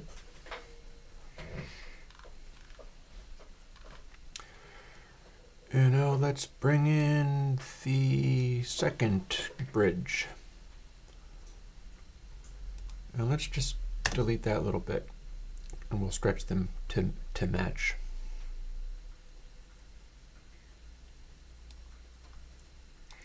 And maybe continue this heavy thumping noise underneath the final bit instead of switching back to the other bit. First, here's how it enters. don't you recognize? Don't you recognize?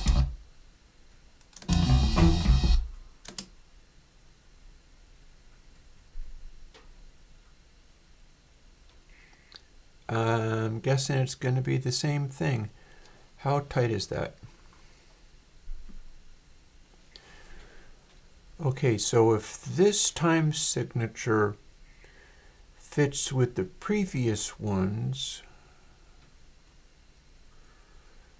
it's now delaying, so that means that the entire track kicks in a little earlier than what the time signature is, meaning that's probably a good thing. So let's make it happen.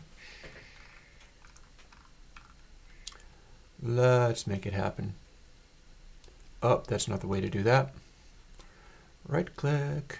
There we go. Oh wait, no, I better do it over again because, tell you what,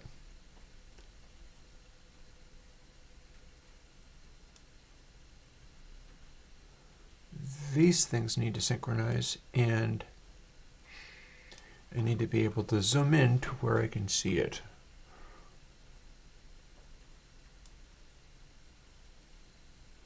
Right there.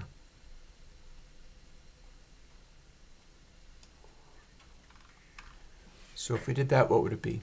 Hey, Bert. Don't you recognize? Okay. Don't you recognize? Aggressive, but is it too aggressive?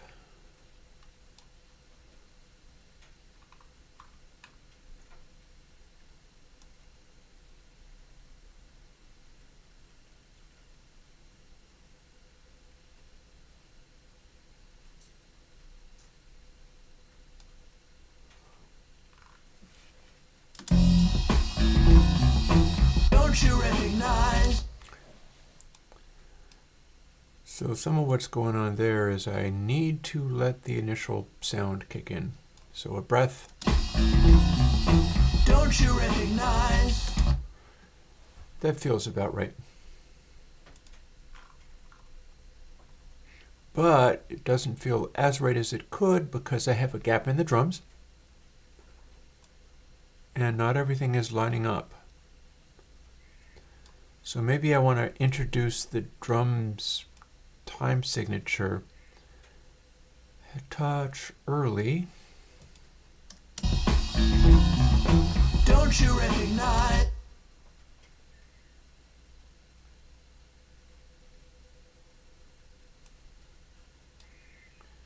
see whether this is actually synced with it. Nope, it's actually way earlier than that. So tell you what,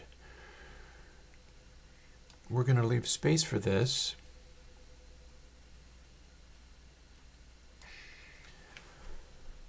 And we're going to transition it before this extremely aggressive on beat. Because what we're going to have for these guys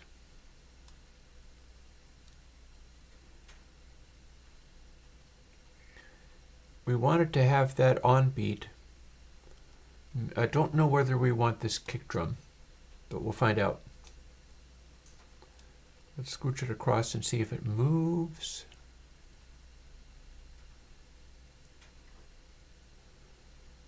The kick drum is in about the same place, honestly.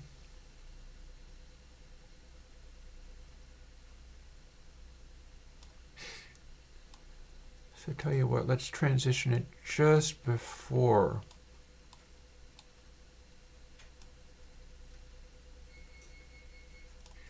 If you heard that beeping, that is my oven being ready. Yay! And we've got a note. What's that note? Don't you recognize? Nothing that we want.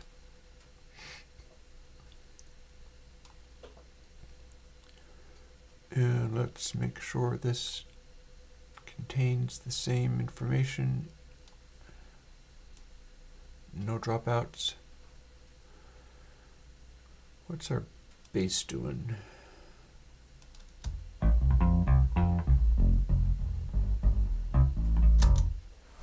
Huh. That can't be right.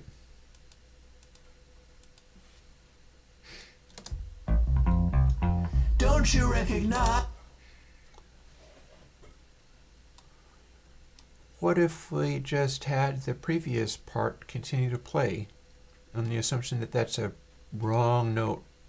Remembering, of course, that we can also tune it. Don't you recognize?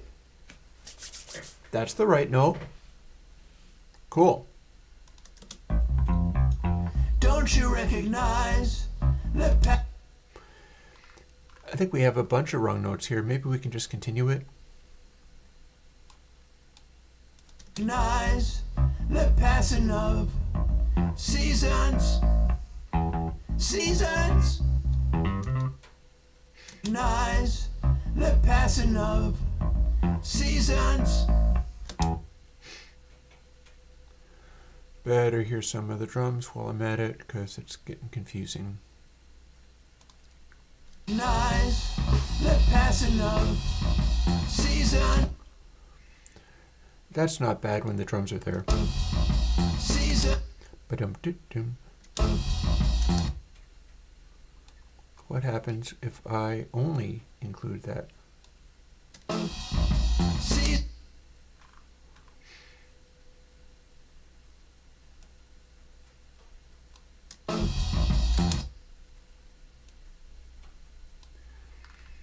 And then stretch out this other one. Is it still doing the same thing, or is it doing something completely else?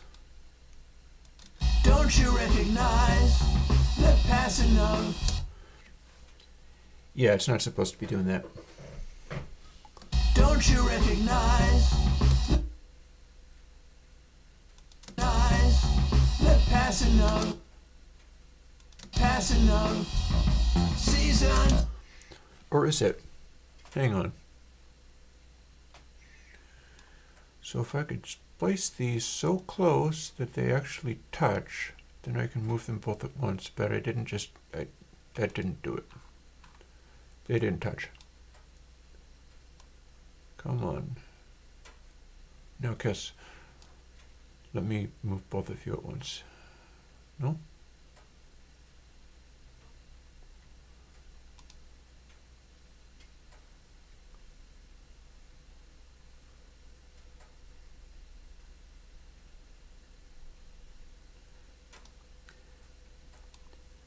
Let's see if, here's the thing. Heal splits and items, maybe? Is that going to work?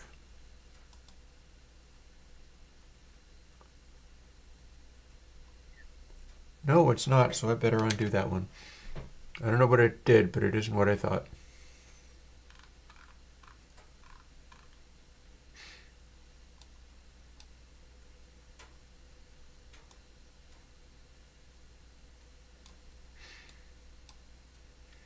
trying to find nice things happening in the bass.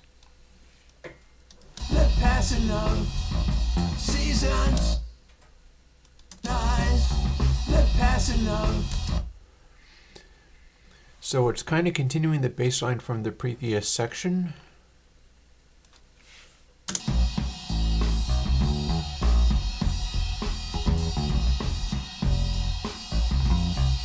Don't you recognize the passing of? Maybe I should just cut it off here. Don't you recognize the? Maybe this is where it should transition.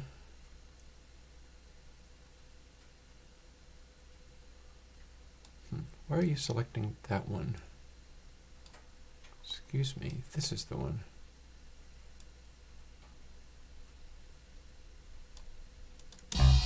Don't you recognize? So that's the notes I really have to replace. Recognize the passing of. This is the bass fumble. Recognize the passing. Mitadadum. But one thing I could do,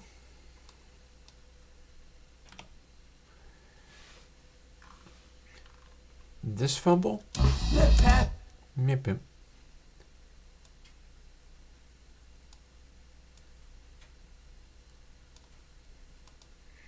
Don't have to have that there at all. Oh wait, no, you're being moved. How about not? Please not. There we go. So that little mippity doesn't belong anywhere. So we're quietly cutting the bass out just for a moment. Recognize the passing of. Recognize the pa. Recognize.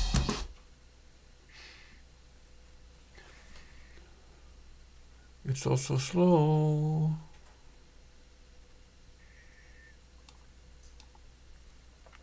Here's where the drums are, here's where the bass is. The bass is not on top of the drums at all, so.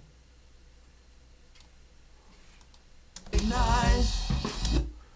Recognize the.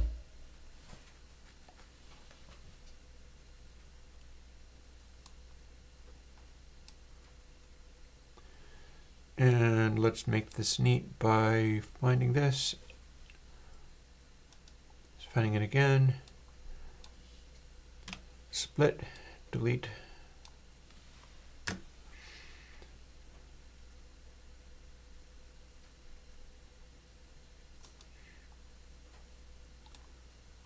Split, delete, and oh, that's not right at all. Hang on. Boop.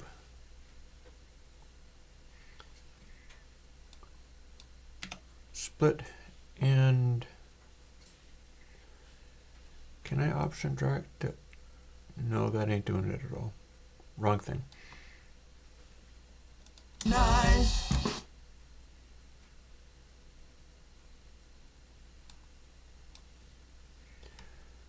Copy and paste.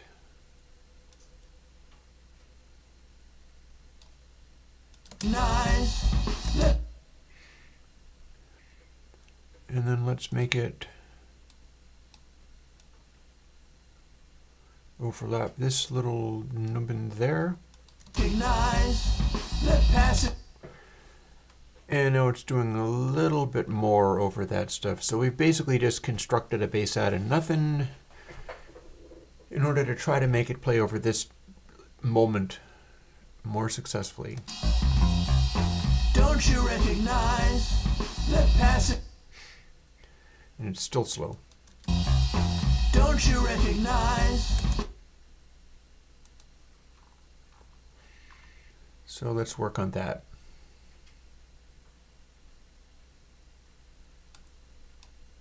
These, tighten up.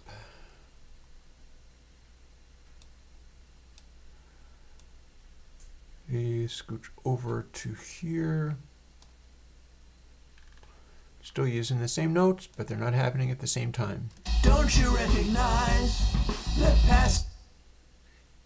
Don't you recognize the?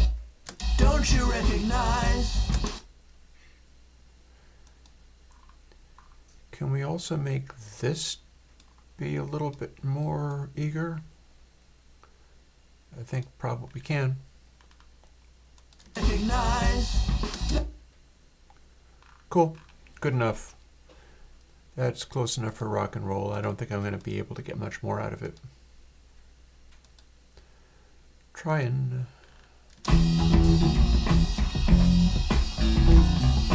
Don't you recognize the passing up? Something was a little weird in there too.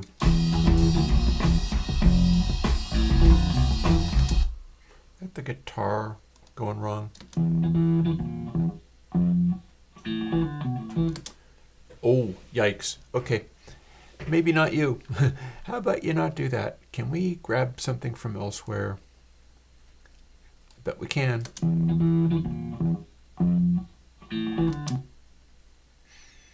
Because that was a pile of yikes.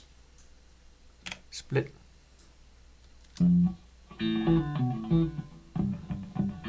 Not you. Yikes.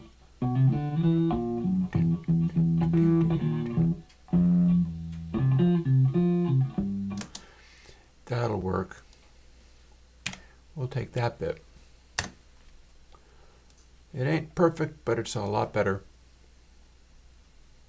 Honestly, I could go and take that guitar part from somewhere completely else and it would be fine. It's kind of scary how not there it was.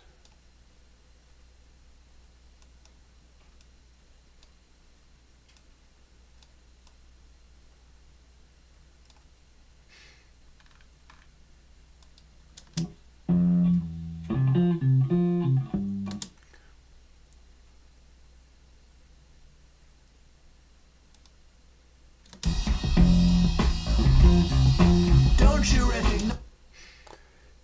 We can have that on the very end bit because that's the right note. So as long as we're editing it, let's go and mess with it even harder.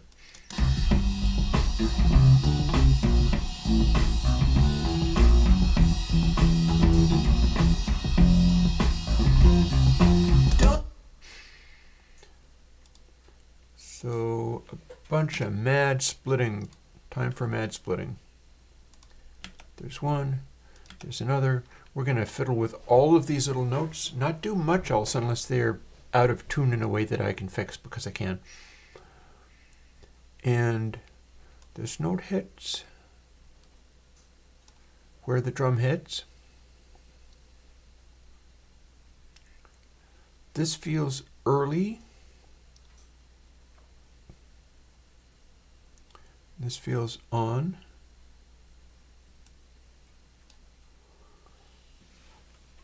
And this can hit with the voices. So what's up with this? Is it simply that I see a way that I can adjust this even more?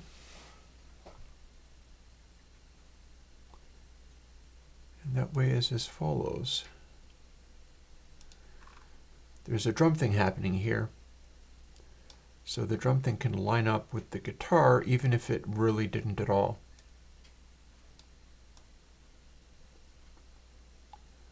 Oh, and it fits with that, so we can kind of synperk, guitar, and then the drum. Floop. Becomes a little flam rather than just straight wrong. And we'll gate that where this hits. And let's see what it sounds like. Don't you? Probably better lining it up with the bass. Not gonna lie.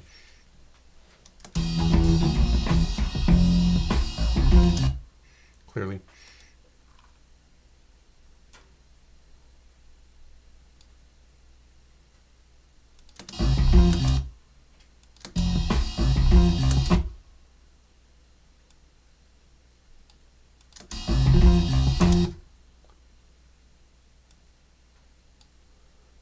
make it do an amusing thing. Ba-da-da-da. Never played that, but it could work.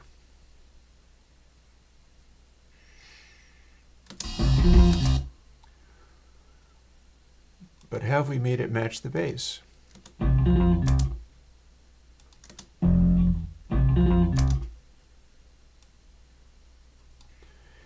I think we made it match the bass a little bit anyhow. Let's make it even closer than that. Split.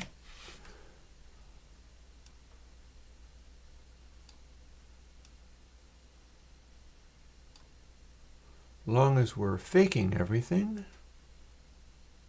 let's really fake everything.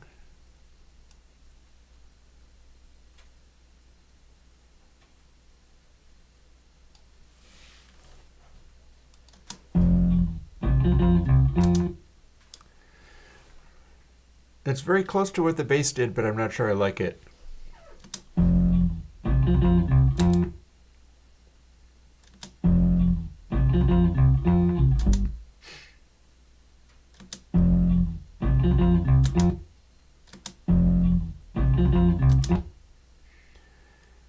That guitar needs to lag a little bit more. The weirdness it's doing is okay, but it's too on top of the weirdness of what the bass is doing.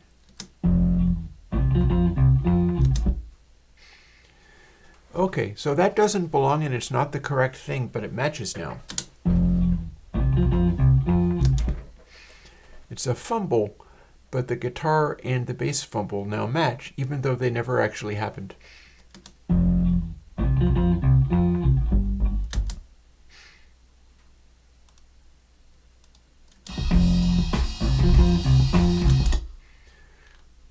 So that's the kind of fun, vaguely psychedelic thing that you can do. Also, don't we have tambourines that can fill in these gaps?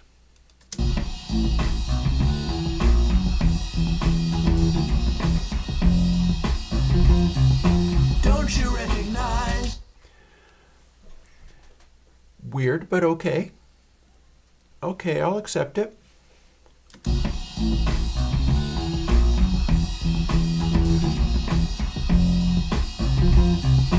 Don't you? Especially since the kick comes in and adds a little weight to where that weird departure comes back. And that gets us very close to our final edit as we approach 4:30 in the afternoon. Cool. Time.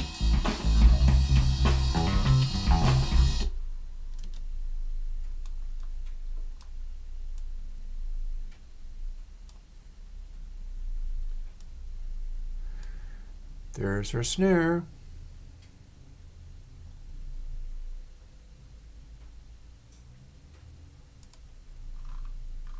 Here's our location. Well, let's scooch that in a little bit so we only need one to line up.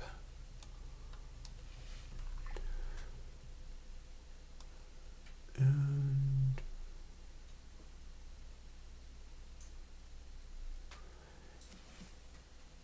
Leadvox is trying to do something there, but I don't think that matters.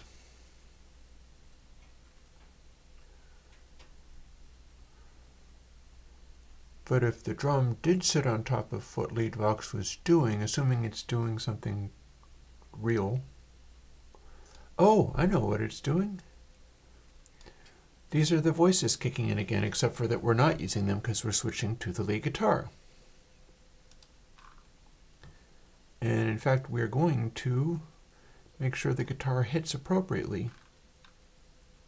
Don't you? Okay, so there's a reference point. Those vocals are hitting as aggressively as they can. And our drums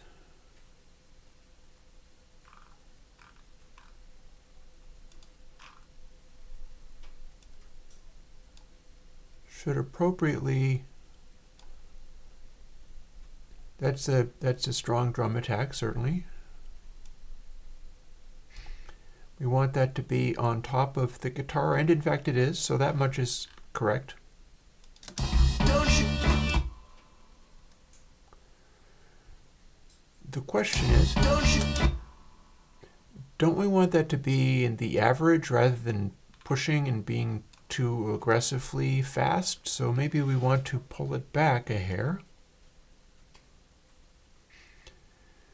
to the onset of the second "Don't You," which is the lead vocal.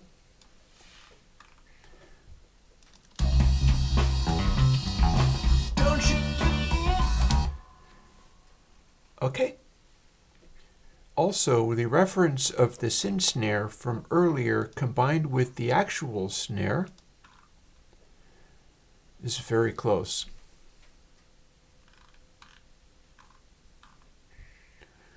We could fiddle with it until that first backbeat is exactly perfectly on, although it might be worth checking to see where... Okay.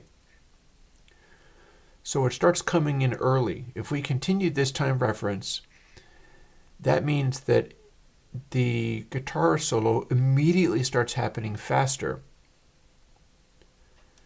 So delaying the rest of the track to line up with this perfectly is probably going to be fine in terms of our time sense. So, ooch over until it's like wave by wave, it's doing the same thing. Sin snare is actually a sampled snare of mine, if I'm not mistaken.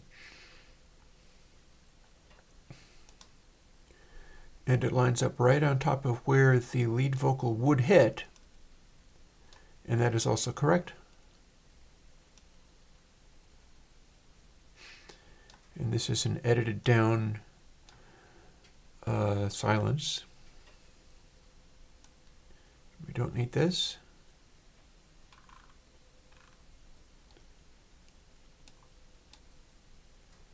And what's this doing?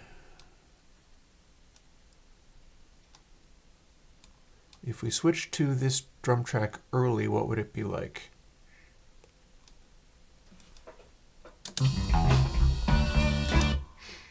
We can switch to that drum track on the snare.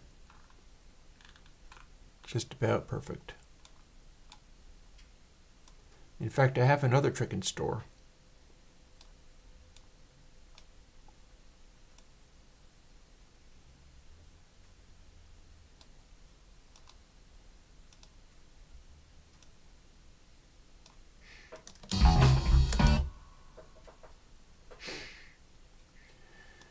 We're keeping this going, but as we overlap these, even though it's going to start happening quicker, it's a hair behind the mechanical time. So we do this. I've just split it so I can stretch this. The last snare hit hesitates for just an instant.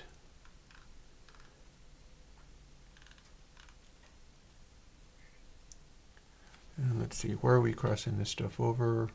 This needs to be crossed over here because it's the other mic, or at least whatever I have doing the bass drum. What are my... Well, the guitar isn't doing anything anymore. It's the lead that kicks in. What's the bass doing?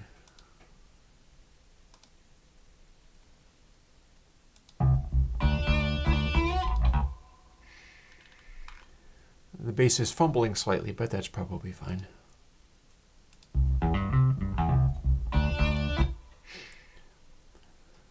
That final do-do-do is pretty good. And it's a key change, so it's definitely something happening in here.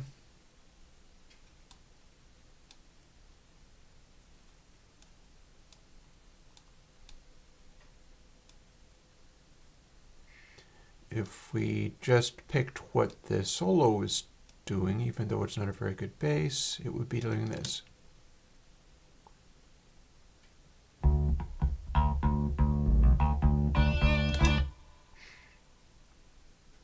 So that's kind of interesting. Might fill in a little bit more information as we transition.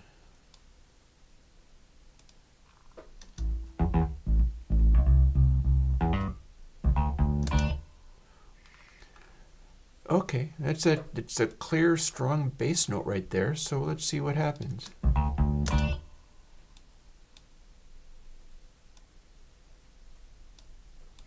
When we try this.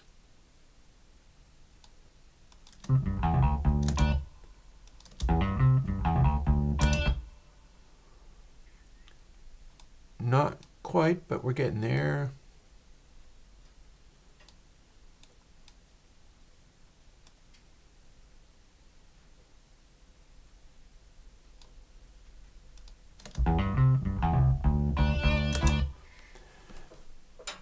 Yeah, we could hit that note. Who's going to stop me? We can hit that note. We're switching into the solo after all, and it is hitting that note quite correctly.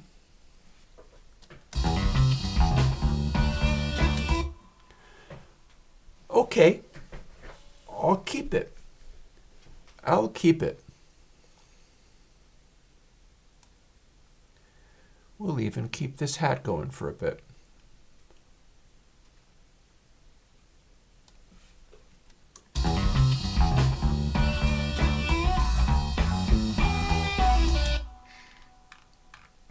How long can we stretch that hat out? That long.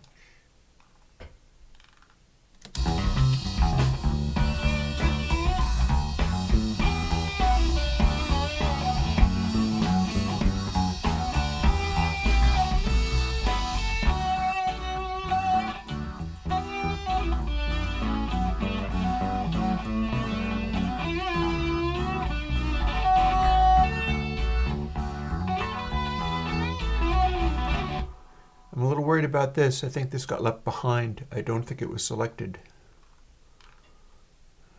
Where was it supposed to go? I'm never going to know now. Over you go.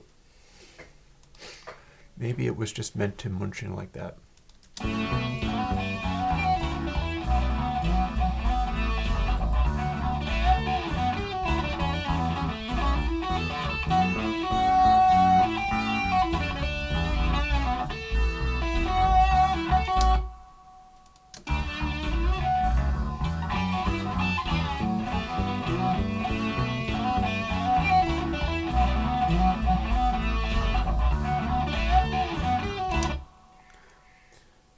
Okay, yeah, I think those were supposed to bunk right up against each other.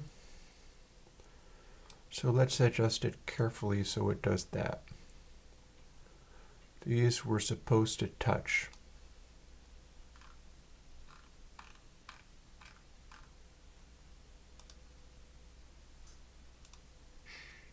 And do this.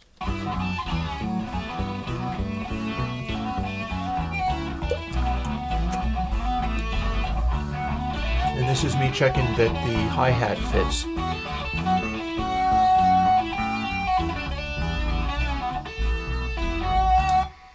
Not only that, as long as I'm doing that, I can also do a really slow fade on that hat. It basically works, but this is a convenient way to make it just gradually wander off.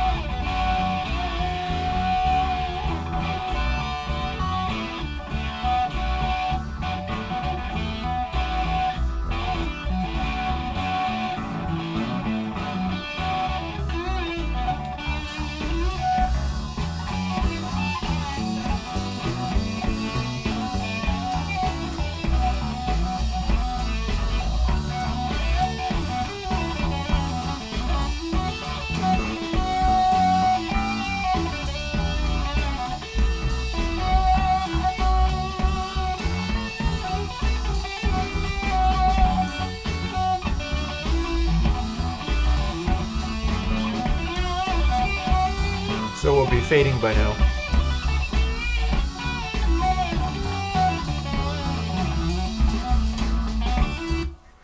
Can I do the same thing with this? Is this going to go as long as that? Yep, it shows where it runs out of steam. See, this is the point where you don't have any more recording. So yeah, stop it before that. And then I can do the same thing. Big long fade. For a precious time, upon a time.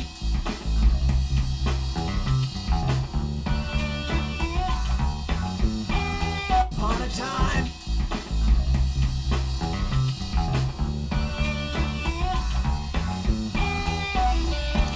I feel like the time that I put this out, I had like a drum fill going into that, and I don't know how I would go about doing that now. No matter. Also curious, do the drums get better as they go on, or do they fail? Let's find out what these, because these things just go on and on and on and on and on. So if I was to only use drum and bass for this,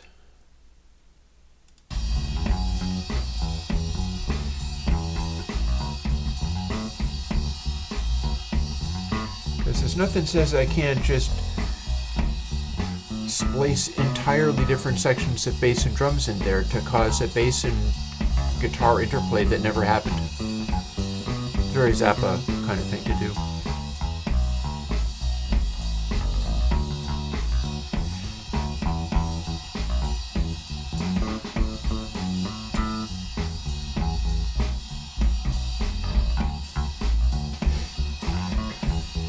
And yeah, I know, it's a shame about the ride cymbal. What are you gonna do? Ooh, everybody's figuring out that it's almost dinner time for me and leaving.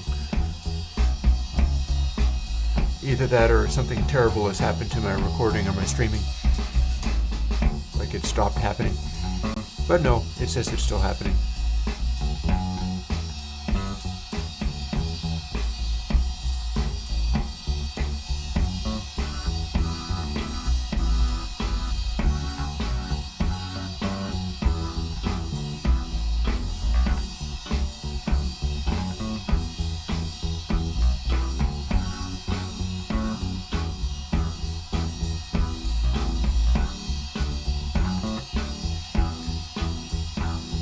I feel like this is acceptable, but there's nothing specially gained from sticking the end of the guitar solos, drums, and bass in where the beginning was.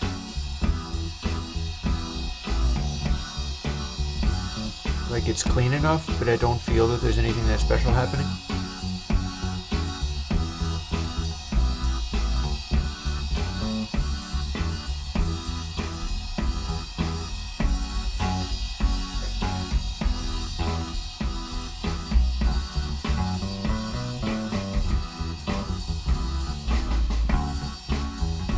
Hang on, that's cute.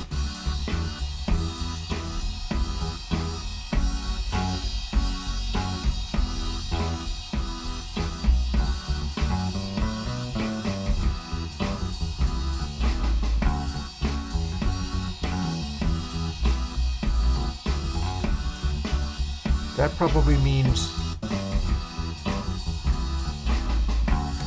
that's going to be bass tracked first, and the drums are listening and hearing what the bass played.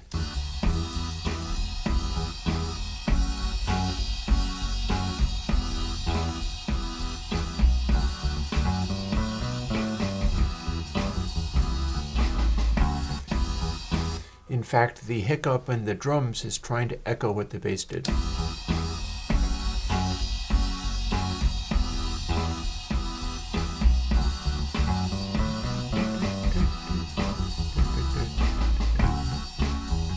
Little triplet feel in there. Meanwhile,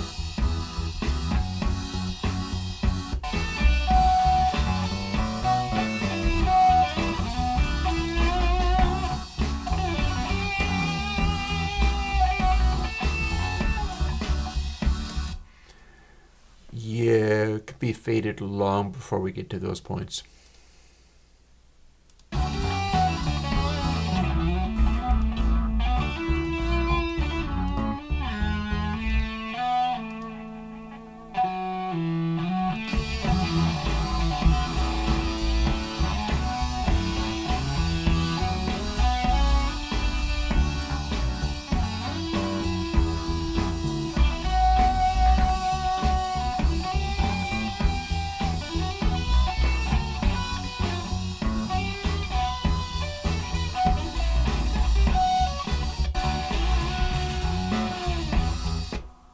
And again, our final transition. Oh, once upon a time.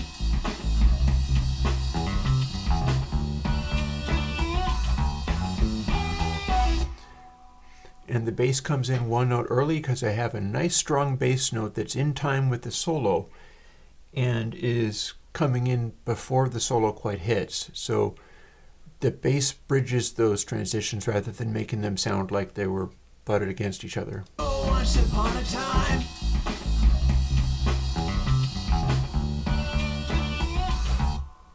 It goes to the note. And let's find a good place for all of this stuff to stop.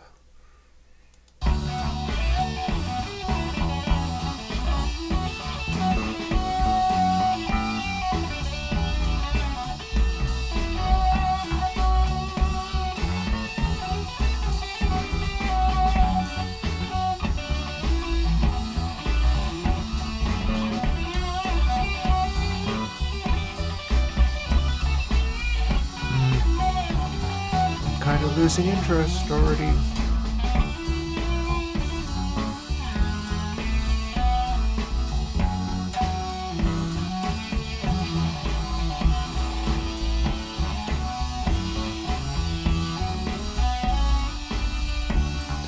See, that's where I started wandering around wrong notes.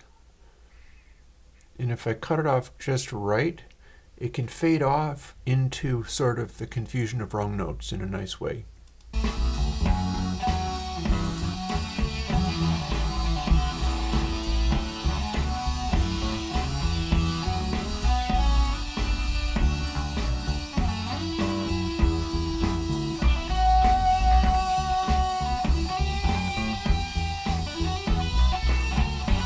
And I think we're stopped by here.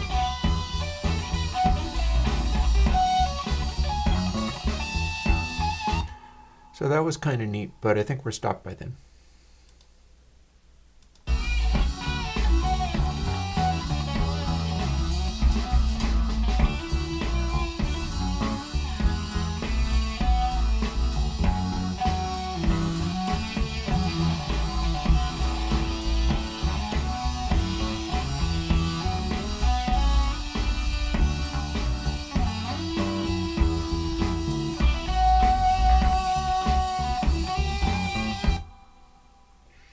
Maybe here?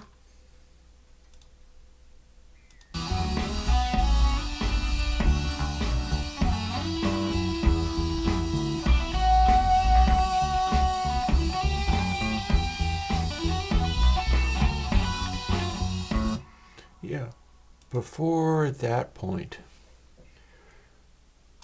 Make way for the giant split and the giant boop. And that's all she wrote. We will have faded at this point. So along similar lines, let's see whether we can't simplify some of this. Like, we have anything interesting happening in these chords, or can we just kind of fade everything other than the rockiest of instruments? Like not drums, not kick, not bass, but tambourine. Can just do a slow fade. Not sure what we've got going on here.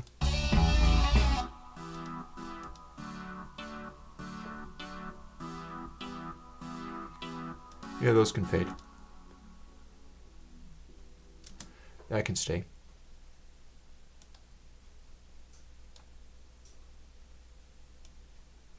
And that when we went to the final fade on the full track, a bunch of other stuff kind of backs out, leaving the more interesting bits.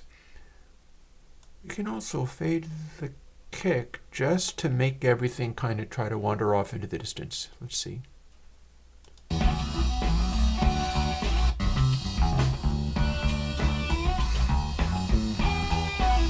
here's where everything is going to want to go.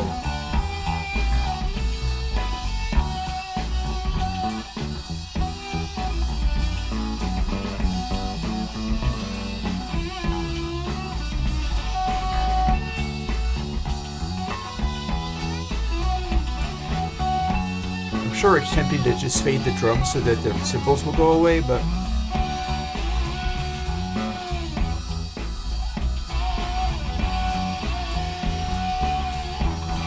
also if I wanted to get real frisky, I could do some micro edits on the drums and bass to make them lock better.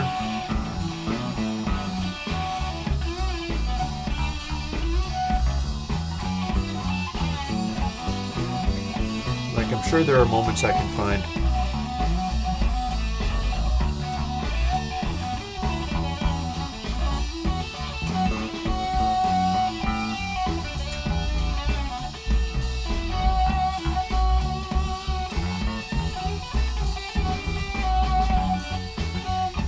Yeah, we're pulling back to just the front of kit mics.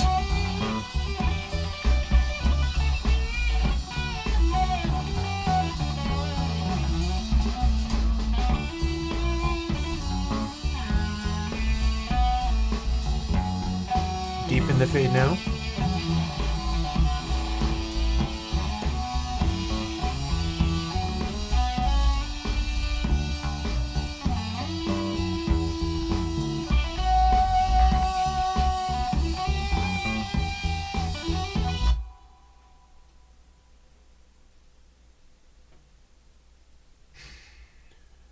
And that's where it hits silence. So that could be interesting. Alrighty. So I got a bunch of mixing to do, but I'm not going to do that in 7 minutes. I am going to call it a day. Have a quick peek at my wood stove, which that's probably fine. Maybe I'll throw another log on. Yeah, tell you what, let's do that. I am a little bit interested in investigating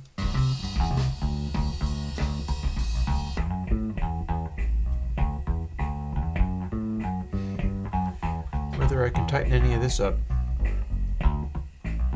Actually, hang on. What am I doing?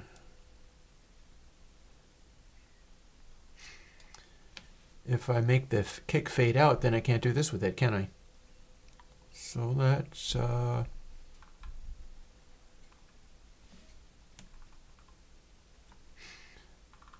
see what we can see. I'm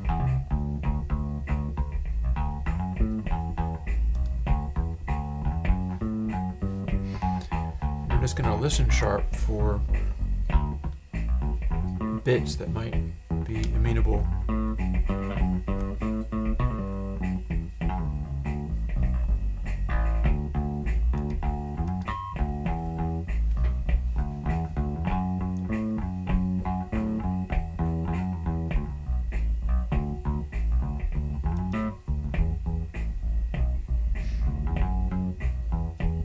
That was a little sloppy.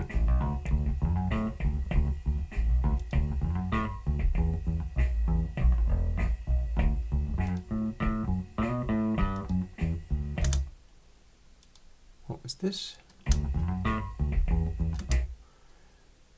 And where was that? It was a crisp little hit, so let's make it tighten up.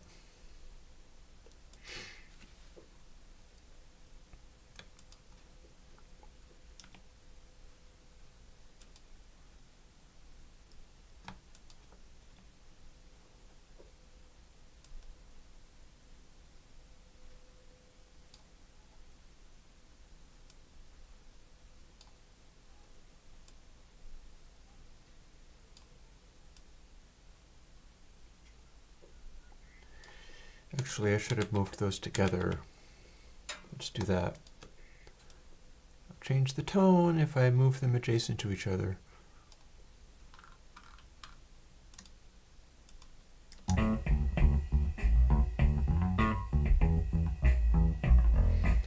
Okay.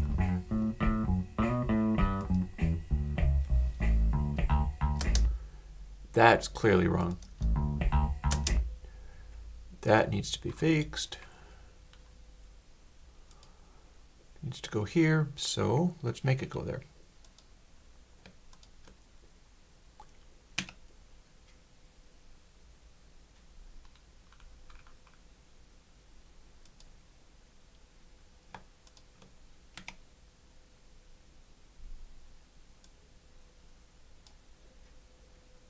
Yeah, I knew there was some stuff in there that was not going to be okay. Let's... Oh, no, no, no. Both of you be selected, otherwise it will change the tone. And then needed to go like this.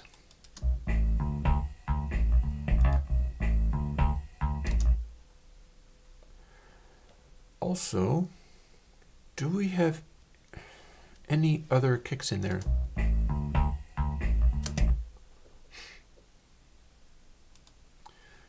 Yeah, all of that needs to be shifted, doesn't it? Split.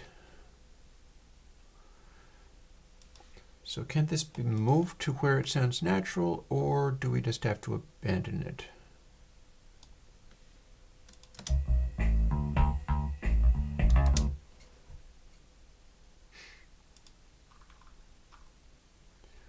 Let's split that as well. It needs to be there. Oops. Better. Oh, hey, that's not what I meant to do at all.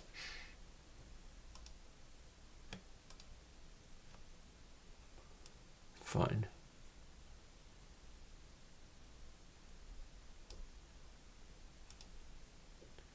That ought to work.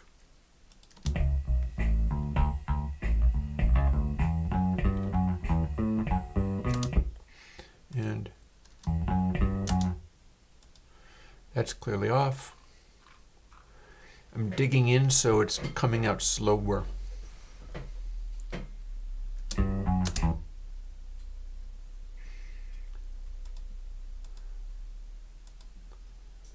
Some of that is me digging into the note too hard.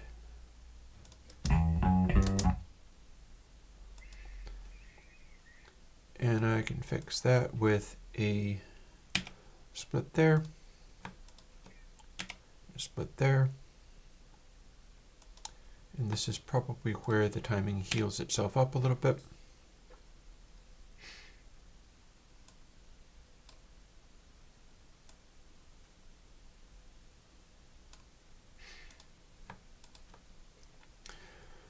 And drag both of these guys this way.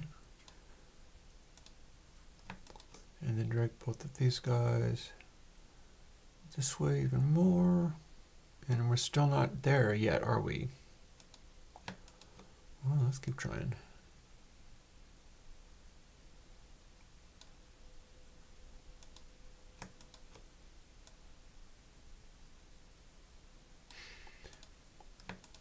You know what?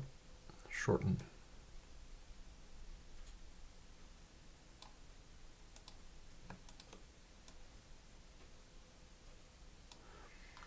There we go.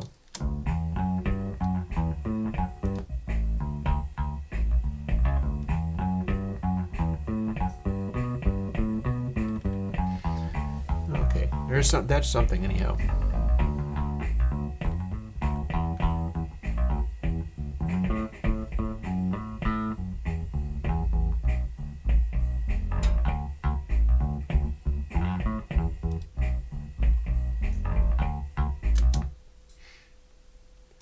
This could be crisper.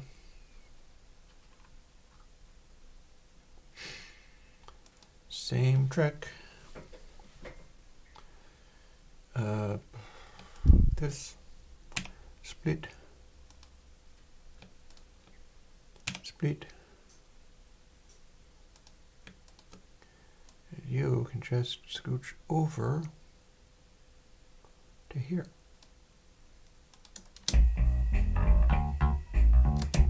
Now it's too fast.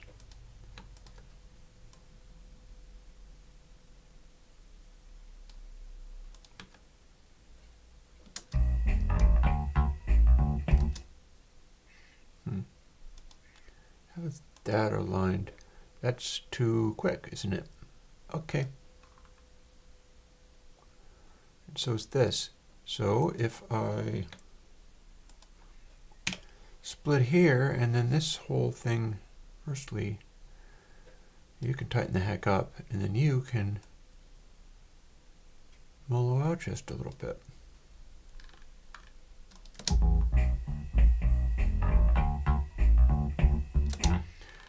cleaner.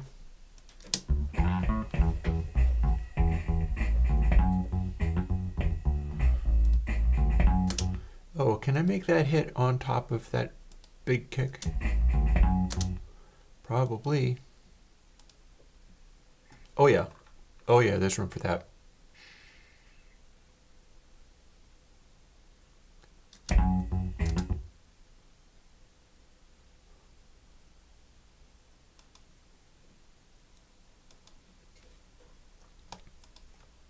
Speed.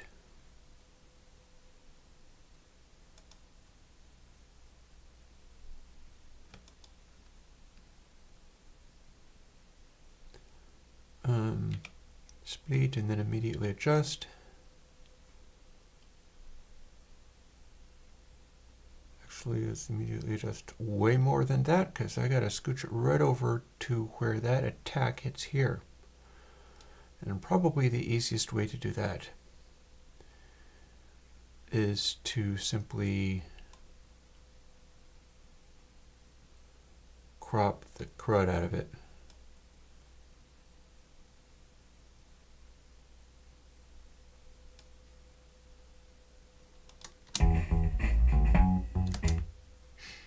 There we go.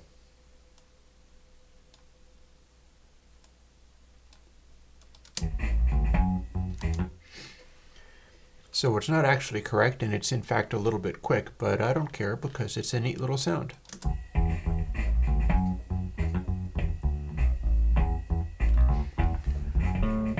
When something hits unexpectedly, it can be merged with bass and drums, and then you don't know what happened.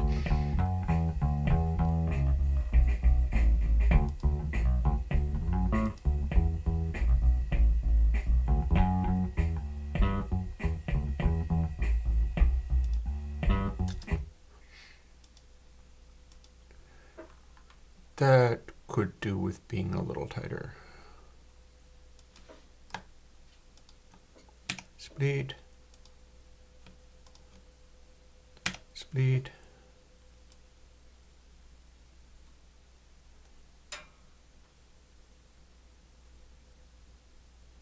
A little crossfade.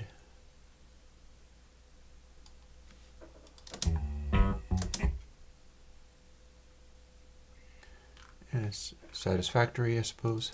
And now we're right down to the last moments. We're deep into the fade by now.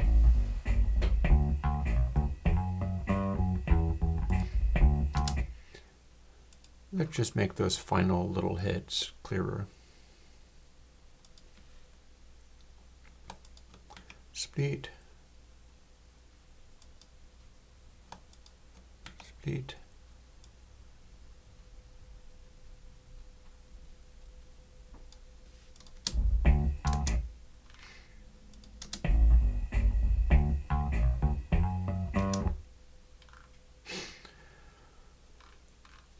Okay.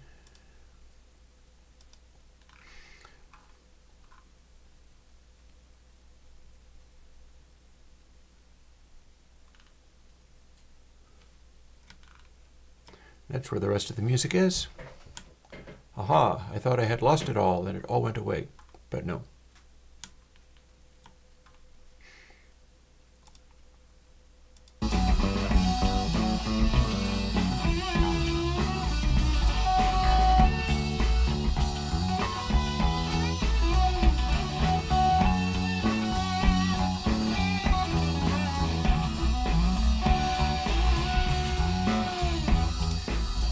I still need to mix this.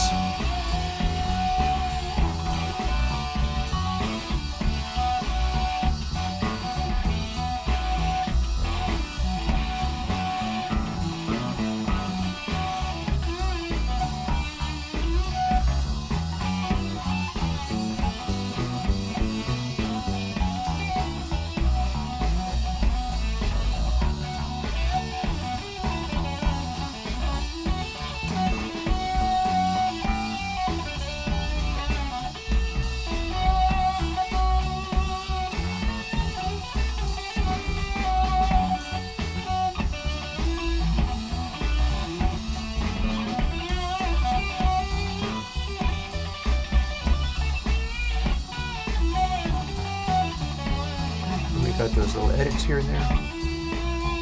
Like here's some.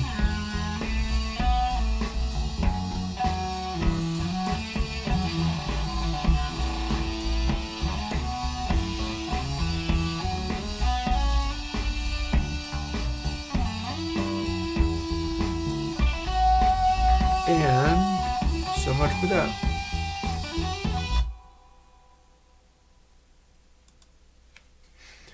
And that's where we have faded out completely.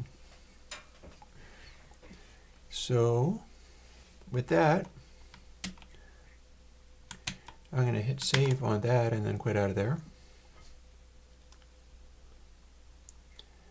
And I'm going to say goodnight because it is time for me to go off and have some tacos for dinner.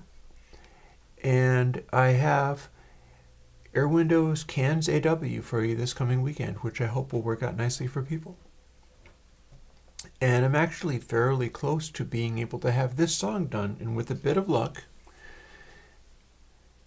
I don't actually know. I said close to having this song done, but I haven't tuned any of the vocals, so that's going to be a bit of work. But never mind. The next time you hear it will be on the album, most likely, because I'll move on to something else. And on that note, I'll talk to you later. Bye-bye.